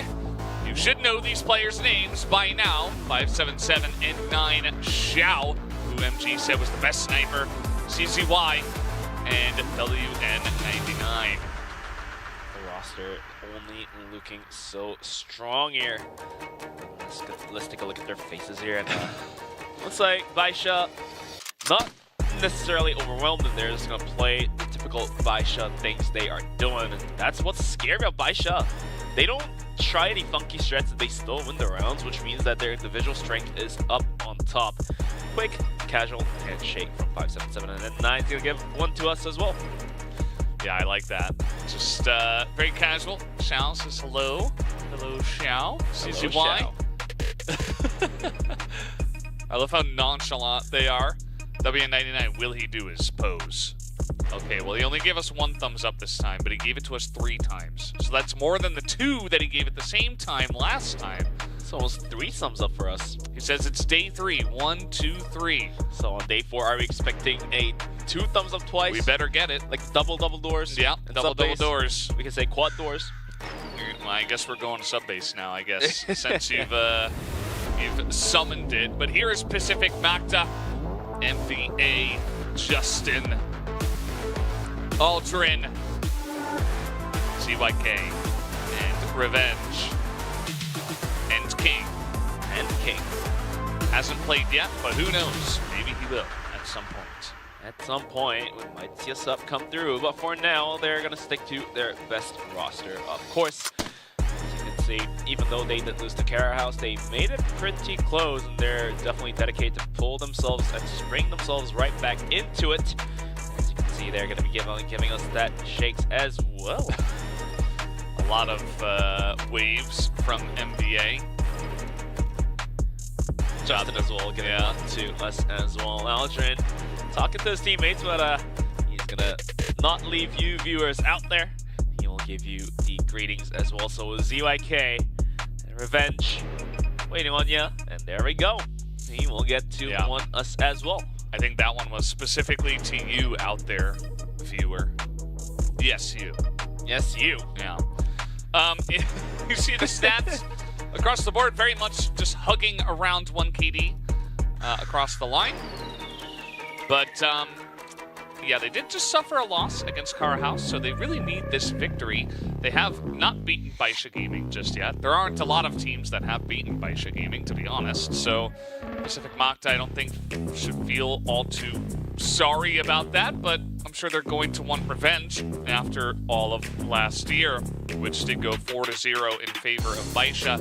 Here is the key player matchup. N9 up against Revenge, the two snipers. Revenge started off very slow in the last match, hoping that he's a bit warmed up coming into this one, because he's going to need it into them. I think I said N9 was a sniper, which is not correct. But he was the key player, which is the most important part of it. Sorry about that. But at the end of the day, we're going to be taking a look at the map. Banpix Port gets ruled out finally, and Eagle Eye 2.0. Brothers, we need to see some Mexico, but looks like I have done my caster curse. Sub bases in there, followed up by Ankara. Mexico gets banned out, and looks like Compound is ruled out, leaving us with Black Widow to wrap things up. So, kicking things off in sub base, being able to see these two teams kind of play once is also going to be quite interesting. Sub base, Ankara, and Black Widow. So we're going to be getting ready to kick things off into the map number 1 of Subbase. Looks like we are going to figure out which team is going to come out on top of Pacific Makta. This needs this one desperately to have any chance to come back into the playoffs, as they still have one more match to play tomorrow. Yeah, absolutely. It's a rough match for them up against probably still the best team in the world at this point in time in Bisha. But, you know, who knows? Maybe this is their moment. Maybe Bisha are caught sleeping, and perhaps that is the exact time for Pacific Makta to strike. We've seen some big upsets in the past, so why not today as well? They do go onto sub-base, which Bisha is very good at. So this was the choice of Pacific Makta, by the way. I do wonder what the thought process was behind selecting this map. I mean, Bisha have showed many a time that they are great at this map. Perhaps you're looking to get some really good practice up against Bisha by picking this one. I mean, they could feel pretty confident going to sub-base against Bisha, especially if they have practiced something funky to take down Bisha in one of the maps that Bisha favors, but at the same time, we'll have to wait and see how the results turn out to be. At the moment, we are going to be bringing the clock down to the minute 30-second mark as the minute gets burnt through. In the process, Bisha is going to be rotating in closer towards B here. Although we do have MVA on the watch, who could be followed up by Aldrin to provide the support. But for now, playing with the clock and burning the timer down is going to be Bisha. And it looks like the rotation is going to be coming out from B towards A, or even possibly down towards middle, depending on whichever side they want to get down towards. Shots being exchanged by N9 and ZYK, but for now, it's going to be 5-7-7 and N9 to walk away with a bit of damage towards themselves. I was looking at the results so far at this tournament. Bisha did take a 10-3 over Kara House on this map. That was just yesterday. We also did see Pacific Makta go down to Evolution Power Gaming 10-4 on this map. So certainly something sneaky up their sleeve, as you mentioned. It's either that or they're trying to get some really good practice, because again, Bisha are very strong on this map, as we do see an aggressive push in towards AC. They get that kill onto Aldrin already. So now NCA is not ready for it, but he still is able to spin around and get that kill. NBA will go down. WN99 just traded back. Justin coming in from behind. Nobody is checking for this, and he picks up 3 kills. And now it's all up to Xiao, who does not have the bomb, and he will have to get the kills, because he doesn't have enough time to plant it. Down it will go. Justin playing by the pillar, peeking and hiding, The game of hide and seek is eventually won by Justin, and especially Xiao had no time to work with. So Pacific Makta showing the reason why they have picked sub base as the first map. Will take round number 1. And Bisha going into round number 2, they're thinking of another B split here, as we do have CZY up in with a pistol, surprisingly. Is now. And that replay. Straight out at the pistol play to wrap the kills. Triple kill there for Justin was absolutely insane. But Xiao and N9 is going to be gathered outside of a long, followed up by 577. Xiao is going to open up the bomb site with the opening kill on CYK. The pistol play showing why he is considered the best armor in China right now. Will take a double kill. Get the bomb site completely open by himself. Let's see if we have the vents. Let's see if he wants to spring out and get the kill as NBA comes up and over, and CCY was waiting right there. And looks like Pacific Macta is going to have to go on a retake in the 2v5. Tough one to do. Yeah, not looking too easy for them. We do see Xiao get one. Aldrin jumping down the stairs, and he will be punished by 577, who does get on the board here. So, nice round win to the side of Bisha Gaming. Xiao, he got that first snipe, and that was basically his only job. He didn't have to get the second kill.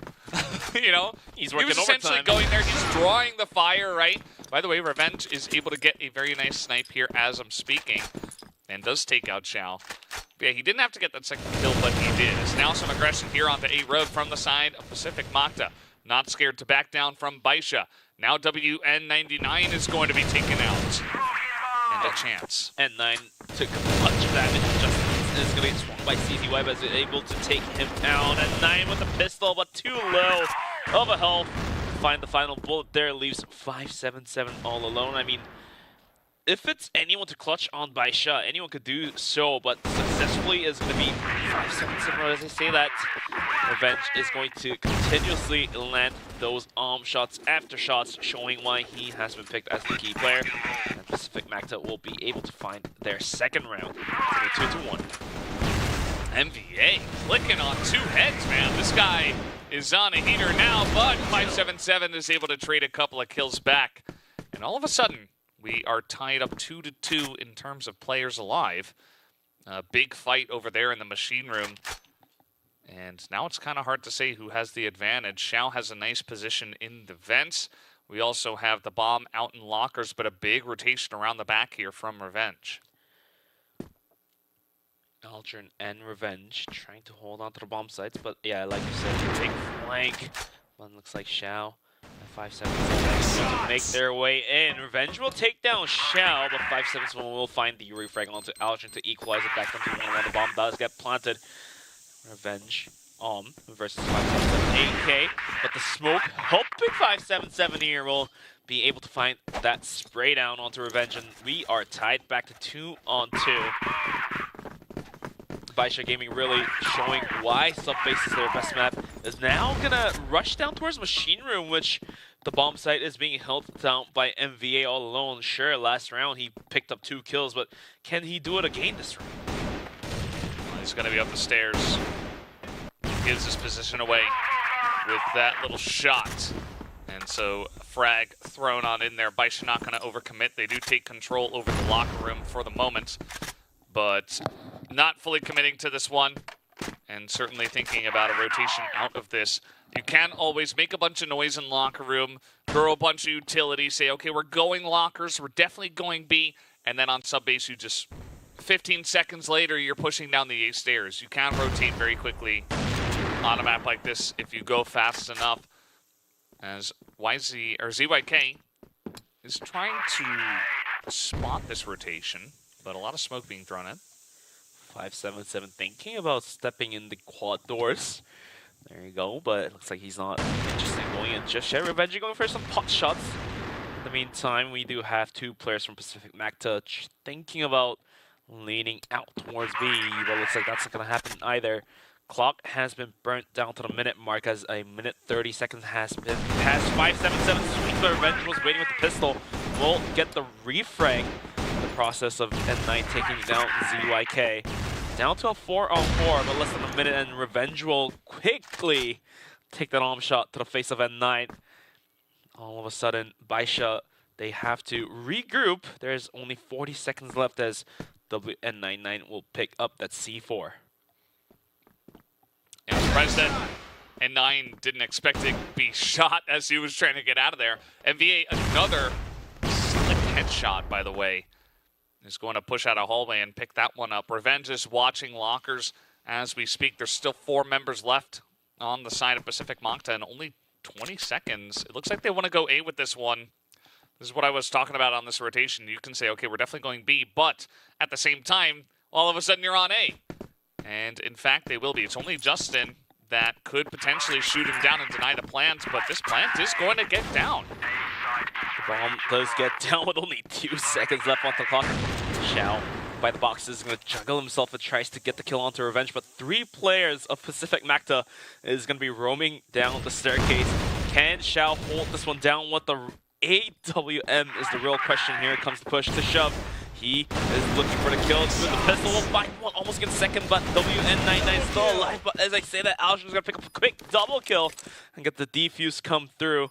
It's a great effort by Bisha, but it looks like Pacific Macta will come out on top. It's going to be 3-2 on the scoreline. Yeah, at the start of that, you know, they get that bomb planted 2v4, so I think it's a very low chance that they're actually going to win the round anyway. The fact that they got the bomb planted, props to them, but not able to stick the plant, you could say. As now, pushing out on A road, this one, Aldrin somehow survives. And there are 4 people shooting at him. Finally, he's just going to go down to WN99. Revenge, still here, still got his arm angle. Still a lot of utility trying to be thrown in his face so they can exit. And just be able to work this time. Ooh, the timing. So close for Revenge to take some kills, but looks like Baisha's going to be sending it this one down towards A as Xiao comes up from vents. He's going to find the kill on N9 already, sending it down the staircase. He's going to find one MVA on the flank. Will find the kill on the CZY, but N9 was waiting. He gets a double kill. And looks like these 2 teams are going to be trading rounds after rounds as we're tied back up onto 3-on-3. Yeah, Bisha seeing the pressure from A-Road and not scared to go for it. Here comes Pacific Macta into Machine Room. The flash is over the top. Fantastic. The spray from Justin. And ZYK is going to win them the fight in a big way in this Machine Room. And you see Bisha now down to only 2 members against the 5 of Pacific Macta. And every angle has to be covered now. Once they take over Machine Room from the GR side, it is very difficult to survive in mid. And what to make things even worse, the C4 is down in the worst spot. Kobe from Algin is going to make 5-7-7 put to the clutch here. 1v5. Tough one to do. He has done it before. Looks like he's going to find the first kill to open things up. Almost spotting Algin on the rotation. Now 4 more kills to go. He has minute 30, so he definitely has enough time to work wonders. Still has to recover the C4, and ZYK already posted deep out of A. And 5-7-7 has nowhere else to go. Yeah, he's just going to wait and see if he can isolate some 1v1 duels. He will be able to at first. Takes out ZYK. And still with a minute, I mean, there is a chance. He is a very strong player, especially if Pacific Macta don't know exactly what angle he's going to take. In that case, they will have some difficulty trying to isolate him in a 3v1, but they're just going to surround the bomb. Yeah, surrounding the bomb inside Machine Room, having a crossfire setup with Justin looking at the 6. 40 seconds and 5-7-7 is thinking about moving in, but it's swung by Aldrin. Pacific Macta will find their 4th, and these 2 teams are continuously bouncing back between each other, as no team has yet to pick up 2 rounds in a row. Yeah, back and forth, the pendulum swings. And Macta 4-3 in favor of them at this point in time. But we'll see if Bisha ever turns on the Jets. You know, it feels like they're not really pulling out the really dark technologies, the crazy strategies yet. Feels like they're taking their time here at the beginning of this map. Not trying to show too much, perhaps. And Pacific Macta have been doing very well about hitting those shots. Like, say what you want about the strategies or Bisha maybe taking it slow. Like, Pacific Macta have challenged them very well so far on subbase, and they deserve all that credit. They do indeed.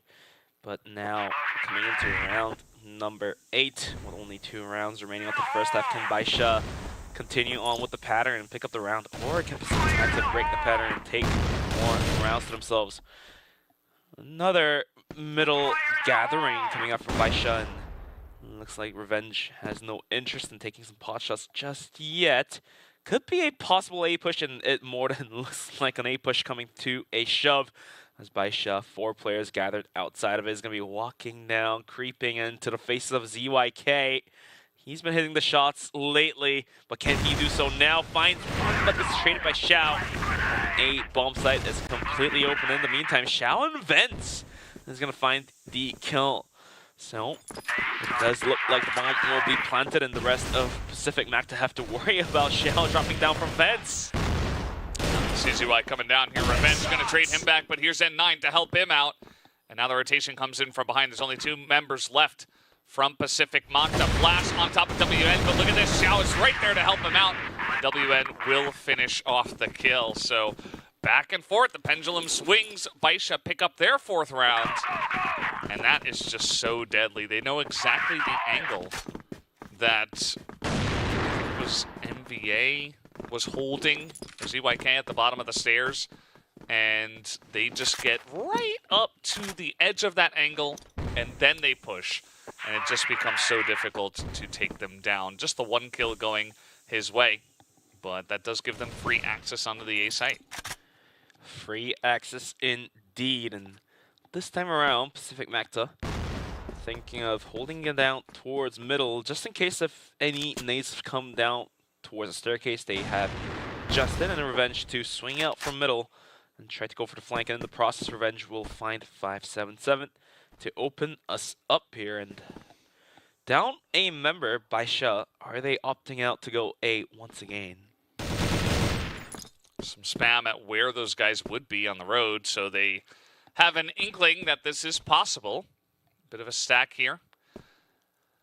But Bisha haven't made a maneuver just yet. They are just waiting to see if anyone's going to peek out just yet. Maybe waiting for Xiao to get this pick on a Revenge, and he did 4 damage to him. I mean, that counts for something, I guess. As now, N9 just going to blind peek into them. They're just not ready for this aggression out of the side of N9. As now he picks up 2 kills. Xiao's going to pick up 1 as well. And the A site is open just like that. Bisha are so deadly when they want to be. Now MVA all alone. Put to the test here, put to the clutch. Timer is ticking down. And let's see if he's brave enough to peek through the smoke, not knowing where Bisha players could be. Has navigated through the smoke to find himself right by the steps leading down to the missile.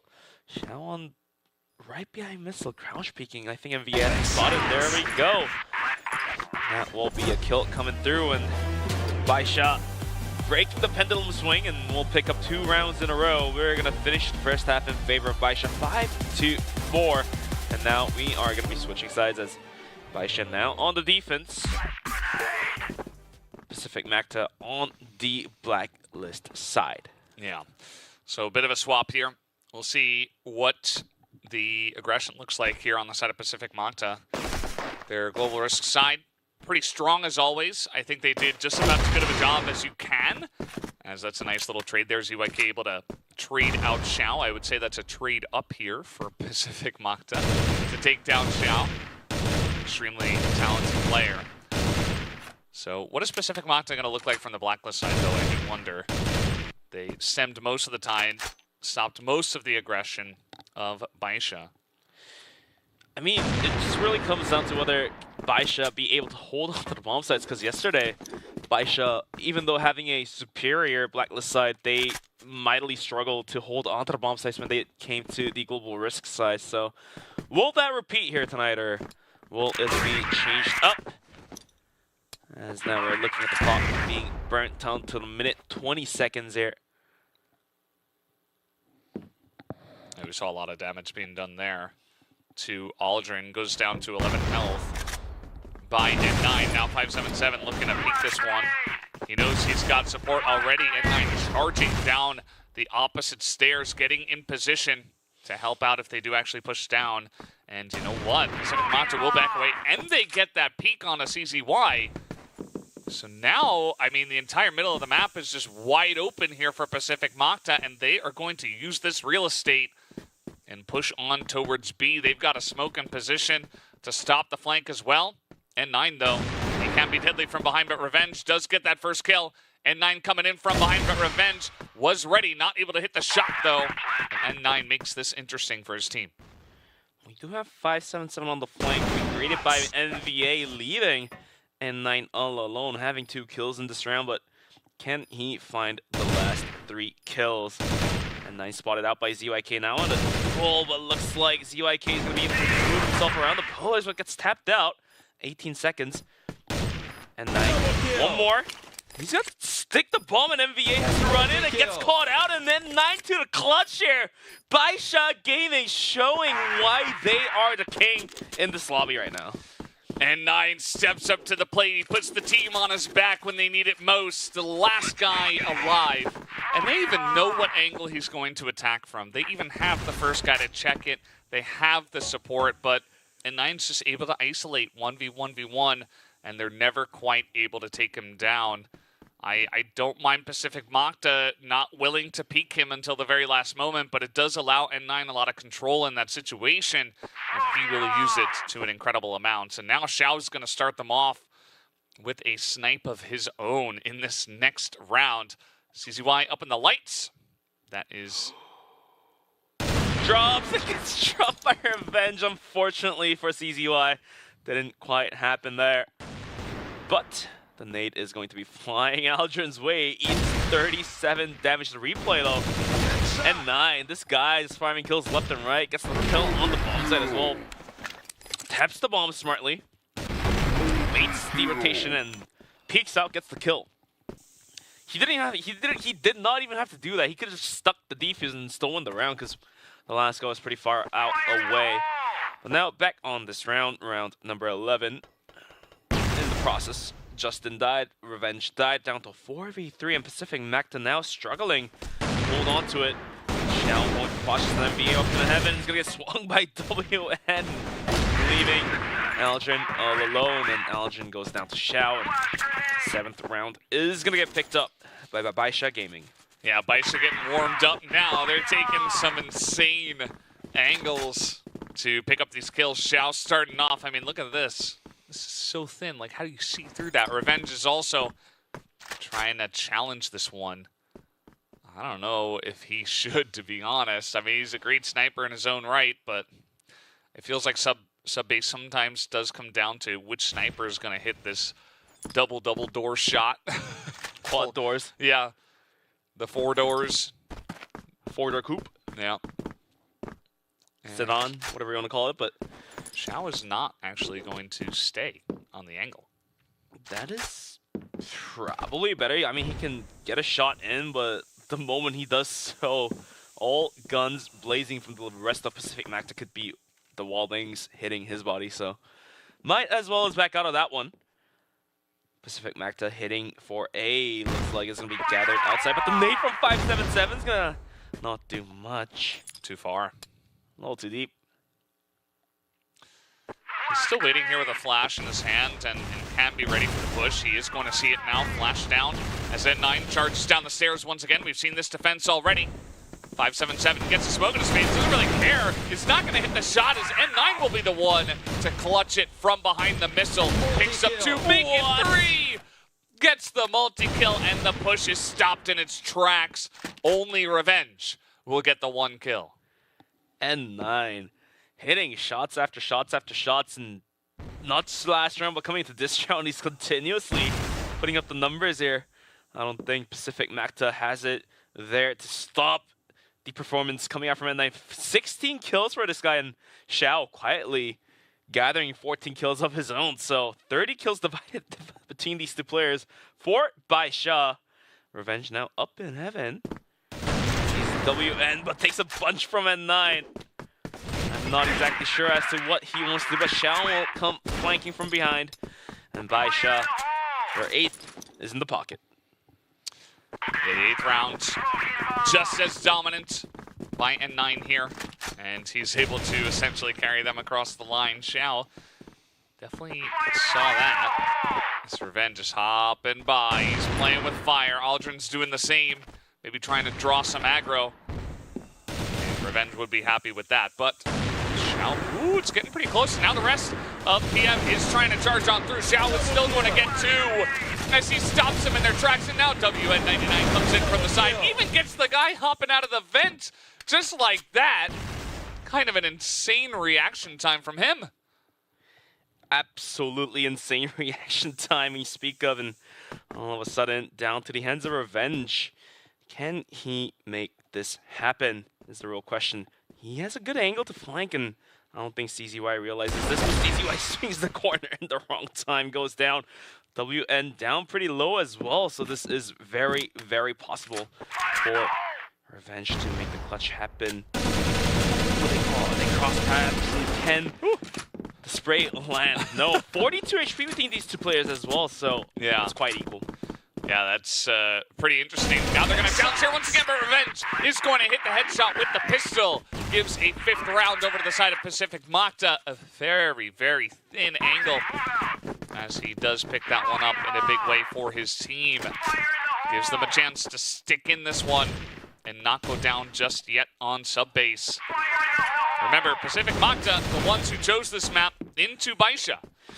MVA's gonna eat those potatoes like nothing and goes down at the end of the day with a wall bank from WN99. So Bisha already off to a really, really good start as looking for their map point. We do have Revenge. He clutched it last round, but can he do so again? This time he's looking right down towards middle. Should be challenged by WN and N9 any moment soon.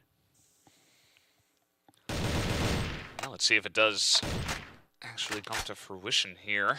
Ooh, that's so close, but I think WN's behind another wall, so wouldn't be happening just yet.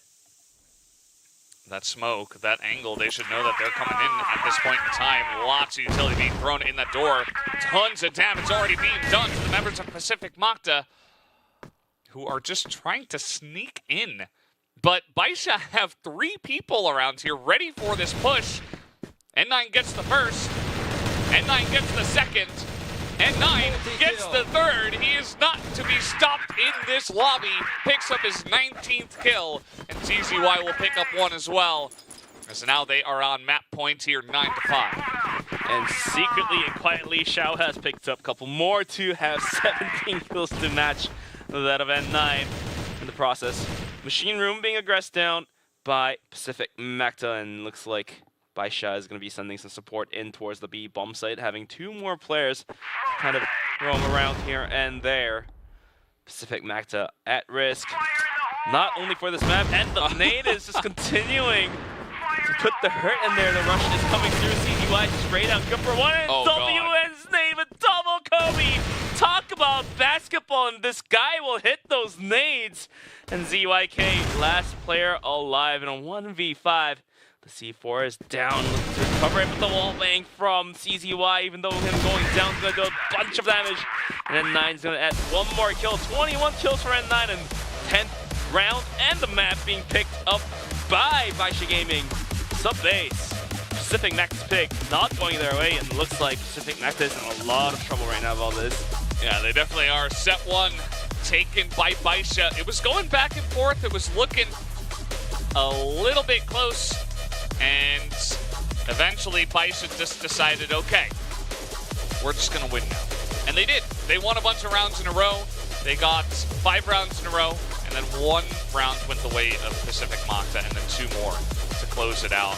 And N9 definitely on top of the MVP rankings at the moment, you would imagine. But as you mentioned, Bench, Xiao is right behind him in terms of kills. So definitely both of those players able to put the team on their back.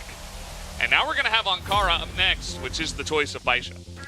Yeah, Pacific Makta now in a bit of trouble having to walk into the map of Bisha's choice. But let's take a look at some of the highlights. The superior gun plays of these players. I mean, Revenge had some good moments here and there, but Bisha just a little too strong to take down of a beast. Yeah, no, it's not easy. I mean, props to Pacific Makta. They got 5 rounds on this map. It's 1 more than they got against Evolution Power Gaming. It's also 2 more than Kara House got versus Bisha on this map. Just at this tournament, of course. Not to mention their individual regions. And yeah, there were multiple moments where N9 was just getting clutches. And it was just insane. I forgot that he actually got the kill onto Revenge before he got this 3K. So actually ended up being 4 for N9. I think it was CZY to steal a kill away from him. So 4K. for N9. And then Xiao just hitting that naughty jump shot. Little frog shot. Frog shot, we call it. One jump shot. I don't know, man.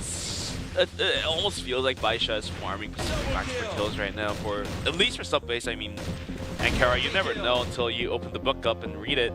So we'll have to wait and see. But Revenge, I think this is the clutch moment he put out. 42 HP. He had the pistol shot eventually landing to have them. Oh no. Nades. Not this. And WN. Oh. The unfortunate look at just continues. Loves that angle. The double ragdoll with the double grenade coming through. And yeah, we get N9 on 3 kills per death. Also up there at nearly 1.5 kills per round. Meanwhile, Revenge put up some numbers for his team, but it was kind of just the Xiao and N9 show on sub-base. And Pacific Magta, I hope they got a lot of practice against Bisha here on this first map. I mean, they're going to need more practice on Ankara, because now after dropping the first map, we're going to need them to take map number 2 to go into the decider of Black Widow. Not exactly sure what happened on the ban picks, but well, now they're going to have to face them against Ankara, which is going to be Bisha's pick. So you're literally walking into the enemy's territory, but looks like Pacific Magta is not down. In terms of spirit, they are all ready to fight them again. So, let's see what happens. We are ready to go into map number 2 of Ankara any moment soon. And we are live now. Bisha versus Pacific Magta. Bisha is going to be on the defending side of all things. Overnate from N9 may not do much, but that does warn the side of Pacific Magta to not go too deep just yet. Yep, absolutely. I think that's a good idea, to be honest. And we're taking a look at the map data as well. You see that actually both these teams haven't had great times on this map. I mean, it was Bisha that had a pretty good GR side, at least. Coming into the minute 40-second mark, we do have a 3-2 split, and we have Pacific Magta walking in down towards middle. The C4 as well, they're thinking of crossing in back towards A, maybe? Through connector, but the setup is going to be set out towards B. So this is going to be a mid-hit for sure at this point in time, but CZY swings out, gets a kill, and 9 hitting from the back though. Might there to hit the shots, but eventually gets a kill, and WN farms the kill. Xiao gets a kill of his own as well. Bomb down outside of Global Risk side. Yeah, this is ZYK to pull off a miracle of a round as he's being sprayed right now, and he's just going to back away for now. Even if he takes a grenade to the face, he's trying to challenge it. He knows there's nowhere to run, nowhere to hide. And that will be Bisha Gaming on the board. Very aggressive push from the side of Pacific Magta, right down into front yard and into the spawn. But at the end of the day, Bisha was just ready for it, and they're so quick to rotate and to understand the situation.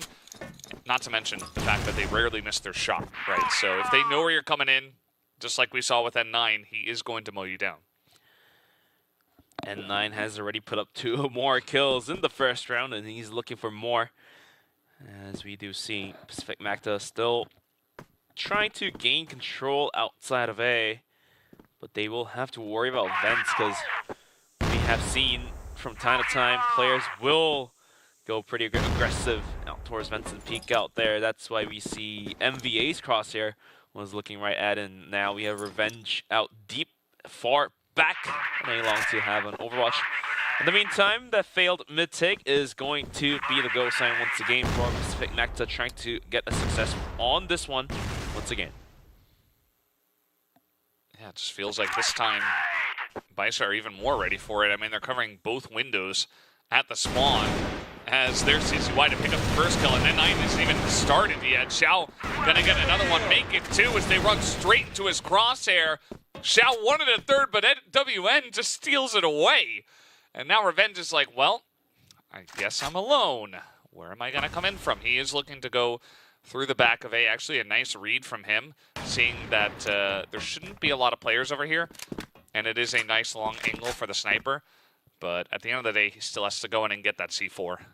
Yeah, and rest of Bisha is going to be covering that bomb from all different angles with having 577 to catch the rotator. But eventually Revenge will find the first kill to begin everything else off with it. Gets the second one to Xiao. So are we going to have a good chance here? 30 seconds. The bomb can be recovered. But does he realize 577 is on the flank here? He's going to walk backwards. 577 waiting by catwalk. 19 seconds, has enough time to go back to A bomb site and get the bomb planted, but 577 on the entrance will find it, put the bullet down. Revenge, quick on feet, repositions himself and gets the bomb planted by a 2v1. Not quite gonna happen as 577 decides to take the other step of flights and get the bullets in his face, get the bomb defused, and Bisha leans out 2-0.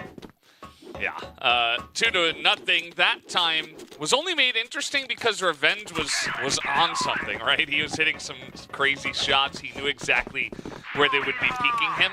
So shout out to Revenge for trying to make something of that round and not just giving up in a 1v4 situation and making it pretty interesting there. But at the end of the day, it was still a held push by Bisha, which should net them a victory, 90% of the time, I would say. CZY now out here at office, just ready for a push if it does dare come in to this angle. We do have 4 members over here from the side of Pacific Makta if they do want to push this. Gonna be a tough call for Pacific Makta to run into players like CZY or N9. Having Xiao on top of B bomb side as well to provide some long range support as well. But the ghost sign has been given. CZY gets completely flashed. Has to fall back out of that one, but Justin took a ton of damage, taken down to half in the process. And all of a sudden, Bisha is going to quickly rotate a player out from A and provide the support down towards middle. And even though the default setup from Bisha looks very default, but why does it look so strong? I feel like it's because they're always doing these little micro movements to get the most ideal positions for the pushes that are coming in, A lot of people will hold defaults and be somewhat static in their positioning and just kind of be like, okay, this is my spot. I hold this angle. I throw this grenade at this time. It feels like everybody's is very fluid on the side of Bisha. And they're always ready for a push to come in. Now, will they be ready for a rotation over to A with 40 seconds left? Because this is definitely what is coming through. And as I say that, WN99 is on the rotation. 577 is pushing out for the info, and N9 is going to get a kill already. The head has been cut off of this push, and the head has been cut off of the rest of the members of Pacific Makta. As now ZYK, he is hopping around with a grenade. He's going to go down. That's 3 rounds over to the side of Bisha Gaming. It's pretty clear that they are warmed up at this point, Bench. Yeah, Bisha coming into the first map seemed to have traded the rounds with Pacific Makta, but after the first half, it looks like the roll has begun. It's continuing on to map number 2 as well, and 577 already going quite aggressive into Vents. Will back out after spotting nothing, but some false information that is, as we do have all 5 players from Pacific Makta outside of A, and then we have 3 players crawling into Vents. WN 577 to hold this one down, and 9 has the drive to score, and 577 gets 1 getting traded out. And all of a sudden, N9 still holding strong, will find the kill. Well, it looks like Pacific Makta successfully gets themselves onto the bomb site and get the bomb planted. Oh, they know that ZYK was low, and you can see he was looking for that Kobe shot over the top. Xiao is going to get the long-range snipe here onto Revenge, who was out in quarters, trying to challenge, trying to provide an outpost for the team. But now ZYK's low. That's a pistol shot for Xiao if I've ever seen one. And also MVA, full health, but is going to back away. And let's see if he can get the flank in here, ZYK, as they are going to have to go for the defuse here in just a moment. MVA goes down to the pistol of Xiao. Now the angle is held by ZYK, and there's just not enough time to go for the defuse. Nicely done by ZYK on this angle to totally deny any chance of a defuse. Yeah, ZYK booked it the instant the bomb got planted and had a full map coverage of a flank, went all the way around and had a really good angle to peek at the bomb and take cover as well in cases of the defuse coming through, and eventually it worked out for both of the players onto Bisha. So finally, Pacific Magta picks up one round, and the score is going to be 3-1 in the process. It's going to be another quite default splits coming out, but it looks like Bisha wants to take this one a little bit more aggressively, having CZY post it out towards connector, a little bit close towards middle. Aldrin may just walk into it.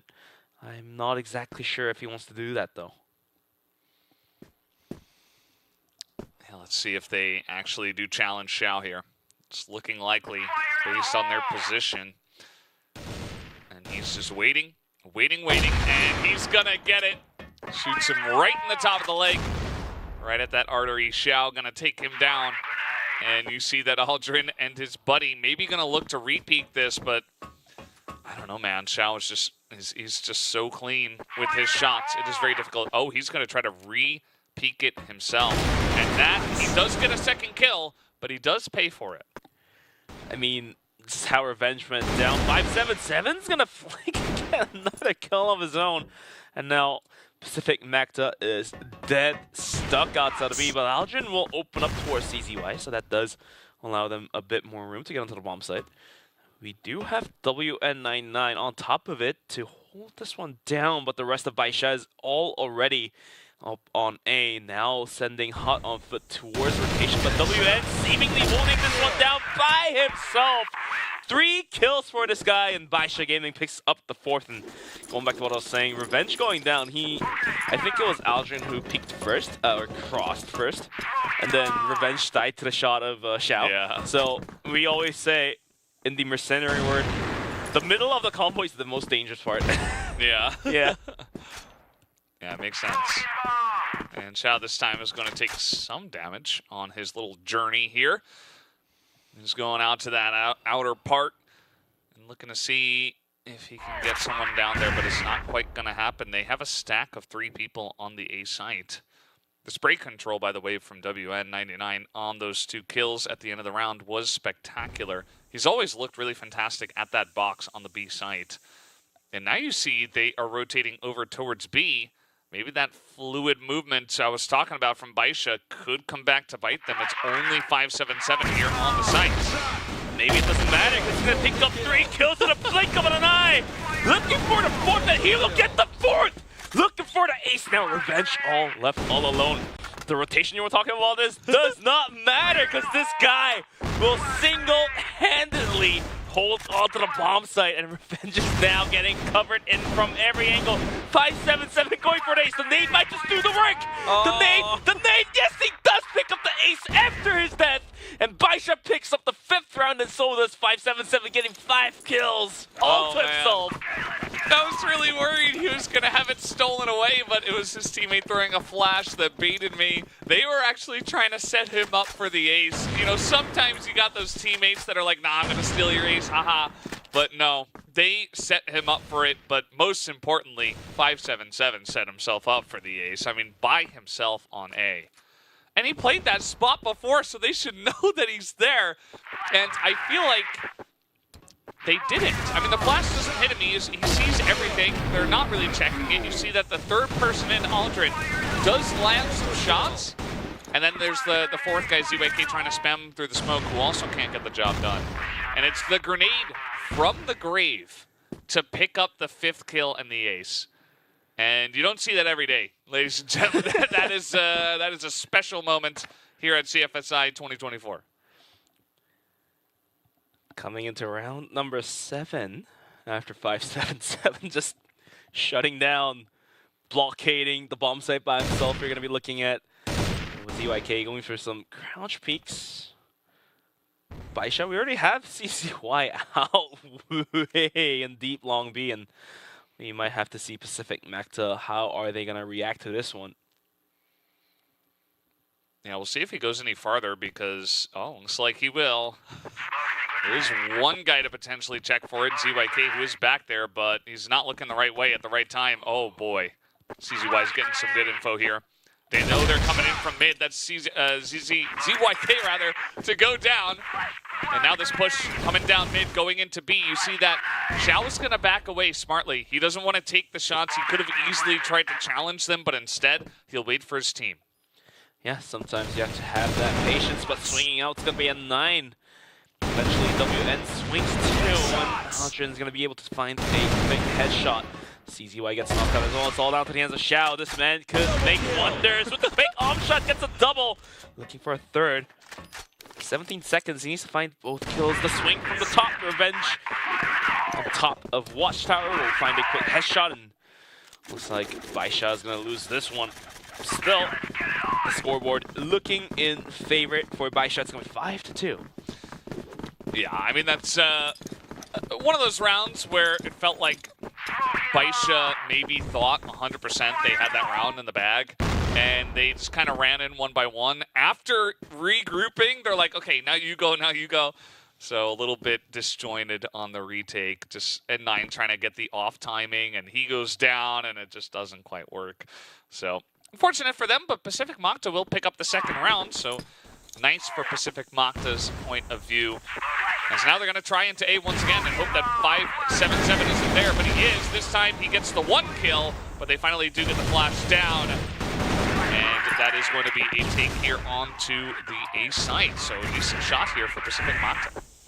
The rest of Bisha has rotated in to provide the support. 3v4. Bomb should soon be planted, as we do have CZY on the big rotation down towards the blacklist spawn. See what goes, but the bomb is now fully planted with WN trying to come out from connector, maybe trying to challenge the player in vents. We'll have to wait and see what happens. There's not really that much time here for Bisha. They gotta make a move. Xiao, he's gonna check all these left corners, and they do not expect him back here. He's gonna hit that first shot. Only 14 seconds left, and BA falls down. The snipe isn't gonna come through, but a couple of riflers trying to rush their way up onto the site. They do not take down Revenge, and they needed that kill. If they were gonna take this round, they will not have it. Revenge picks up 3 rounds and does go down with the bomb as well. So 3 rounds, 3 kills is what I meant to say, but also 3 rounds here to the side of Pacific Makta, who are actually slowly moving us towards a 5-4 half. I gave up on counting how many 5-4 halves we had in this tournament so far, but pretty much all of them. Pretty much all of them, except like 3 or 4 of them. So. Yeah. But like you said, Pacific Makta is not only moving us closer and closer to 5-4 half, but they're closer and closer to taking us to map number 3, as they did give up sub-base to Bisha. And in the process, we do have the same old 3-2 split from Bisha. And this time around, if Pacific Makta opts out to go towards A, it might not be that easy this time. Yeah, I don't think they will. It does look like Pacific Makta kind of have 2 modes. Either they're running down mid pretty quickly and checking B bottom, or they're going A. And at this point, it looks like they are doing the mid/B bottom play. And we do have the guys on the side of Bisha very much in position for this. They got multiple people in spawn ready to take them down. Xiao also picks up a kill. It's 2 for 2 for now. And BA makes his way into spawn. They're trying to isolate Xiao here, and they might just be able to, but the flick is insane. And he feels the pressure perfectly, but Revenge will be able to get his own flick. And that's a headshot from MVA, giving them a pretty good shot now of taking down the round.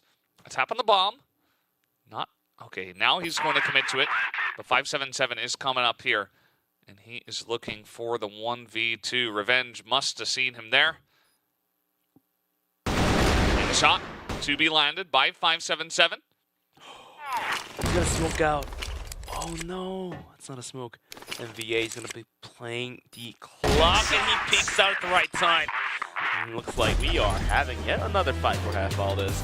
5-4 half, 3 rounds in a row to Pacific Makta. They're not giving up.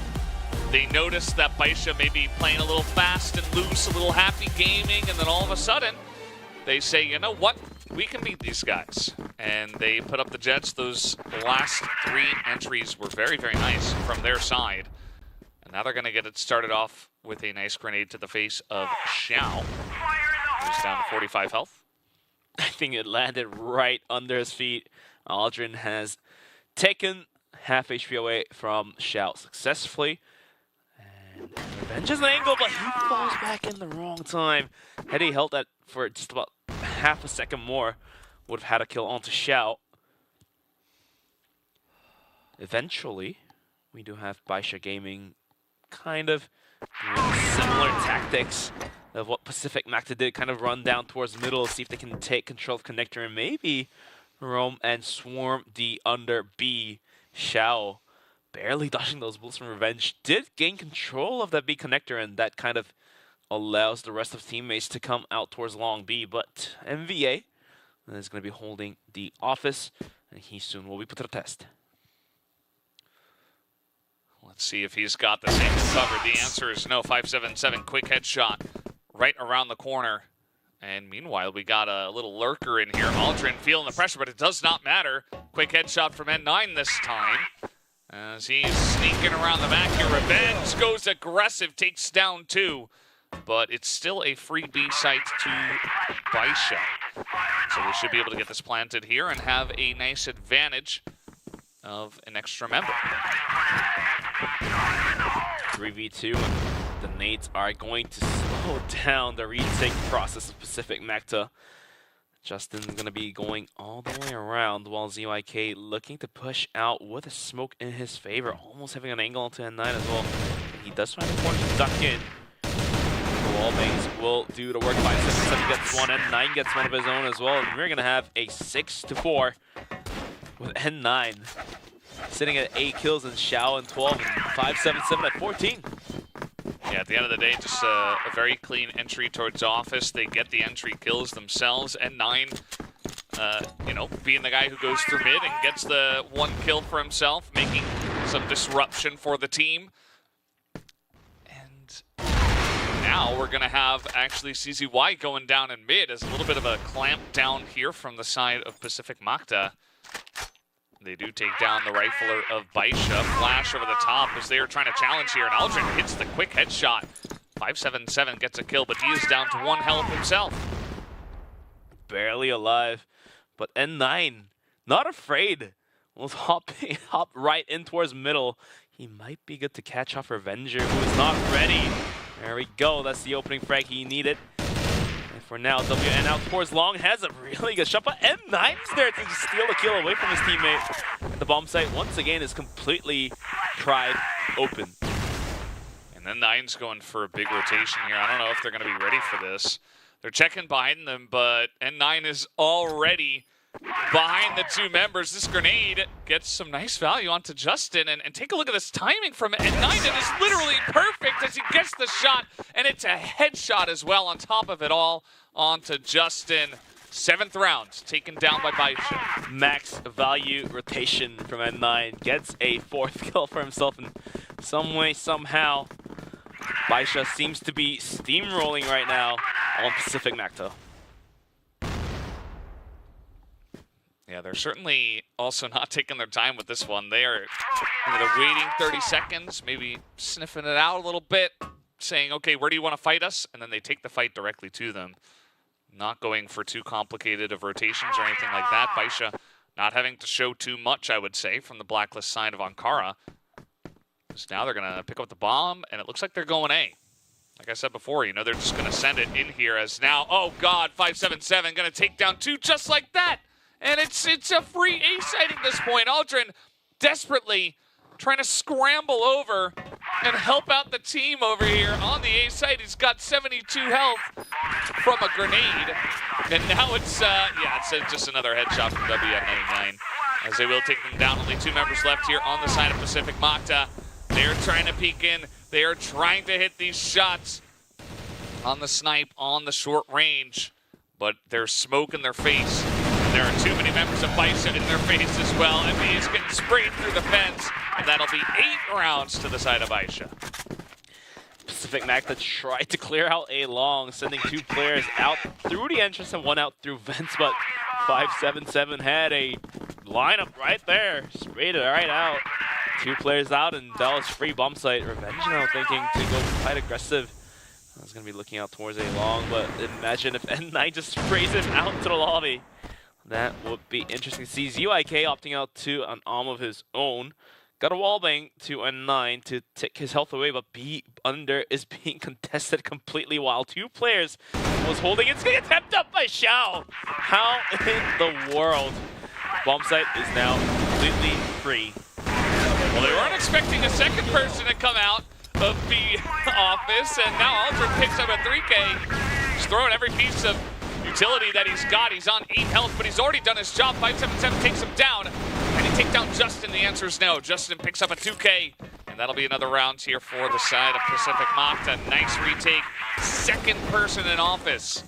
Was essentially a ghost until he killed all 3 of them on the B site.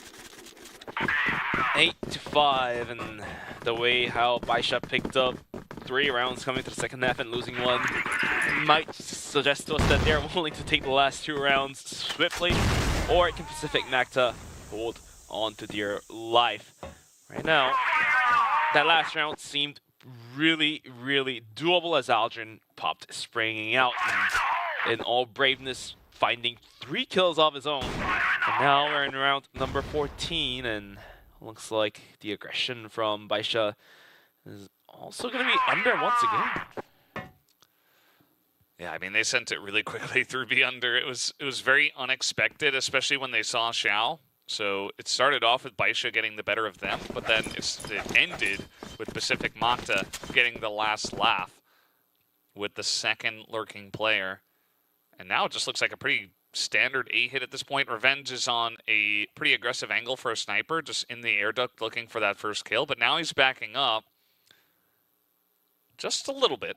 Just a slightly more passive angle. He's going to hit that second shot as well. Takes his head off. And now it's Revenge up top. I mean, this guy has been on point all day long.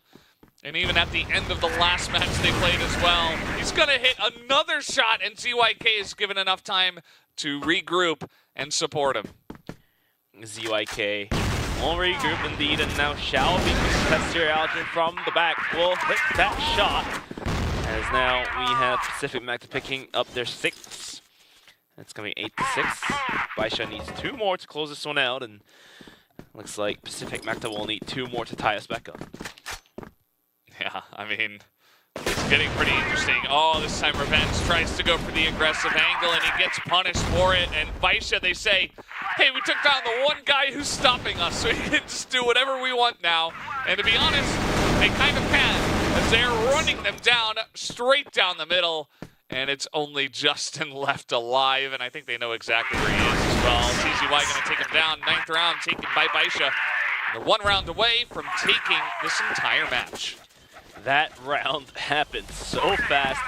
I think every single player had a piece of their own for the side of Bisha, and this time around, round number 16, we'll have to wait and see what happens. Some overnades being caught by ZYK, but it will not find any value. Xiao will find ZYK on the rotation now. Will fight N9 down towards the middle, but that was a fake. Bomb site completely isolated. Justin is holding onto it for dear life. Gets 1, but can get the second. He cannot. The rest of the thing coming in for the rotation, but seeing the find a quick kill. Another one almost there as Aldrin almost gets knocked out. Yeah, Aldrin pretty low at this point. He's got another frag coming through that's going to back them up right away, especially on this low of health. We've got Xiao watching this angle now as the smoke dissipates. They've got an option. They are going to plant it here, actually. And Xiao is not looking the right way. CZY backing up. He's down to pretty low health. They're going to go into that. Oh, Xiao is just going to look up the stairs and get a quick shot. MVA, the second one, they spot him, and Xiao will survive. Not a shot to land onto Xiao. As he's just waiting for a bomb, and he's going to try to commit to it, but it will not happen. The pistol shot comes in, and that will be a 2-0 here for the side of Bisha game. 2-0. Clean rounds being brought up to you guys by Bisha Gaming, showing you why they are the best in the Crossfire season right now. But eventually Pacific Makta, after losing to Carahouse, will have to give up on their chances to go into the playoffs. It does feel like that way to me. And they lost to Bisha Gaming, but at the end of the day, Bisha Gaming will maintain their first spot in the top standings right now. Yeah, Bisha definitely on top, as you mentioned. I think for them, they're just waiting for playoffs at this point. I mean, they did drop that one match to Vasco, but they say, we're still going to make playoffs. We're still in a very strong spot. They showed off some of their really aggressive play in this match, so I really appreciate that because it was very fun to watch the fast-paced moments. Also, 577. I just did not miss. I mean, he really does not. Insane. Picks up the ace in this moment. And the nade from the grave. Yeah, from the grave. Everybody else is throwing grenades on top of the body as well. And yeah, at the end of the day, just very clean stuff. I mean, shout out to Pacific Magta. You know, they got 11 rounds against Bisha Gaming. It's not bad. It's not that bad at all. Especially with the map pool the way it was, right? They picked sub-base, which gives Bisha an opportunity to pick Ankara second. So they play on 2 maps they're very comfortable on, Bisha. And, you know, they played it pretty close. I think at the end of the day, pretty good practice for the side of Pacific Magta. I don't know if they're going to make playoffs, as you mentioned. I think it's very difficult for them to do so, especially if the tiebreaker is head-to-head. And they lost that against Ankara House, which would be their main opponent for that 4th slot in playoffs.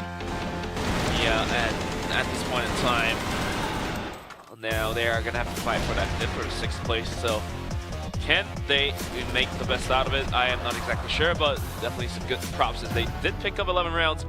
Set summary here, 10-6 as Bisha Gaming will continue their steamrolling on Pacific Magta, finishing this match out 2-2-0, which we're about to see later, but huge numbers out there. 5-7-7, 2 point above a 2.0 KD. Yeah, 2.11 to the side of 5-7-7. We have 10-5, 10-6. Actually playing it closer on Bisha Gaming's map choice, I suppose. At the end of the day, we don't get to see Black Widow, but perhaps next time we'll get to see that if you are wanting to see Bisha Gaming on that map, as it will be N9 to pick up the match MVP at a 2.2 KD overall, over a kill a round. The guy was just on fire tonight. He did not care, and he was just roaming around like as if he did not pay respect to the enemies holding down his possible pathways he could go to, but eventually the roaming around worked out. Absolutely. So, as always, guys, we are going to have a wonderful interview with him in just a moment. But first, take a look at some of the crazy plays he did pull off. This one was definitely part of the reason why he picks up the MVP here. A 4K for himself as just one man under all this pressure. I love this where he's like, nah, you know, I'm just going to get the kill anyway, and then I will go for the defuse. So, had all the time in the world and controlled it very nicely. So we'll get to hear from him in just a moment here in the interview. And we do have that interview ready to go right now, guys. So let's move over to it and hear from N9. Congratulations on the big victory today. How do you feel about taking down your opponent's Pacific Magta and pretty much guaranteeing a spot in playoffs? 恭喜你得到获胜。那关于今天你们获胜的感想如何？今天我们对阵 PM 的时候打得还算轻松吧，因为赛前对他们有一定的针对。I think today's game it was pretty. I think we did pretty good, and it was pretty. I would say it was a pretty easy game. You guys have really good stats on most of the maps, including Ankara and Black Widow, but of the two, which map do you guys prefer to play more? 那你们现在在每个地图现在都打得非常好，那请问一下哪一个地图你们比较有自信呢？我觉得潜艇吧，我们的潜艇地图是最有自信的一个地图。I would say both maps. We're pretty confident, but I would say the first map we chose, yes. Ankara. Yeah, that does make sense based on what we saw.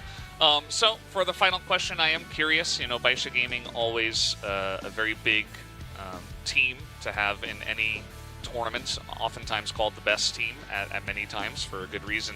I'm curious who they think their main opponents, their main rival could be in this tournament that could potentially challenge them for that final spot. 你们是一个很强的队，那请问一下，你有就是想要对的对手吗？或是就是有点会怕的对手？我们最想遇到队伍是 SV 吧，因为我们上次输给他们了。然后害怕的队伍没有，因为我们其实打比赛都比较自信嘛。不好意思，你说哪一个队伍？SV。We lost to one team. SV 想跟他们教育。Last time, so probably the team, and also we aren't really afraid of any other teams, so we will do our best. All right, well, we'll see if they can get that revenge against Vasco. Thank you once again, N9, for the awesome interview and the great play today, and thank you for the interview. Best of luck. So that was N9, and we will be moving on to our fourth match of the night in just a moment. It will be Evolution Power Gaming up against Unknights for the final one. We'll see if Unknights can get their first win in a match, or if Evolution Power Gaming is going to continue with some of the success they have had so far at the CFSI 2024. So guys, we're going to take a 10-minute break, and we'll be back for the final match of the night. Don't go anywhere.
Hello Crossfire Esports fans, this is the CFS HQ.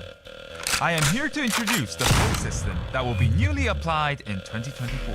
We will dive deep into the detailed structure of this new system. The CFS 2024 point system. We are very pleased to introduce the new point system, which has been designed to invite competitive teams to the major CFS tournaments. Regions with professional leagues will decide the teams that will advance to the CFS Summer Championship and the Grand Finals based on the team points earned in each season. The points will be distributed differently according to the team's final standing of each season.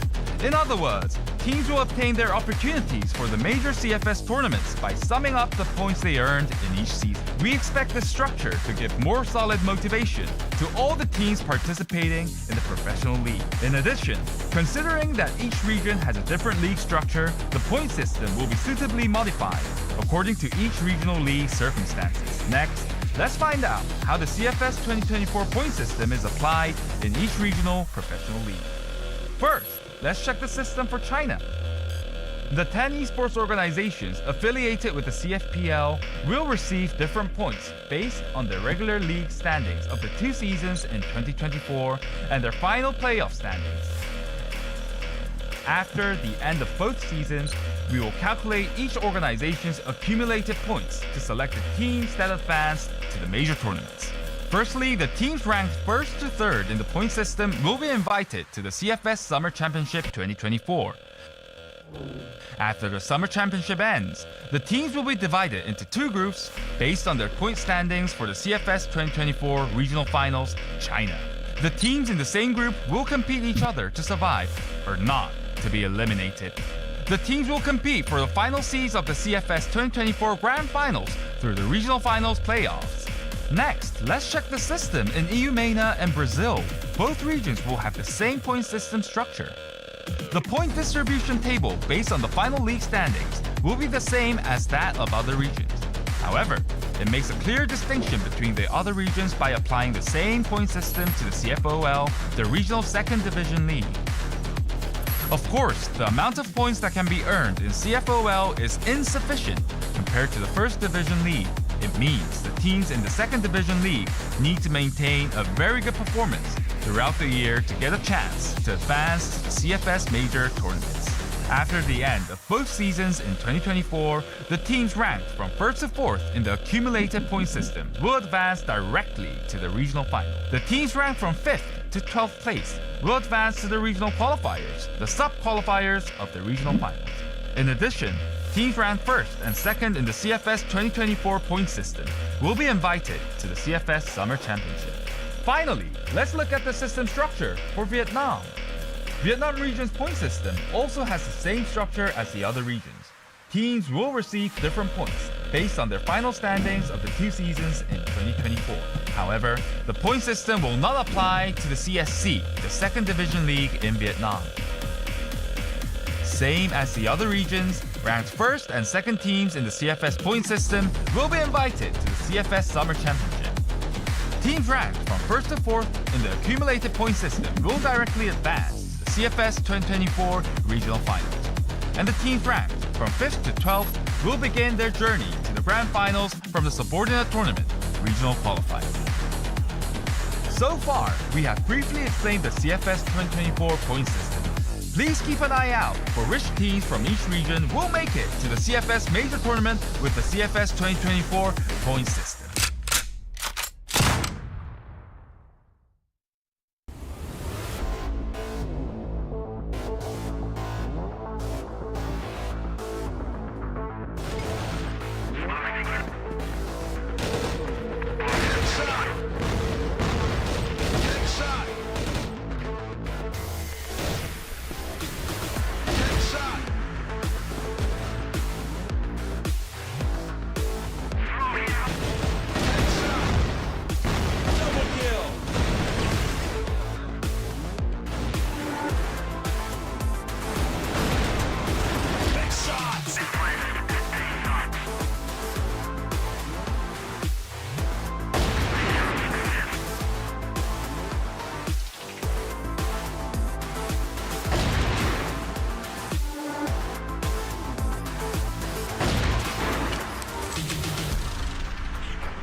life easy on himself.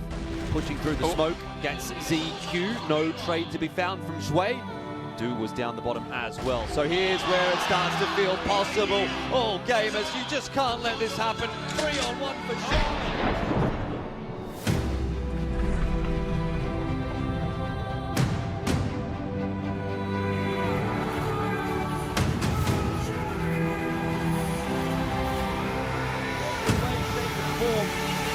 That was the worst 3-on-1 I've seen from them in this event.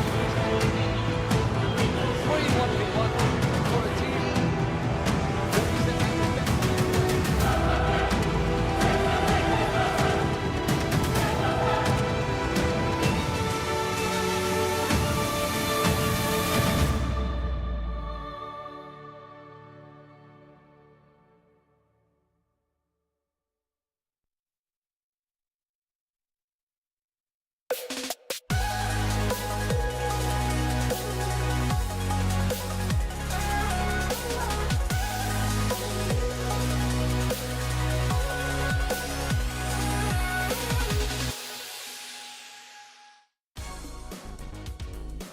Hello and welcome back to the CFSI 2024. We are here waiting for our last match of the night. It will be Evolution Power Gaming up against Unknights, and this one definitely has a big favorite in Evolution Power Gaming up against Unknights, who have yet to get a match win. Unknights kind of looking a little bit out of their depth. They haven't been able to challenge many of the teams here just yet, so hoping for a bit of a resurgence from them up against a very strong team in our last match.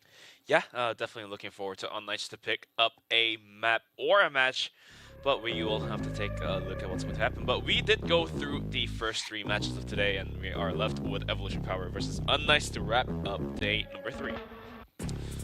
Yeah, just that match number 12 left over. Tomorrow, tomorrow we will have 3 more matches on the way. But Evolution Power is going to be their first matchup of the day. We saw they were able to perform quite well so far. Evolution Power Gaming's roster is now brought up to you guys. Looking ever so strong, but looks like they're gonna go with their typical 5 of the main. So we're gonna be looking at their faces now. Yeah, we got Minnow. He's not gonna say hello. Wow, that's Minnow. He gave us a little. Okay, there we go. Nice. Dudes, all right. All right. Then we got first here.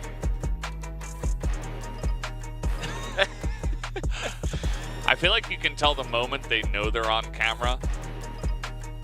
Oh, we didn't get to see him say hi to us, but we got YZK up here, and see, that's the moment. That's the moment. He's like, oh, I'm on camera. Oh, what do I do? And Zay is way up too close to the camera there, so. It's okay, we get a good look at the hello. There we go, nice little wave. And then YH, the prankster, the prickster for the team, always poking, prodding into different angles. And let's take a look at their team stats in general. Yeah, so far they have been doing pretty well for themselves. They did recently take down Vasco Gaming, or Vasco Esports rather. And you see that first has got some big KD. We also do have a bunch of other members that are supporting him quite nicely. Here is Unknights once again, second time today, looking for the win. Pietro, MKZ, Beck, Kiko, HDZ. And then we are not exactly sure who else is there, but we got Zek up on the board. Yeah, he's up there, and I would assume it's just going to be the same 5 guys. Oh, this time we got HCZ to support his team there. We need to get a high from HCZ. Oh my gosh, we got a loot card last time. We got HCZ this time, so nice little team love and support there. But we got Pietro up on the board saying hi to us. Yeah, I love it. I mean, these guys are still having a good time. It can be disappointing if you're not getting the results in the game, of course, but still happy to be here, happy to be competing. And it's nice to see some smiles on their faces here tonight. Started off with a sideways thumb. We get the hello from HDZ as well. He has been performing actually individually quite well and really keeping himself in every single match. Very comparable to all the other players, I would say, in this tournament. So I think it's just a little bit of a, everybody's got to pull their weights and everybody's got to be on the same page here for the side of Unknights, and then they'll have a shot. Let's take a look at their key players. It's going to be first up against MKZ. So it's going to be the Armor versus the Rifler for Unknights. And first, not really, overwhelmed by any matter of the fact that is given to him. He's just going to look calm, and so is MKZ, more than ready to fight off first. So let's take a look at the map ban picks. Are we about to see some Eagle Eye come through? Because Mexico gets banned, Black Widow gets banned, and Eagle Eye gets picked. So, my dream came true. Wow. And we get Compound as well. Sub-base Ankara banned away, so that leaves us with Port for the final map. So, Eagle Eye, Compound, Port. Definitely not a map pool we have seen very often. And, yeah, I think on Unknights, they say, okay, we don't want to play Black Widow anymore. Let's not go on to that.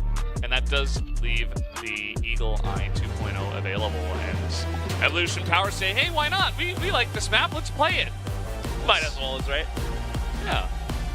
And a quick update too, guys. Eagle Eye has been reformed into Eagle Eye 2.0 with the new graphics update and strategic maneuver updates. We got no more fences, as you can now actually drop out of the map if you make a misstep, and we got some impenetrable boxes to bounce up the sides. So for the guys who are tuning in for the first time into this 2024 CFSI, this is the chance for you to take a look at how updated Eagle Eye is. And for the guys who are actually in the game too, make sure you log into the game and check out the Eagle Eye 2.0. Absolutely. One thing I will say coming into this one, Unknights have played it once. They did lose, whereas EP is 9-2 on this map. They selected it 7 times as well. So a very popular map in China, and one that Evolution Power love. Now, that doesn't mean that Unknights don't have a chance. It just means that the comfort levels are there for everyone to see.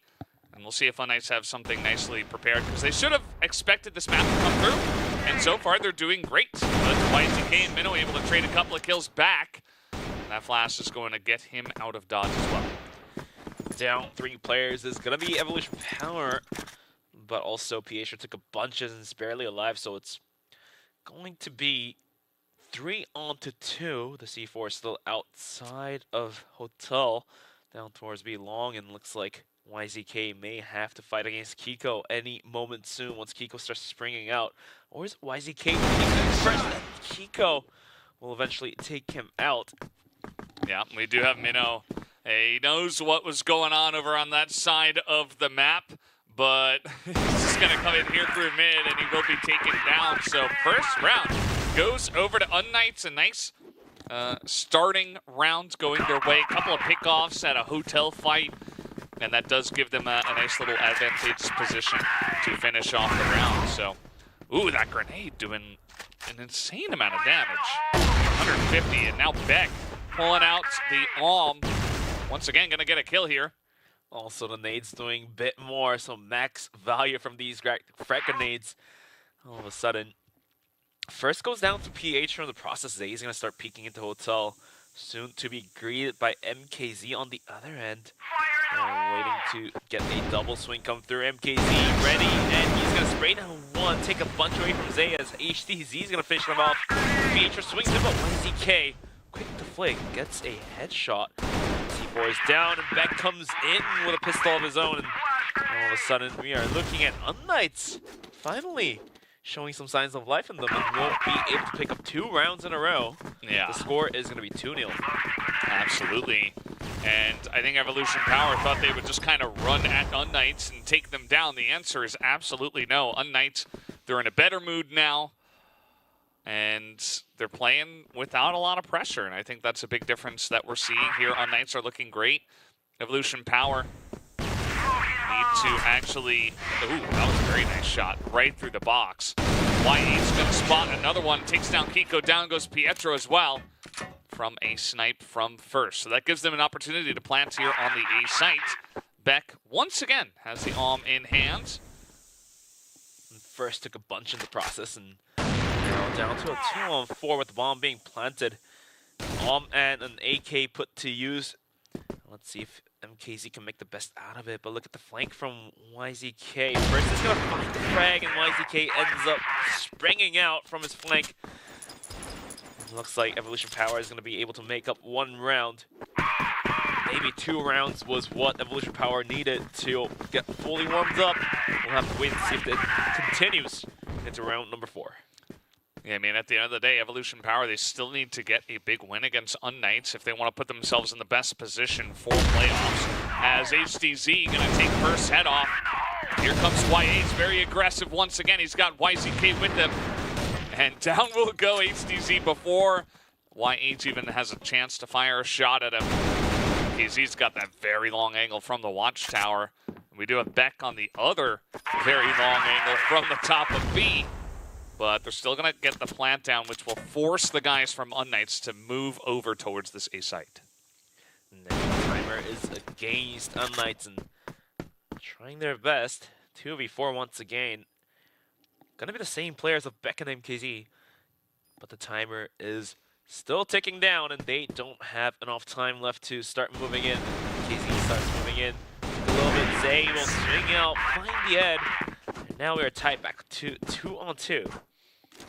Yeah, 2 versus 2 in terms of rounds. Unknights got those first couple of rounds over by the hotel with a lot of skirmishes over there, but Evolution Power, they go for a couple of A-heads, and their aggression was a bit too much for Unknights to handle. So now it looks like YH this time going to charge down on the outside of hotel. They're not even going to challenge an hotel. They just run straight at HDZ. Pietro does get a very nice headshot, but at the end of the day, it's still a double here from YH, and they have position on the B side already. The bomb also gets planted, and YH continues to put the damage into Unknights. Double kill for him already. Now, Pietro, MKZ, and Kiko desperately looking for a retake here. As Kiko is going to be moving in towards hotel, but being watched by YZK, gets tapped out from the lobby. Pietro, a decent angle, but now his position has been compromised, and YZK can easily pick his head off, leaving MKZ all alone. And all of Evolution Power decides to swarm him and storm the wall. Eventually, Evolution Power is going to be able to find their 3rd round. It's going to be 3-2. Yeah, you see just the last person being charged by 4 people on the side of Evolution Power, really not wasting any time. And I love how they knew the position of where HDZ would be, and they just isolate him. They throw a flash over the top, and that's enough to get on top of him. And now here we go, once again onto the A site. YH is going to get there, but HDZ this time does take him down. Finally, Zay finds the angle after HDZ does some incredible damage. MKZ trying to do the same, but first trades him back. And now we have a 2v2 situation once again. Zay gets the bomb planted, and first is going to be looking down towards the angle. Zay barely lives as Beck barely catches him. And now first being challenged by Pietro is going to toss out a nade. That will do a little bit of damage to Pietro. Down to a 2-on-2, and Beck misses a critical shot, and that is instantly punished by Zay. Now down to a 1v1, but first won't let that come to shove, and all of a sudden, Evolution Power is going to be able to take 4 rounds in a row. Yeah, I mean, Unknights, they had a really nice start, but I think Evolution Power kind of just realized, okay, if we don't run straight to some of their nades, if we take this a little bit, you know, piece by piece rather than just trying to charge at them, if we take the aggressive angles we know we will win, then we will surely be able to take these rounds. And so far, they have not been proven wrong. It's been 4 in a row, as you mentioned. This has not been a very close affair after those first couple of rounds. Although, Unknights did get pretty close. I shouldn't stop myself there. They got pretty close in that last round, at least. So, trying to play it close with the side of Evolution Power. This time, EP will actually take some time to breathe. You know, take a little breather, say, okay, that was a lot of aggression. That was maybe a little bit too much. Let's see if we can get some pickoffs here. First has got his arm in hand. Maybe he wants to put up some bigger numbers himself. That grenade is going to hit Pietro in the face. Right in the face. But this time around, Evolution Power is going to tone down a bit. Put that gear from, you know, all the way down to neutral almost. For now. Minute 30 seconds almost passing by. And Evolution Power is going to be gathered outside of hotel Any moment soon, they're going to start swinging, but Beck is waiting with an 8WM. YH is going to start swinging, get spotted out, and the overflash might just do the work here. Evolution Power will have to burn the clock a little bit more. Yeah, they're going to spot Beck trying to get aggressive, so Beck now, knowing that, has to take a more passive angle. They've got 3 guys over here towards the hotel, and EP don't really have a choice but to charge through hotel. Let's see if it works out for them. MKZ going to spot the push coming in, as they still only have 2 guys over here on the B side, but the smokes are coming in, and the first kill will go the way of MKZ. Third player coming on over, trying to help stop this plant on the B, but it will be planted here by Minnow. We've still got first way back here, who's about to be flanked on, and Kiko going to take his head off from behind. Didn't expect that one. Zay also trying to get aggressive here, gets taken down. 2 by K trying to do the same. He gets traded by Kiko. And it's only Minnow, 1v4, not looking good for him. 26 HP and a dream, and he can go through Beck versus HDZ, runs in with his pistol and gets the defuse through, so we're going to be seeing Unknights finally catching up around. 3 rounds for them, and we got 4 on the board for Evolution Power. Yeah, some nice pickoffs from the side of Unknights as that push was coming in. I feel like Evolution Power, they have a lot of success when they enter quickly here up against Unknights, as MKZ very far forward behind this box, just waiting to see if they would actually push into him. But the answer is actually going to be no from the side of EP. They will respect this. A lot of flashes and smokes thrown in their face, and they say, maybe we shouldn't quite take that risk. That's why we see Evolution Power rotating out from the long angle towards Hotel to down towards middle. Leading the charge is going to be YH as usual, 6 kills to himself, followed up by Zay, who's got 5 kills. And HDZ will take the better of first in the duel, but looks like that does not stop the mid-aggression. Could be a on the Volvo. Find one, could not connect the spray down to the second as Mino trades him out. Zay swings into MKZ, does a bit of damage, but looks like the C4 is going to be going in towards the B bomb site. 4v3, but Evolution Power has full control of the middle area and the bomb site as well. Yeah, as you say, that control is really the most important part, because now you've got YCK, he's on the roam here. He's not actually in a great spot, as now Kiko spotted him, but he does get the 1 kill. He's looking for another 1 tap here on a Beck. He's burning a lot of the time of this bomb right now. There's only 23 seconds, and they got to get over here at this point in time. Zay gonna be first contact from the middle, and Mina will be looking at that bomb. 14 seconds and ticking. Zay quickly taps Beck out from the lobby. MKZ now starts walking into the ticket. Will not be able to find the Frank. HDZ with a pistol as well. Will go down to the ends of Minnow. All of a sudden, Evolution Power will be able to find their 5th round, leaving only a single round left until this first half. Any 5-4 half enjoyers? Any 5-4 half enjoyers, or any 6-3 half enjoyers? There's not too many of those. Evolution Power would enjoy a 6-3 half. I'm sure they would, but haven't seen 6-3 many times. Evolution Power, they're just going to try to run this one in.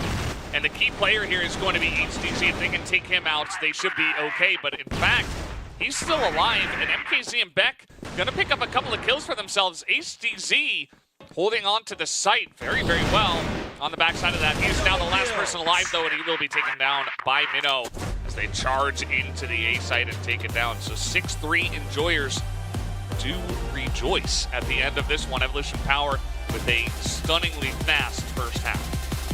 That first half finished so quick, and now we're moving on to the second half here.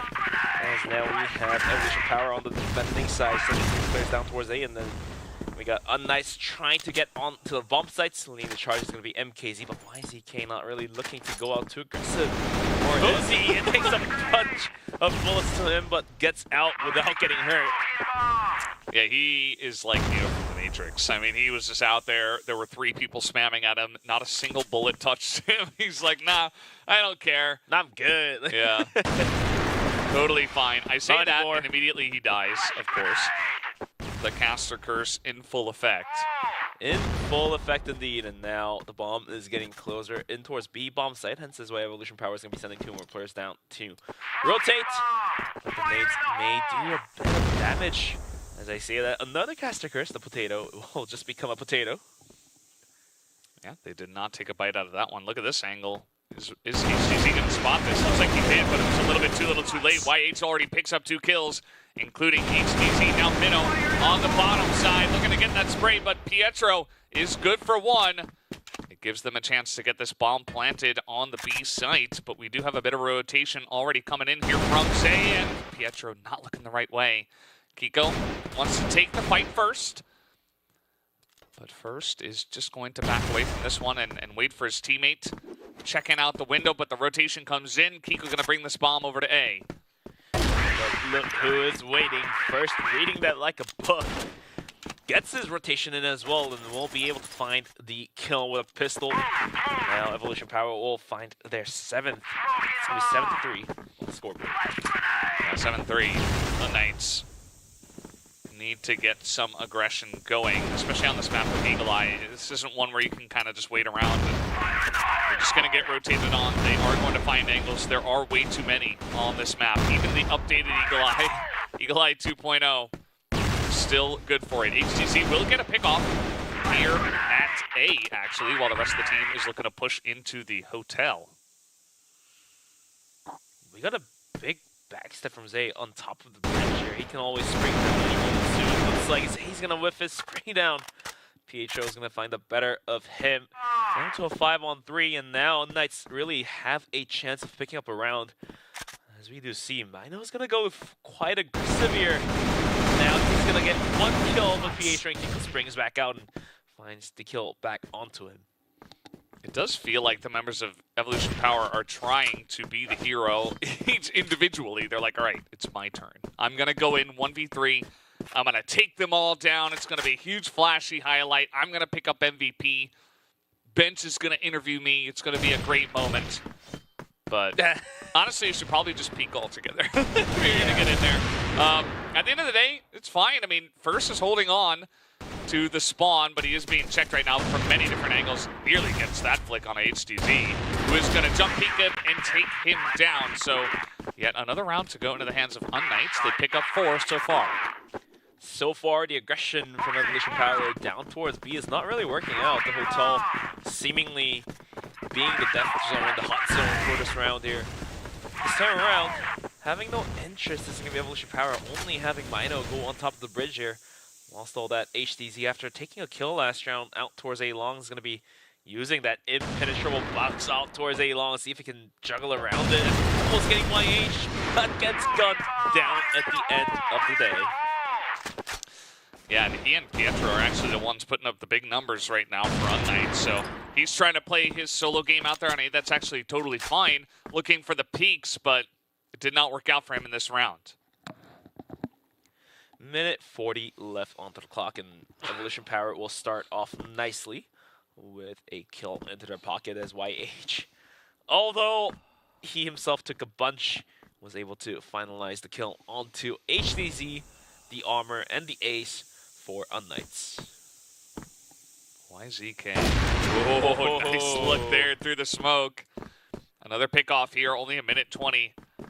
And Unknights aren't going to waste any more time. YZK picks up yet another snipe. Tino is here this time to help him out, as well as Zay. And they do get the drop on them. The C4 is down, and the round is won. 8-4 now in favor of Evolution Power Gaming. Evolution Power really wanting to close for that one out of their favorite Eagle Eye, one of their best maps as well, but some nades are flying Mina's way. Took a little bit of damage, just a stub toe, about 5 HP gone. In the meantime, Unknights is going to be playing this one out with patience after losing players after players to the arm of YTK there. So, might as well go for a mid take, as we do have Beck all the way deep in middle. That information should have been given. Hence is why we do see the rest of the players rotate back out towards middle. Yeah, certainly an opportunity. We saw Evolution Power do it at least once, where they, tried to attack into Pietro and then essentially rotate from there and weigh their options. Can be rough, though, if you do go a little bit too deep and can get stuck kind of in that one room. So we'll see what their choice will be at the end of the day. It does feel like Unknights kind of going back to you know, not trying to play Evolution Power's tempo, which I think is not a bad idea. You know, try to take a little bit of a slower approach. Maybe wait for Evolution Power to peek you 1 by 1 like they did that round. But props to Evolution Power as well. They've really, you know, they said, okay, let's not do that. And since then, they've been very respectful of Unknights.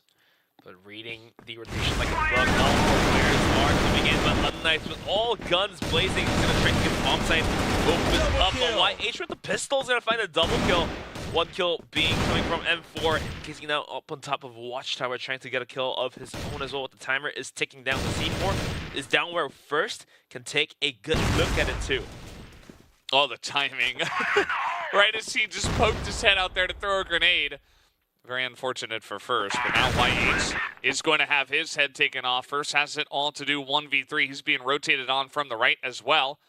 But actually, oh, he's going to hit that first shot. Now he hops through the window to avoid the flanker.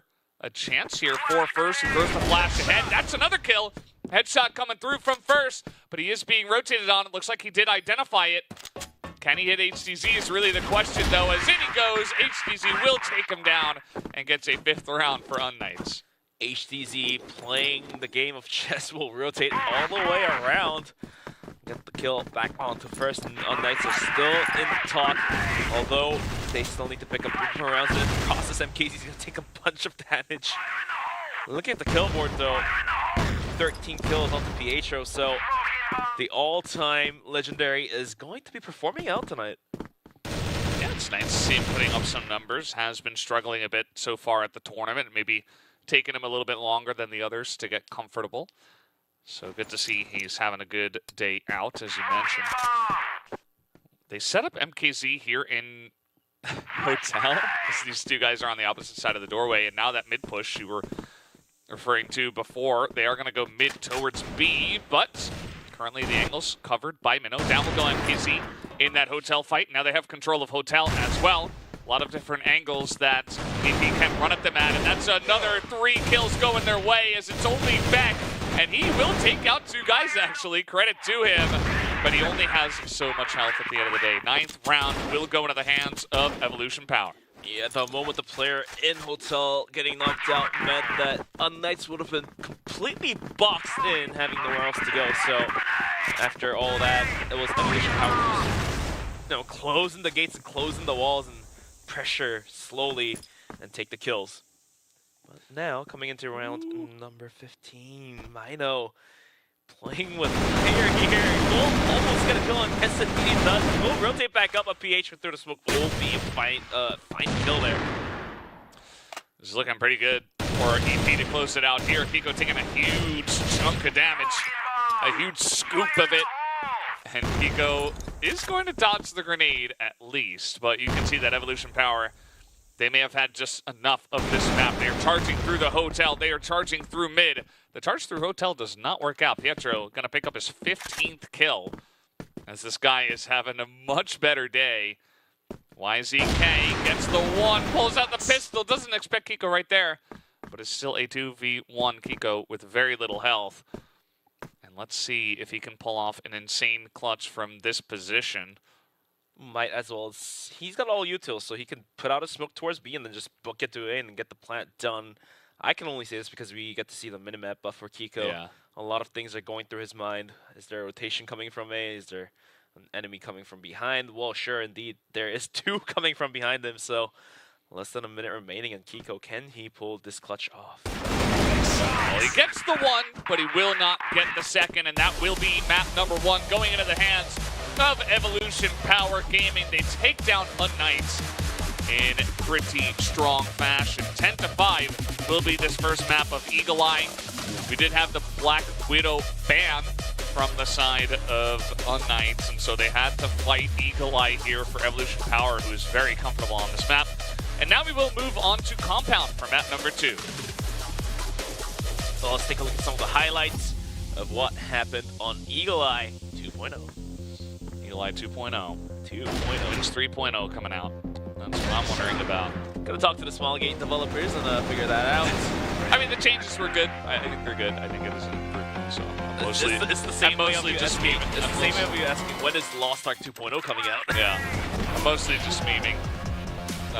we did have some pretty fun rounds here, down to the wire. I mean, sniper v sniper, the pistol being pulled out, 11 seconds on that defusal. Beck, a nice moment of his own.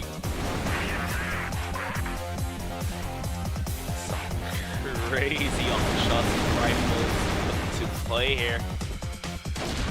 That Pietro going down, it was almost heartbreaking, I would say. Yeah. Nice try from Kiko here as well. I mean, he at least had a good read on where they were coming in from. But at the end of the day, it was not enough with 8 health. If he had just a bit more, I mean, that's definitely doable, right? You take the first guy down, you mow the second one, he's right behind him. They were kind of stacked for him. But HCZ, Pietro putting up some good numbers. On the other side, you see that most of the guys of Evolution Power having a nice day so far. And we'll see what they can get done on Compound. Yeah, map number 1 of Eagle Eye 2.0. We're getting close out 10-5, and then we are just getting ready to go into map number 2, which is going to be Compound. And a quick reminder, once Unknights lose this, then they are going to be settled for a 5th or a 6th place to be cut out from the playoffs. We'll have to wait and see if Unknights going to be able to pick up that map number 2, taking us to the decider of map number 3 report. But yeah, going back to the map, Bandfix, quite interesting that Eagle Eye actually gets played for the first, and then second of all, Port and Compound being played together is also a big question mark above my head, because sometimes if Port isn't to play, then we get to see a lot of Ankara getting played as well. But Ankara now gets rolled out, and all of a sudden Compound is there, which the combination is, I have never expected that to come to us. Yeah, it is pretty surprising. I do agree with you. But I think that this matchup specifically, because Unknights know that they essentially can't make playoffs at this point unless they pull off a huge comeback, they kind of threw a bit of a curveball. They try to take a risk, and I think so far it has not quite turned out well for them. But we'll see. I mean, Compound is their choice, and they did choose this up against Vasco earlier today as well.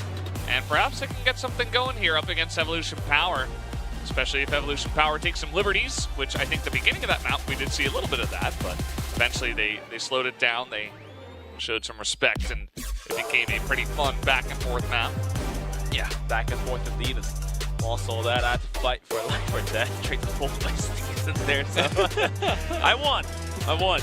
Bench won against the Sneaks. Yep, I did, but it looks like we are ready to kick it into map number 2 of night, and that's going to be Compound. Unknights at risk. They will need to spring back if they want any chance of coming back into the playoffs.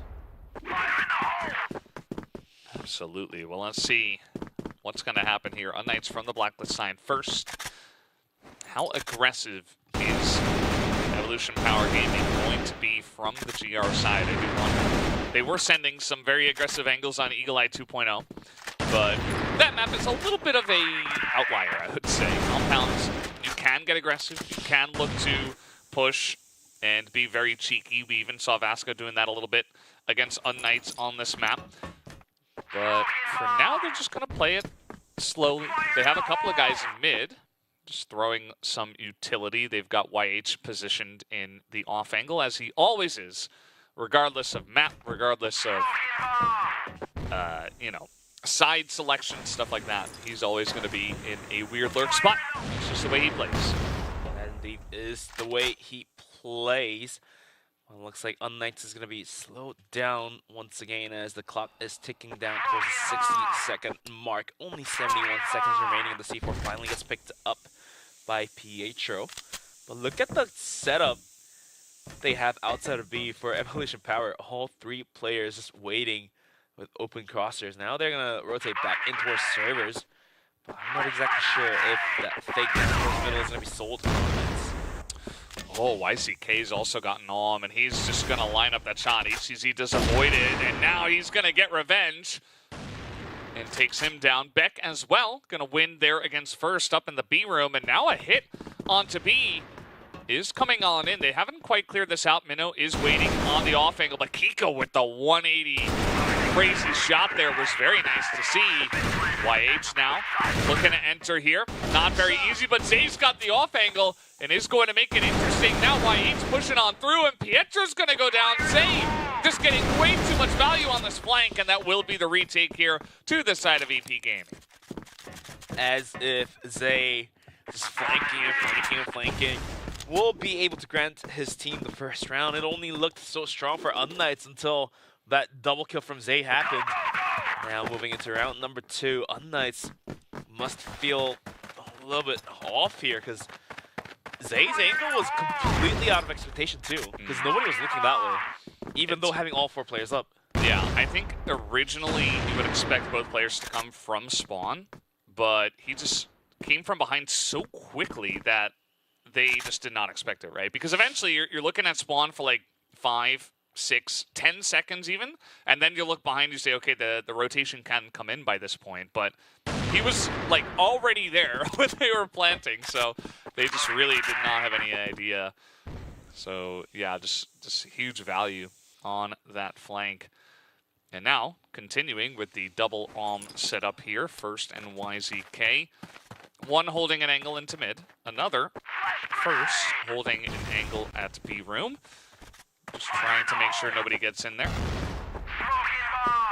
Minute 20 onto the clock in middle might be of the choice for Unknights, but that from YZK is looking strong as he was able to pick up a kill before getting traded out by HDZ earlier in the previous round. And Unknights is going to be rotating back out from middle down towards double pillar. But first is going to be quick to re-smoke that angle. Yeah, they're really doing a good job of stacking their utility to just get and buy as much time away from the side of Unknights and essentially just deny all the angles. They're going to try to push into mid once again. This time YH is going to stand his ground, it looks like, which can be dangerous, but they do not cover that angle. Pietro has to take the bullet, and now First has got the angle from the B side, and you still see another kill coming on down as First actually is here with his buddy on A. The both of them sniping the same angle, and they just got so much value as nobody was quite able to take them out. 3 kills for First, but HDZ does get the kill on First. Will find his 4th. Now we're looking at a 2-round lead coming up from Evolution Power. Yeah, excellently done. First just rotating on over. He's like, all right, you and I, we've both got alms. Doesn't matter. We're just going to line it up. And that's what can happen if the utility usage isn't really clean. Like, you got to get a smoke in front of those snipers. I think they had one, but didn't quite smoke out the angle. You've also got to get flashes on top of the site just to make sure that they can't hit you as you're running in. Otherwise, you know, a lot of the power from the push will be taken down, as we can see. Not to mention that YH was also stacked in mid, so you've got multiple different problems that you have to clear out if you are Unknights taking that angle. Nades are flying. The frag will do a bit of value, but YH springs out, gets called back, and that should warn the players of Evolution Power. Look at the position of Minnow, not being able to find the single player. Now the bomb side is completely pried open, and now Zay and YZK do all the dirty work. If he gets spotted out, eventually he's able to find the kill there. The bomb will now get planted. I know, he could have been big in that moment, but unfortunately, the movement speed from Unknights was a little too fast for him to handle. Yeah, they got their boots online. And, I mean, yeah, that was pretty rough. Not much to say, just kind of dropping the ball on that angle. It is okay, it happens to us all. It's now Pietro waiting behind the box. Will they check it is really the question as YZK goes down to Beck, actually, and Pietro does get checked, but there's only 13 seconds, and Beck is going to get another shot down. So Unknights will be on the board. Beck saying we can go double from the Blacklist side and beat you guys. Beat you guys, indeed, as they were able to take their first round successfully, and the kills are distributed closer towards the alms as well. Beck on 5 and HDZ on 3. Pietro and MKZ seemingly not online just yet. It might be the ping issue, but round number 4, let's see if they have some hopes of signs of life in there. I mean, you got to get it started with one, right? We have seen some upsets happen already. I think a lot of people would even consider Vasco taking down Bisha to be an upset, or Vasco getting that map against Evolution Power. That's, you know, those are a little bit more debatable, obviously, but Unknights can do it too. Just got to start with one. You got to believe. You got to release that pressure and just play the best game possible and just try to do your best. They have this bomb set up here on top of A and might be looking to challenge, but let's see how far they want to go with this one, because for now it's just a challenge into A room, and looks like they will back away from here. The C4 does get picked up and is rotated out from A towards middle. Minute onto the clock in Knights. After a successful mid-B hit, are they willing to do it once again? It's a real question here given to us, as we do have also YH rotating out from B and is creeping down towards middle. See if we can gain any more information. And in the meantime, another B hit might be off the plan here, as we do have 3 players and the C4 also all gathered up in double pillars. Yeah, I mean, there's a couple of guys making noise in mid. Just trying to clear this out, and MKZ will clear it out by himself. So the fake through mid is coming to fruition. The rest of the push coming through the B room, and there's no one really to spot this. There is a smoke in this angle, and now First is going to get first contact. He's not going to hit the shot as Sun Knights make their way in. They take down First. Oh, but the pistol shot's not getting the job done. Kiko switching back to the rifle, gets that shot as, YZK and YH, they're making their way onto the site. They're hitting their shots. That's another headshot from YH. He picks up 3 kills, and that'll be the quick retake here from EP. They take a 3rd round. They did get onto the bomb site somewhat cleanly, but the post-plant situation wasn't for them for sure. The retake came in so rapidly that the players of Knights could not react to it. So the rounds are going to be 3-1. Late from YH, a bit. Pietro will lose a tick of a health. Some way, I feel like Knights haven't really tried mid to A at all. Like most of the times the smokes being put out to mid was to cover off A's angle, where YZK was holding on to it with AWM. So maybe now's the time to really try for an A take or A split and see what goes, right? Might as well try something before it's too late. Yeah, I think they were considering it that 1 round, but then it was YZK in first with double from the A site, and they just got killed before they even got towards the site, right? So it was like, you know, maybe they weren't going to go A, maybe they were still considering their options, but they just had the winds taken out of their sails so quickly that it essentially didn't matter which site they were planning on, because they didn't have a choice. Oh, that shot from HDZ was disgusting. YZK is going to have to take a seat after that one. I know as well, we'll have to take a seat as well. All of a sudden, First is now put to the risk with the pistol play. As good as Beck was looking at the wall, that looks like the flash from First baited that crosshair movement. As now we have a minute left. It's going to be on to 3-on-4. With the C4 still lingering down towards middle. Going to be a 1-1-1 split, but look who is watching middle. It's going to be YH of all the players that could be possibly watching it. He swings out, doesn't care, and almost gets a kill, but looks like he's going to have to reposition himself, and Pietro at risk. His head could be taken off any moment, so YH gets one, they gets one. Pietro will swing out, find a kill of his own, and make that a double. Pietro, okay. All right, challenging both YH and Zay and winning. At the end of the day, shout out to this guy. That's not an easy task by any means. And now, he's going to get some info. But tag here from First, who has picked up an AK for himself. 30 seconds left. Oh, there it is, the 1-tap, as Pietro was very low. Now it's MKZ looking for it. Does do a bunch to First. Oh, God, not that flash. Going to go over the top. Now he's actually going to be flashed. An opportunity for First. MKZ is going to wait for the sound of defuse to come through. The bomb is tapped. First coming up and over with the pistol. Taps the bomb once again, and that shot from that AK. First will have barely enough time to get the bomb defused. And looks like Evolution Power is going to start leading out 4 rounds in. That was a crazy shot. He's got a nice little smirk on his face, too. He knows what he did. He knows what that clutch did. That was just crazy. Yeah. Taking out the AK as well, feeling pretty good. Pietro, man, he's having a big day today. I don't know what's gotten into this guy, but maybe felt bad about the way things were going so far. Just trying to up his game, and so far he has in a big way. Looks like that clutch from first is going to kill some spirit out of MKZ, as now he's going to be sitting at a single kill throughout all 5 rounds here. Main aggression maybe coming down towards A long. Only 3 players there, but Zay now being contested. He could be traded out in a blink of an eye, but it doesn't matter. HTZ has a really good angle onto him. The bang of the arm will do justice. He's going to hit another one of those corner box jump shots. Those are not easy to hit. But, man, HTZ has just been a force to be reckoned with. Ever since I saw this guy enter the international stage and I got to cast him, he is quite the player. But Minnow is going to get in there and take down Beck now in the pillars. So gives EP a chance, although YZK does get spammed out of this corner.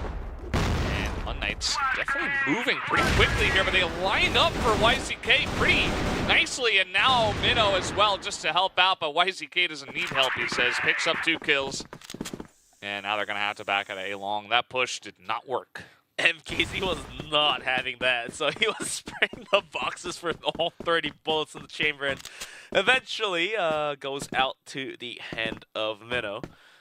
In the meantime, 40 seconds remaining, and Knights may have sold a fake rotation. 1-1-1 split from Evolution Power. We'll have to wait and see where really is going to be the main side of attack. As we do have YZK down pretty low on towards A, but he is holding onto an AWM. The HP doesn't really matter. First is going to swing out with a pistol. Tap him out from the lobby. That will be another arm shot from YZK. Evolution Power is going to have their 5th round in the pocket. Yeah, that was pretty cheeky from first. I feel like he's really enjoying this map so far. Didn't quite get to see his face, but we saw YZK. He had something to say after that. So he picked up the 2 kills, you remember, earlier on with his arm. And they're just sticking on that. That's just the plan for this map. It's just double arm. It's the way they're going to play it. And the numbers don't lie. I suppose it is working out. We do have YZK who has snuck up into the tower. So nice spawn for him to rush up into this area. I don't know if Unknights have any idea he's up here. The suspected answer would be no, that they do not know. And now YZK is hoping that he had an AK in that spot, but looks like somebody might just fall into his arms. It's going to be Beck, almost a second on the Pietro. Now YZK dead stuck, can't do much, and MKZ finds a double kill. And he's going to swing for more out of bullets, going to take out his pistol.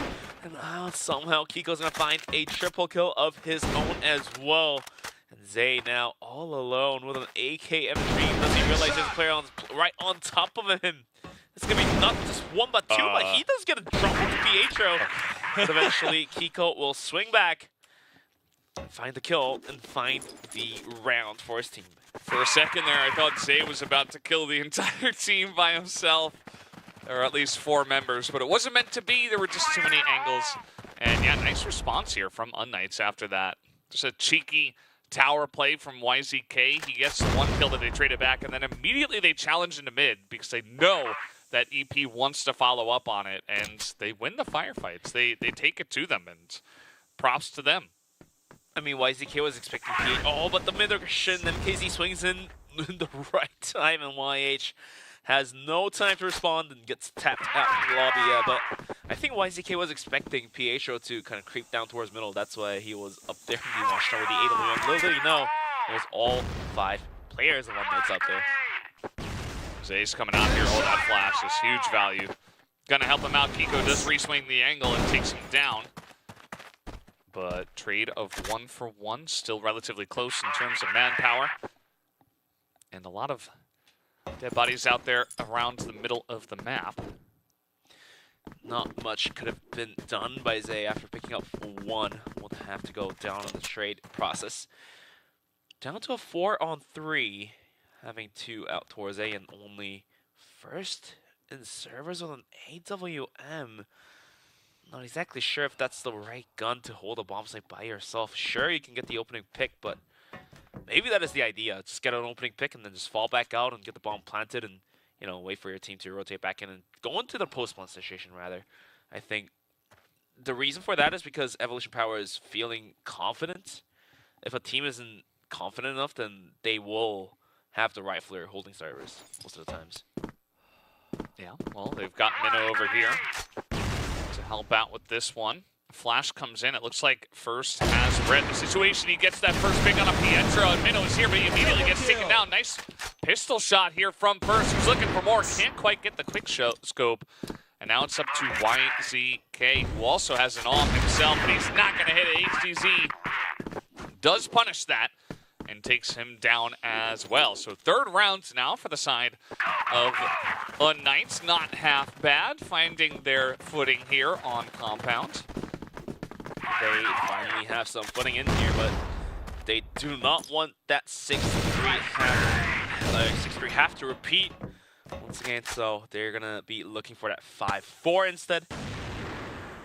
In the meantime, gonna be looking at some rotations down towards middle from Unknights after checking out a long, but look at that push from Zay deep down in towards Office.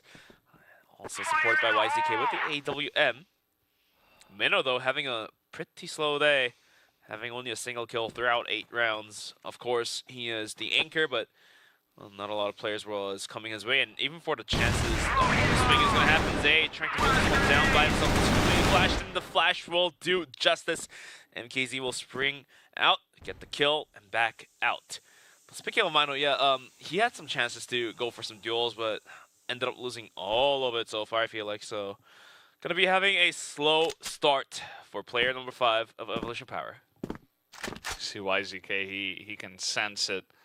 He knows something was jumping in and out of the smoke, and he's going to get a bunch of utility to the face, which, if nobody's there, they can reasonably say it looks like they have rotated out of this position, which, as we know, MKZ is going to stay, and the rest of the team will, in fact, rotate out.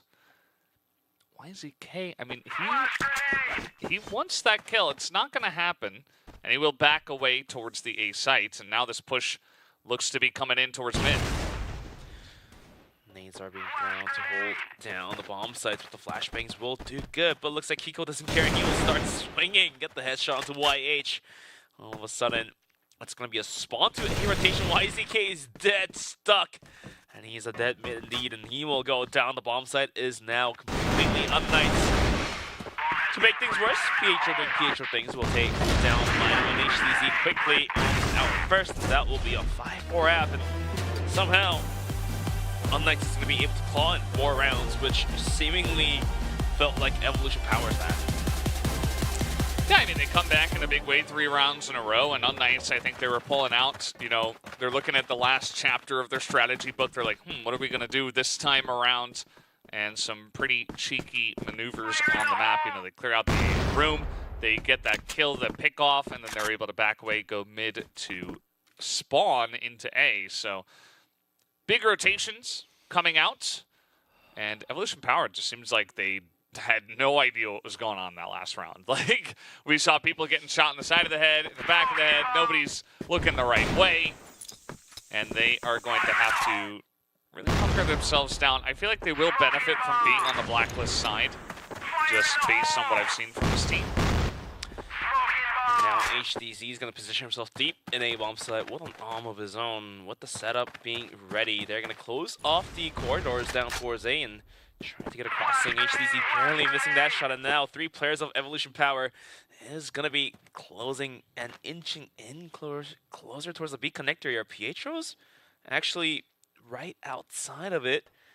He's going to be able to dodge the smokes and dodge the flashes, and he's going to start swinging back. And Kiko gets 1, Kiko gets 2. Quick spray down, make that a 3 for this guy.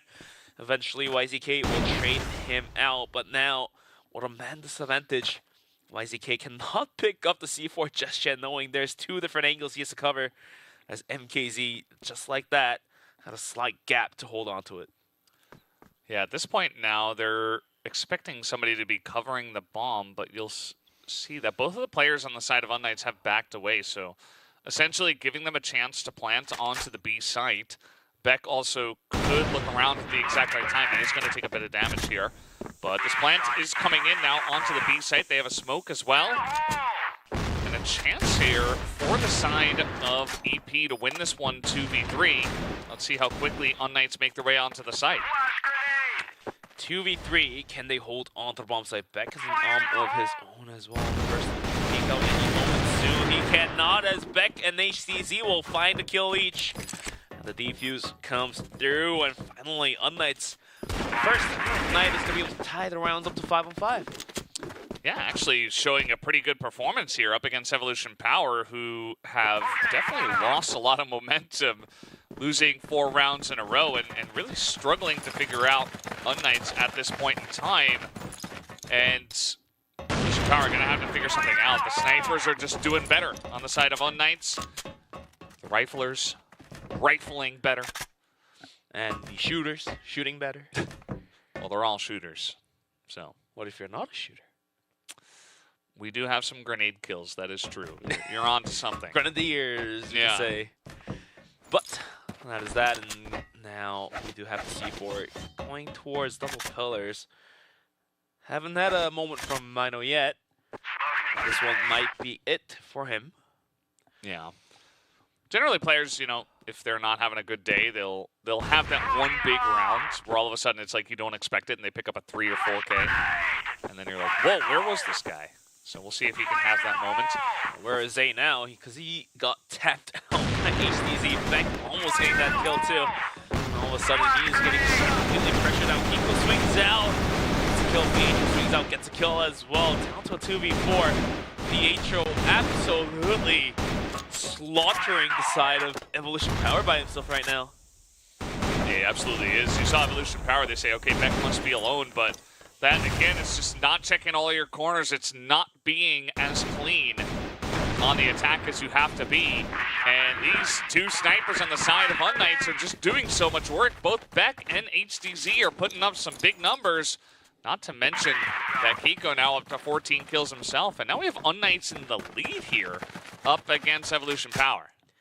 And Evolution Power may really want to kick things in, you know, pump the gas to the pedal, and you may have to see what goes on. But for now, some early nades will take away some health from first. Yeah, just a little bit. Just a little bit. It does look like Evolution Power, they say, okay, well, we've lost 5 rounds in a row. Something has gone wrong. We need to take another deep breath. Deep breath indeed, and we'll have to wait and see as Evolution Power decides to burn the clock down, but A might be the wrong choice here. The strong old MKZ willing to swing any moment soon, not finding double kill, only a single kill for this guy. And Evolution Power, surprisingly enough, is going to full send it down towards it. Yeah, first got that snipe through mid as well, which is really going to help them out.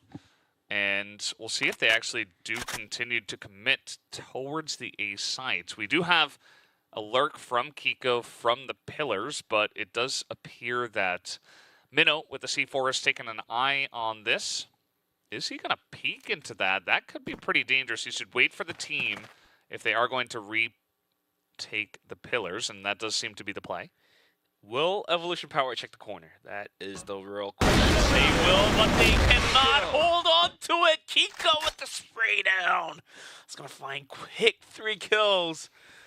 And this man is going to be sitting at 17 juicy kills for now. First left all alone with the C4 down in the corridor. Is not the best gun to clear out these angles, I would say. And the smoke even helping out Kiko here. First, fighting with the imaginary Kiko here. And we'll have to cut the corners. And he does get the C4, though. But there's not enough time left. Big shots! One tap. Opens things up. But one tap from Pietro will come through. And Unknights will continue their lead, 7-5. Yeah, I mean, 6 rounds in a row right now to the side of Unknights. Kiko, he lines this up. The fact that he gets both kills that quickly means that even though they do check the corner, you see the guy is looking at him. It doesn't matter because he lines up the headline so quickly. That's really the big difference maker there. As now some spam through and Evolution Power just kind of running at them. Minnow picks up his 2nd kill of the entire map. which may boost his confidence from here. They're going to need it, especially if they're going to go this fast. Pietro is alone on the A side. You see a heavy stack towards the east side of this map here as Pietro's eating everything. They're not going to check the corner, but Minnow will take him down as he hits the headshot. 300% increase in terms of kills, and that is going to boost his confidence for sure. Although the bomb does get planted, and Unknights are willing to retake this one and find their 8th. Couple utils left now, a single flash onto YCK. Unknights still have a whole bunch to work with, but the clock is against them. It's 20 seconds onto the bomb timer, and first is going to be down for 7 as YCK using that last bit of smoke he had. Zay's going to string, get the kill first. He's going to string, get the kill, and YCK is going to get a piece of his own as well. It looks like Evolution Power is going to start catching up. It's going to be 7-6 on the scoreboard. Yeah, Evolution Power, they finally get back. I'm sure that's a kind of sigh of relief for them to get that unfortunate feeling off their back, you know, that feeling of, oh man, our Knights are going to pull this off, right? I'm sure they're feeling it as well. It's now aggressive. The two snipers right down the middle from the side of Unknights. Man, they really want to challenge them here. They're feeling themselves as HDZ as well. He's taking the angle. Oh, he looks away at the wrong time, but he will survive. Not able to hit the quick shot. Evolution Power clear out mid. Mid is cleared completely. HDZ goes down. Beck goes down. And these two guys were the middle pillars of the team, trying to hold on to it. But this round, all of a sudden, looks to go in favor of Evolution Power. Kiko in servers, though, he's been feeling it. And once he starts pulling off that 5-7-7, he might be able to clutch it up for the team. As we do see all of Evolution Power gathered outside of it. Yeah, let's see if they can get this one done, but this crossfire coming in, MKZ and Kiko, they have been so good at stopping these pushes. They take down 3 of them, and first will go down as well. It's a double kill for both MKZ and Kiko. They saw it coming a mile away, and they knew they could stop the push. Unknights are going to be able to pick up 4 rounds out of 5 into the second half, and this is looking so much better for them right now. Beck even going aggressive with the AW, but not being able to hit as YCK springs out and takes the kill. And the process first did go out, so there is no armor on the side of Evolution Power. Yeah, Down will go first, and he's been the big carry right now on the side of Evolution Power. So certainly a trade up here for the side of Unknights. Spam already through the smoke. There's been a lot of action in this A room from these two teams. Here comes MKZ to try to stop them. It is traded back by Minnow, making this 3 versus 3 in the lobby. Pietro, oh no, that's a bad time to have that grenade out. He's trying to run down back in with the pistol, and he's not able to quite survive. But Minnow does get traded. HDZ still alive. Most important person in the lobby right now. He's going to hit that headshot. And now it's up to Zay, who does get the drop on him from the left side and gives him a chance to pull off a 1v1. Cha-cha to the left and looking to get the C4. Zay is gonna cross paths with Kiko, but Kiko up top in Watchtower. Zay realizes not. Unknights is going to be finding that map point. So close, yet so far. 1 round, it seems to be it. Just 1 round away, 9-6 right now in favor of Unknights. And they are on some kind of roll here. And you see Evolution Power, they're immediately going to back away. They don't really know what to do at this point. They seem stunned as they're trying to feel the pressure from Unknights, but Unknights are just rolling over them. So they're going to take a very passive angle to start off this round. There's still a chance for them to bring it into overtime, but at this point, maybe you just want to move on to port and try your luck there, as this is not Evolution Power's map. Definitely isn't, and MKZ out way deep and a long. This could end the mark for Evolution Power. He's going to send the flank.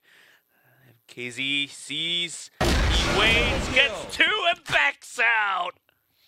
He's going to survive now. He gets all the way out, and nobody is checking this angle. And first, you see he's like, huh, well, you're not going to check that once again. And a chance for Unknights to take their first map here in the tournament. looking extremely likely at this point. The push is coming in from Evolution Power. Mid towards B, not a lot of utility being used. Pietro, oh, he's going to win that duel against YZK. First, still alive, can be a bit of an issue. HDZ did take some damage from that shot, but it's not a kill just yet. But if it's anyone to clutch a 2v4, it's this duo right here. YH in first. First getting stuck here in the corner. YH goes out all down to cancel first, and he goes out as well.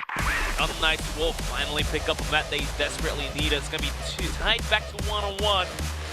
Definitely a valiant effort from MKZ. Definitely got to lead. Cannot leave out the arm shots from the player HDZ as well. Look at them, they're so happy there. Some fist pumps. They know what they did. They are able to get this upset victory in this map of Compound. And, you know, Knights, again, they move on to Compounds. They show some very nice performance here, some really nice confidence. And you really got to hand it to them. Big win for these guys against a really strong team. And they will buy themselves a third map in port. Well, it looks like we are ready to take a quick 3-minute break before going to the final map of the day. So please come back in 3 minutes.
was map number 2, and Unknights, they get on the board here. Kiko with a 2.22 KD, 1.25 kills per round, and 80% headshot rate. So this guy was on a massive heater, and HDZ needed someone to step up to the plate and help him out. You also have Pietro having a big day here so far, MPZ and Beck, not bad, not bad. And good stuff from the side of Unknights. What was the KD on Mino game? Not good. Not very high. He didn't have the best map. That's okay. We got map 3 of Port coming up soon. So Mino has all 20 rounds, theoretically, chance to spring back up. We'll have to wait and see what happens, but looks like the players have took that quick break, got some water, got some fresh air, and it's ready to come back into the battlefield. Top level crossfire. Absolutely. And Unknights have made this interesting. We are going to be moving on to Port for our third map. And this one, oh, is a treat. Should be a decent amount of aggression on this. Let's see how Unknights want to play it though. Currently nades being thrown left and right. YZK down middle though. I was going to find the kill onto Beck quickly and is going to book it up, but he's going to be able to live another day. Yeah, Beck, I think, just wanted to kind of catch him off guard with a very quick rush down the middle, but that did not work. It's almost like YZK wanted to do the same, and he did get taken out. For sure, indeed. And Unknights, after losing Beck, is going to be gathered outside of B, outside of A, and just testing the water, as Kiko will definitely throw the stone to the water and make that break in onto YZK. Equalizing it back down to 4 on 4, and the C4 will be picked up by Kiko as well. And maybe Kiko is expecting a rotation out from B, and sure indeed we do have YH kind of creeping down towards middle, and that decision might be the strategy and the key to win this round here. Zay just gonna poke his head out and immediately go back into his shell, which is the B site, after nearly taking a shot there from HDZ. This push from Unknights with only a minute left. They could still rotate over to A, but not a big reason to do so, I'd say, at this point. Let's see, as YH is going to be in position to stop this push alongside of Zay.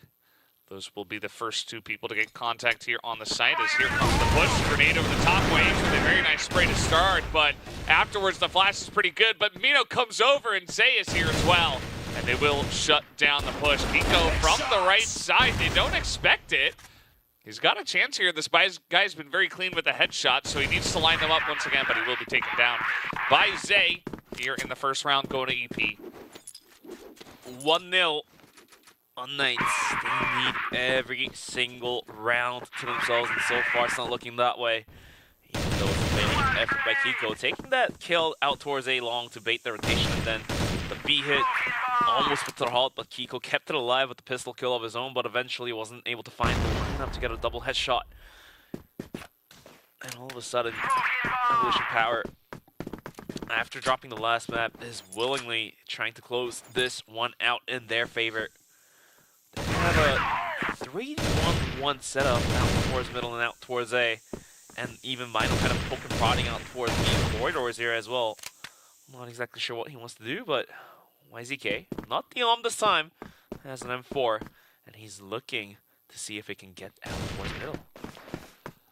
Yeah, that double style, see it on comp, and you could sometimes see it on port. I've seen some teams run it in the past, but not today, as you did highlight very nicely. And Unknights certainly taking their time with this one. The grenade is going to go over the top and hit Beck on the head.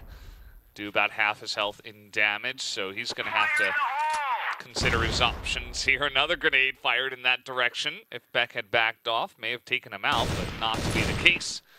Beck had backed off. Beck now backs out, so we'll have to see if he gets to see another day. First in the process, took a nade of his own as well, and lost about 30 HP.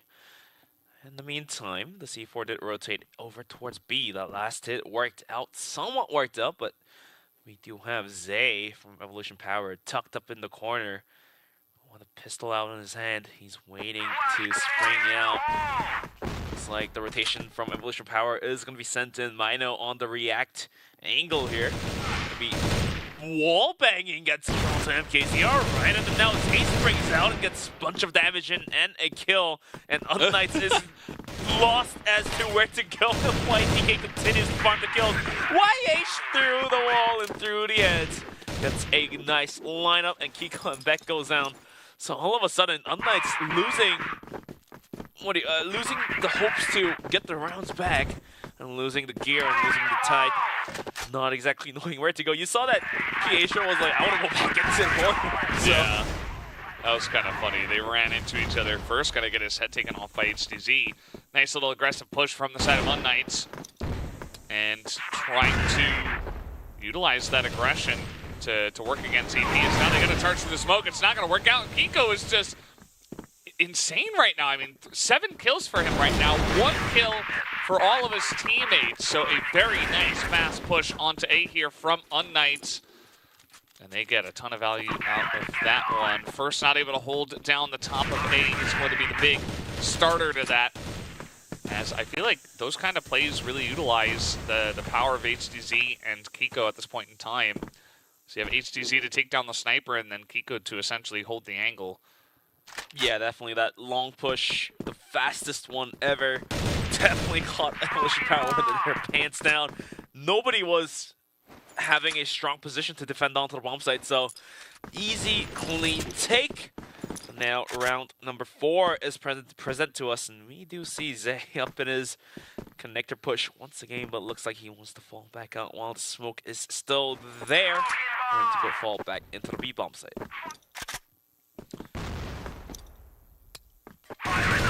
Is Unknights going to go with this one? They've been playing Port very slowly. I feel like a lot of teams right now on Blacklist side of Port are playing it kind of with this pace. I mean, Vasco also, even the team that they are, you want to get some overnades, you want to do some chip damage before you actually do go into the fight.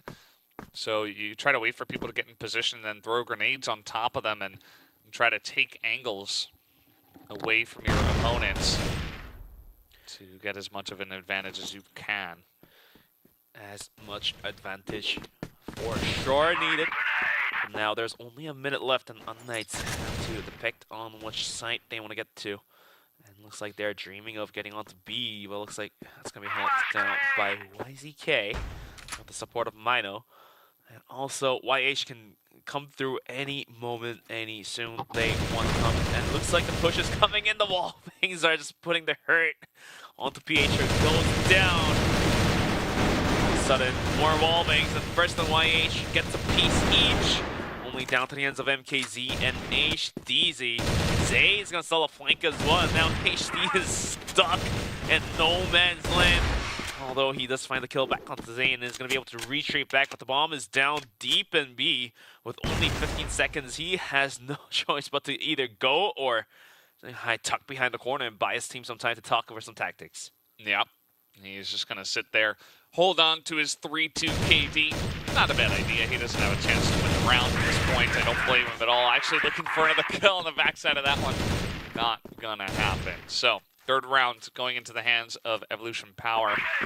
They spot a push early, and they get enough people in position onto B to not allow it to happen. And so they can take care of that very nicely. And now we've got Evolution Power trying to push out here, actually. I know that Kiko has been holding this angle, and he has been very crisp, but if it's an Alm that he has to come into contact with, maybe that's the idea there for first, trying to take him down. Be a tough one to face against the AWM as well. Minute 50, and HDZ will take a bunch of bullets from Zay. Will not fall back out, and the nade stack down towards middle, not catching anyone. So we'll have to find out if Knights wants to come back down towards a bomb site. Mino's gonna go for the wall bang. I mean, he's been successful with the wall bangs down towards B, but not sure if he can find the kills down towards middle. Yeah, it's a lot of damage, a lot of wall bang kills already, and I think that AP. You know, they don't 100% know what the health is on the side of their opponents, but they would be happy to know that they have done a good job of chipping away at those health bars before the fight even really begins here. And that is generally what the first minute and a half of port is used for. Rest of Unknights is now going to climb up the connector, climb up the ladder, and see if they can go for A. But first is going to be crouch picking with an AWM. Is going to toss out a nade as well. Finds some value onto Beck. Also, we have another player rotating, and that's going to be YZK with an M4. Push is coming, but first we'll stop there with a kill, and YH gets a kill of his own as well. MKZ trying his best jump hop, and looks like he won't be able to find much. YH continues to kill people after people. Beck goes down as well, and HTZ, after losing a bunch of HP outside of B, is gonna be stuck in no man's land once again. YH picks up yet another kill. 7 kills already for him. And Evolution Power is going to have their 4th round. It's gonna be 4-1. 4-1 here. Evolution Power showing off their evolving power in this series. As the series comes along, they look better and better. And from the GR side of this map, I feel like some of their tactics have been very good. You know, you talked about the wall bang angles. We have had Zay holding this angle where he essentially won the round that one time just by getting info that they were pushing in late towards B and allowing everybody to get in position to stop the push from coming down. So, pretty good stuff. And now Zay's going to actually get aggressive alongside a Minnow here in the B connector. They take down 2 already. And that immediately takes the wind out of the sails of this Unknights push. So they're just going to have to rotate away from this one and maybe look towards A, but this is a huge start to the side of EP. Huge start to the side of AP indeed, and down 2 players. Unknights is stuck on as if to what is going to happen in the future rounds. Pushing out towards middle is going to be YZK, but it looks like he's going to tuck himself by the corner and see what happens. Mino on top of the bridge. Beck thinking about going into it, but does he realize YZK is going to be right there? First in the process is going to take down Pietro, and YZK finally springs out, gets a double, and that will be the 5th round being picked up by Evolution Power. Yeah, nicely done. Essentially, that push into B was what got it started in their favor in a big way. I think that Unknights, you know, they had some luck getting very aggressive and making plays, but when they're read like a book and they take a bunch of damage before they are able to start anything, it's not going to allow you to have much success on the attack. So I think they got to try to mix things up here. I think they've gone for a lot of slow rounds in a row, and it's not quite working with the tempo up against Evolution Power, who have been absolutely just holding like a paladin in these angles, and nobody on the side of Unknights is able to pass at all. So, not at all indeed. And all of a sudden, Unknights, after taking that set number 2, was going to be tucked away for now, not having a chance to go anywhere else but down towards middle, as B is going to be held down strong, and YZK is going to start springing out and straight through the smoke and straight through the wall, not being able to catch anyone just yet, and gets the re-smoke in as well, so makes it harder for Unknights to push into middle. In the meantime, we do have the rest of Unknights kind of poking prodding into A, poking prodding into B as well. Not exactly sure where they want to head out just yet. Valdez, we will soon figure out in the next 20 seconds. Yeah, this has been kind of the go time for the side of Unknights. With about 1 minute left, they decide to group up and go for a push one way or another. Does look like mid is the option here. Smoke over the top, and YZK is just kind of abandoned ship for now, but now he is coming back with the smoke in position. Maybe think it was coming B, but now he's just going to try to hold this angle, get the spray down, and already they're just lining them up. Kiko pretty low on health. I don't know if they're going to know he's all the way in the back here. No, they will not. He's not going to get the kill as First takes him down.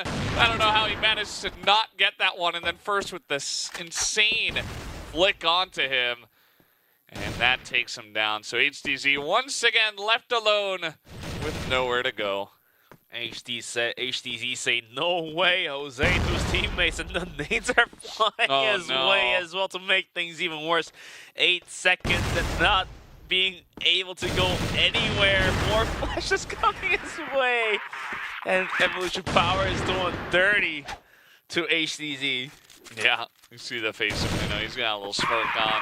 He's having some fun here in the Crossfire lobby at CFSI 2024. And now, like I said before, you know, trying to up the tempo here is Unknights, but this time around it does look like VP is very aware of this, and they get ahead of it this time. And so, again, this push is going to be stopped in a big way. Even YA's going to go hunting, as First has gotten aggressive himself. With a pistol, too. He's just running down mid. It's like, okay, I'll take you down. Also, Beck is in the enemy spawn at the same time. Meanwhile, HTZ about to get shot in the back by First, which he will. And Beck is just all the way in the back here, will be taken down. And that is a 7th round for the side of Evolution Power Game. And now the last round remains, and Unknights really need to pick this one up if they ever want a chance to clutch it back and claw back into playoffs. 7-1, definitely not the score you want if you're Unknights fan, but to make things worse, First just continues to put bullets into the faces of the players.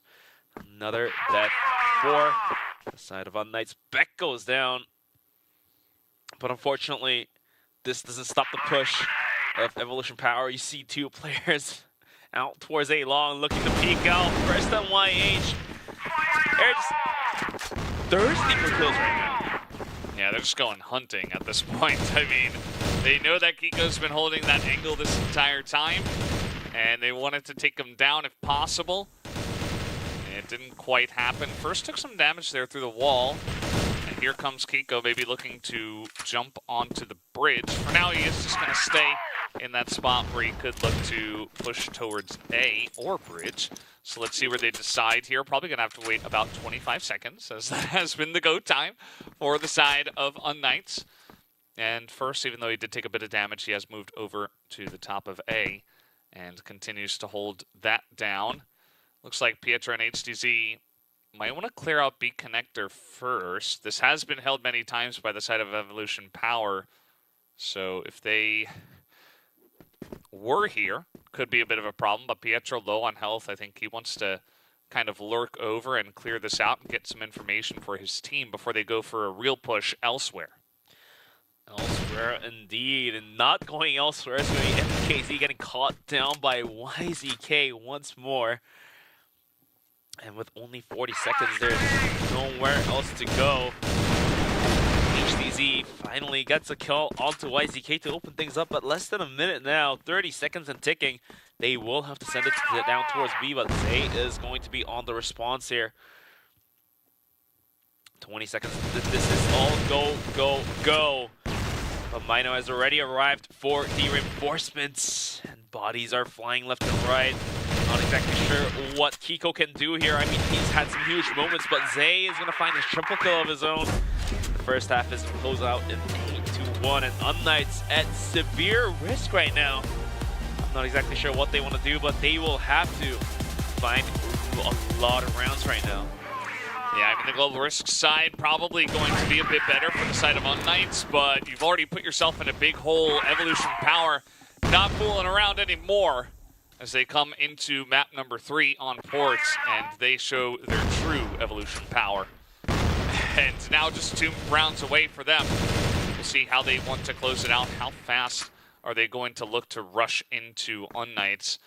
The issue with port, though, is that it's not the easiest thing to just kind of force an angle unless you're going to go in towards B. So let's see what the choice will be for Evolution Power. And for now, just hanging around mid, seeing if they can get some pickoffs.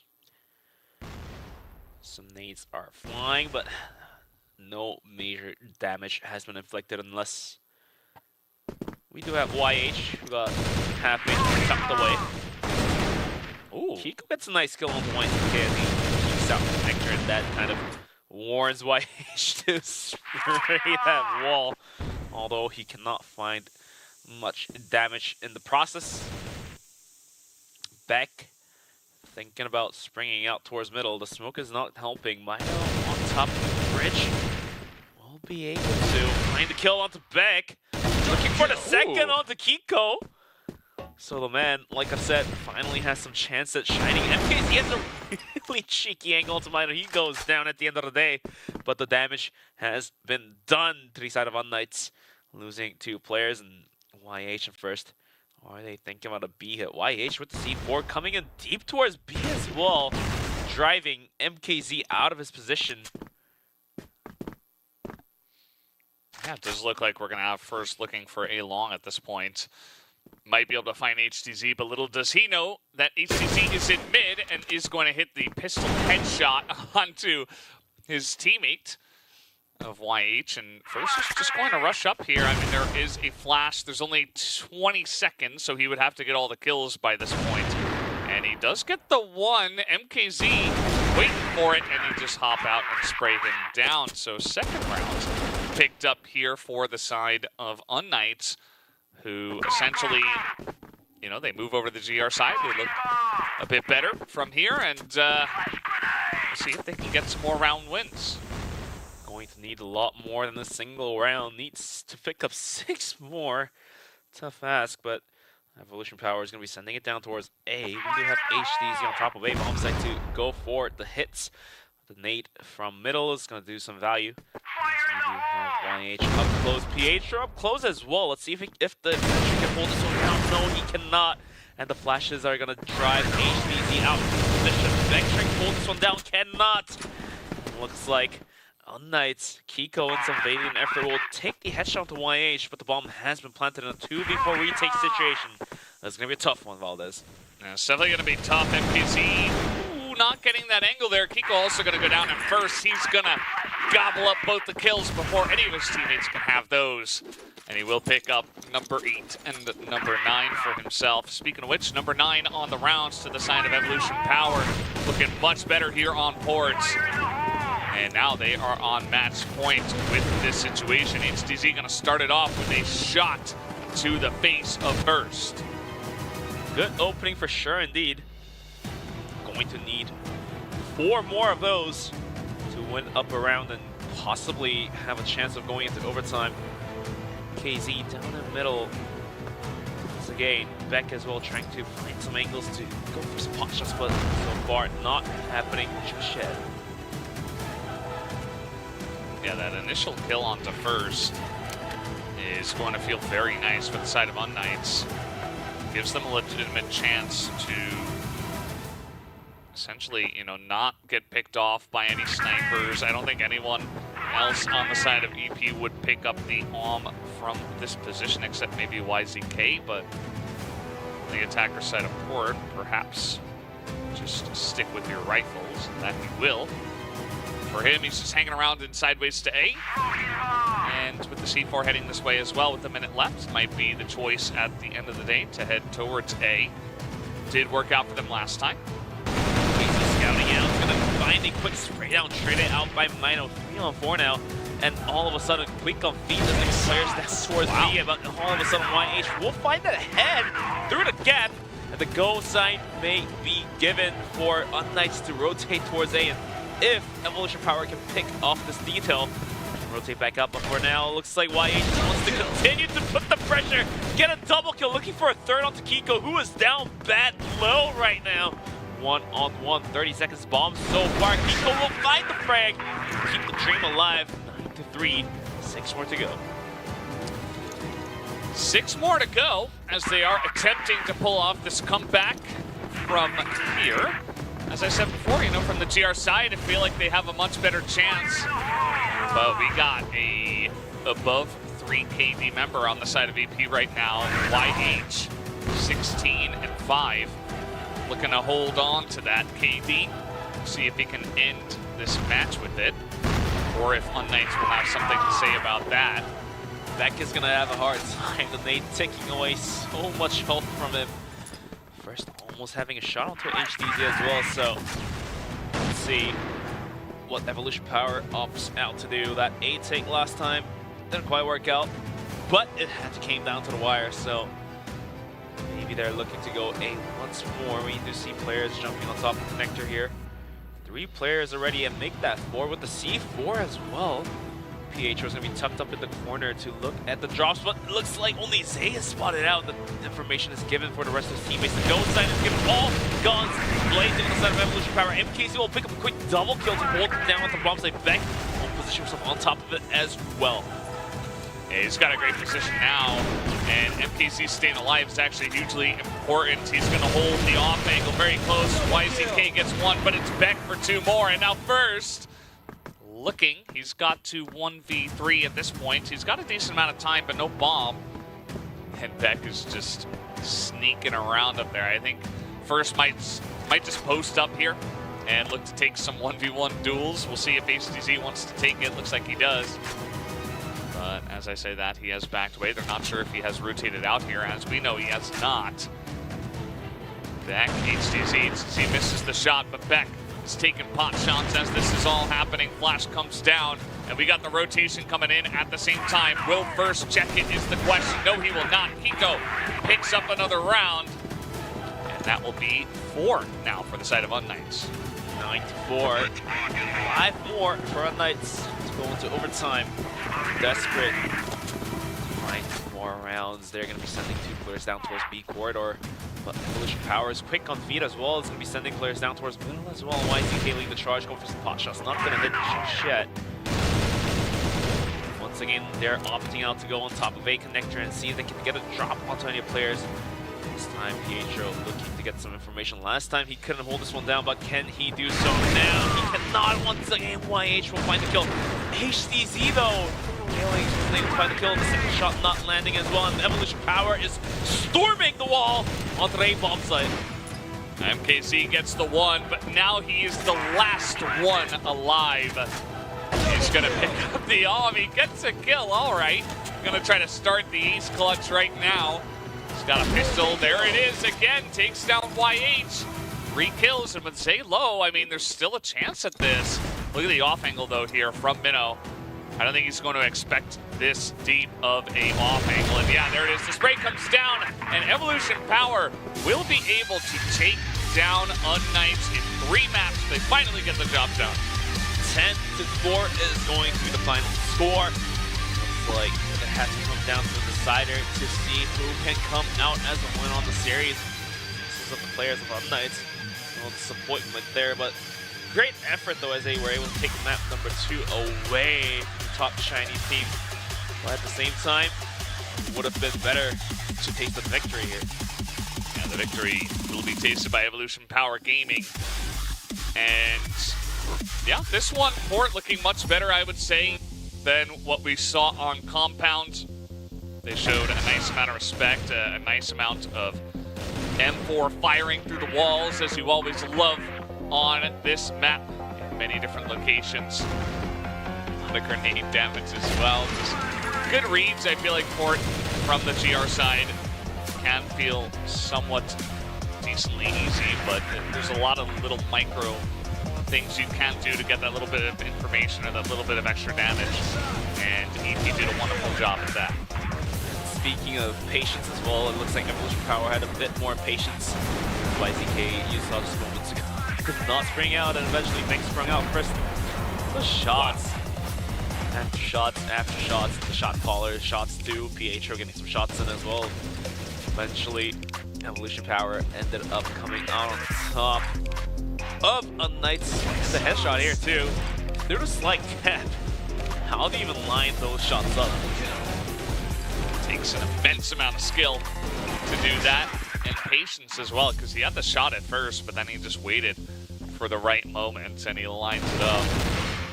So eventually YH, I don't know if he hit that 3 KD by the end of the map, but he certainly had the highest on the team, so we'll have to wait and see. We're about to figure this one out. 10-4 on the scoreboard, and the KD though.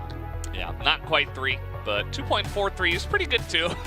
Very good, honestly, by the end of it. And he's probably going to pick up the MVP, but let's see who actually does. You see Kiko on the other side putting up the most numbers for his squad, but not quite enough to get across the line. Let's take a look at the match results as we finish off this series. 10-5 on Eagle Eye going towards Evolution Power Gaming. and Compound is taken by Unknights in 10-6, and Port wraps up as Evolution Power Gaming will finish everything off in a 2-1. Yeah, pretty close all things considered. I mean, Unknights definitely surprising on Compound with a great performance. They got some really nice energy behind them. Unfortunate for them, they couldn't get more than the 4. I think starting off on Blacklist and then kind of being punished at every angle certainly does make it feel kind of impossible. And then they only got the 1 round on the half, so it was pretty rough from there. But nice try from them at the end to make it happen, as here is YH, your match MVP. YH 1.29 KD, a little bit low, but given that he is just poking prodding into every single angle in existence, yeah, sure, why not? He will dial up, but he will kill a lot. And if you come out positive, then you're good. Yeah, absolutely. I mean, his play style is really fun to watch, and it's explosive at times as well. And the amount of crazy angles he can find is really, really cool. So, yeah, we will be speaking with him in a moment. We will get to hear what he has to say about the match against Unknights and his thoughts moving into playoffs, no doubt, here in a couple of days. This team, Evolution Power, now sitting at, I believe, 3-1 in terms of scoreline. I'm not exactly sure, but should be around there, if I am not wrong. We'll have to wait and see what happens, but yeah, we're gonna be watching some highlights from our MVP here, YH. Yeah, it does look like 3-1 is the current score. So, yeah, YH having a big map here on Eagle Eye. It was kind of fun to watch them get to play on Eagle Eye, actually. A map that they definitely do like. And, yeah, so absolutely cool to see. And we're going to be able to see a little bit of an interview here, guys, in just a moment from YH and hear what he has to say about their victory. I'm definitely very excited to hear him discuss with us his many different thoughts on this series, no doubt. So we're just going to ready up YH, mic him up, and bring up to the board any moment soon. But definitely that is it for the day, and looks like we're ready to interview our MVP. Let's bring YH to the board. Hello, YH. Congratulations on the big win over Unknights tonight.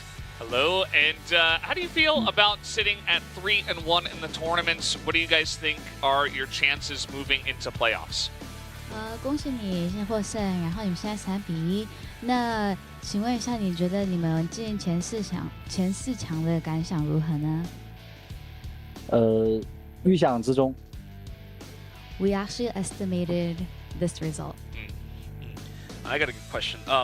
So YH, you play the role of roamer, and on your Chinese counterpart, Bisha Gaming, N9 also kind of plays that role of roaming around the map and getting the kills. And who do you think is better, you versus N9?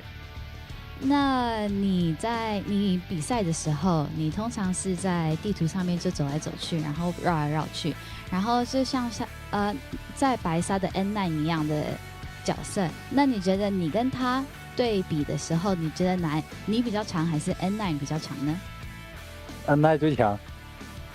I think N9 is the best. Oh, the humbleness in these players right now. He's a little bit of a legend in the scene, so I think, you know, just being modest, that's cool, that's cool. So, YH, obviously a very big performance from you guys. So, I'm just curious, what do they think about Vasco Esports' performance so far? Because obviously the Chinese teams are very strong, but I'm just curious about his opinion about, does he think Vasco can actually challenge him or, you know, Bisha in the playoffs, or is China going to take it down this time?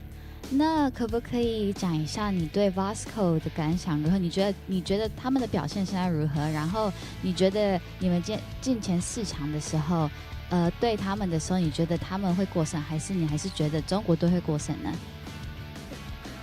中国队会获胜。Definitely the Chinese team. All right. Well, I expected that answer that time, but also I wouldn't be surprised if that does happen. But thank you, YH, for the awesome interview. Congratulations on the win today, and best of luck for the rest of CFSI 2024. 谢谢你的采访，恭喜你，然后祝你好运。OK， 谢谢。And we'll see him in the future. Bye-bye. And, yeah, great to hear from YH. And I think that was a very dominant performance from him. I think should be very proud with what he was able to put up today here for Evolution Power Gaming. But let's take a look at your standings now after today. Bisha Gaming stands strong on top, but the scores seem to be tied between these three teams, Evolution Power Gaming and the Brazilian team of Vasco Esports as well. Yeah, it's basically a rush between those three teams on the top. But, you know, I feel like the answers weren't very complex, but it also still told the story, right? I think our questions kind of hit the mark. I think it is kind of just Bisha and Evolution up against Vasco. And in YH's opinion, he says, China's taking it down all the way. I am going to be curious to see the playoffs and see how it actually does all round out. But guys, tomorrow, keep in mind we will have just the 3 matches instead of the 4, but it will be Bisha versus Unknights, rather, and then we do have Vasco up against Pacific Magda, and then we have Evolution Power up against Kara House for that final match of the night. Yeah, so only 3 games are going to be played, but the stream will start on the same time, so tune in at the same time when you can. Yeah, and that's going to do it for us here at the CFSI 2024. Thank you so much for watching once again, and we'll see you tomorrow for some more awesome Crossfire action. Have a great night.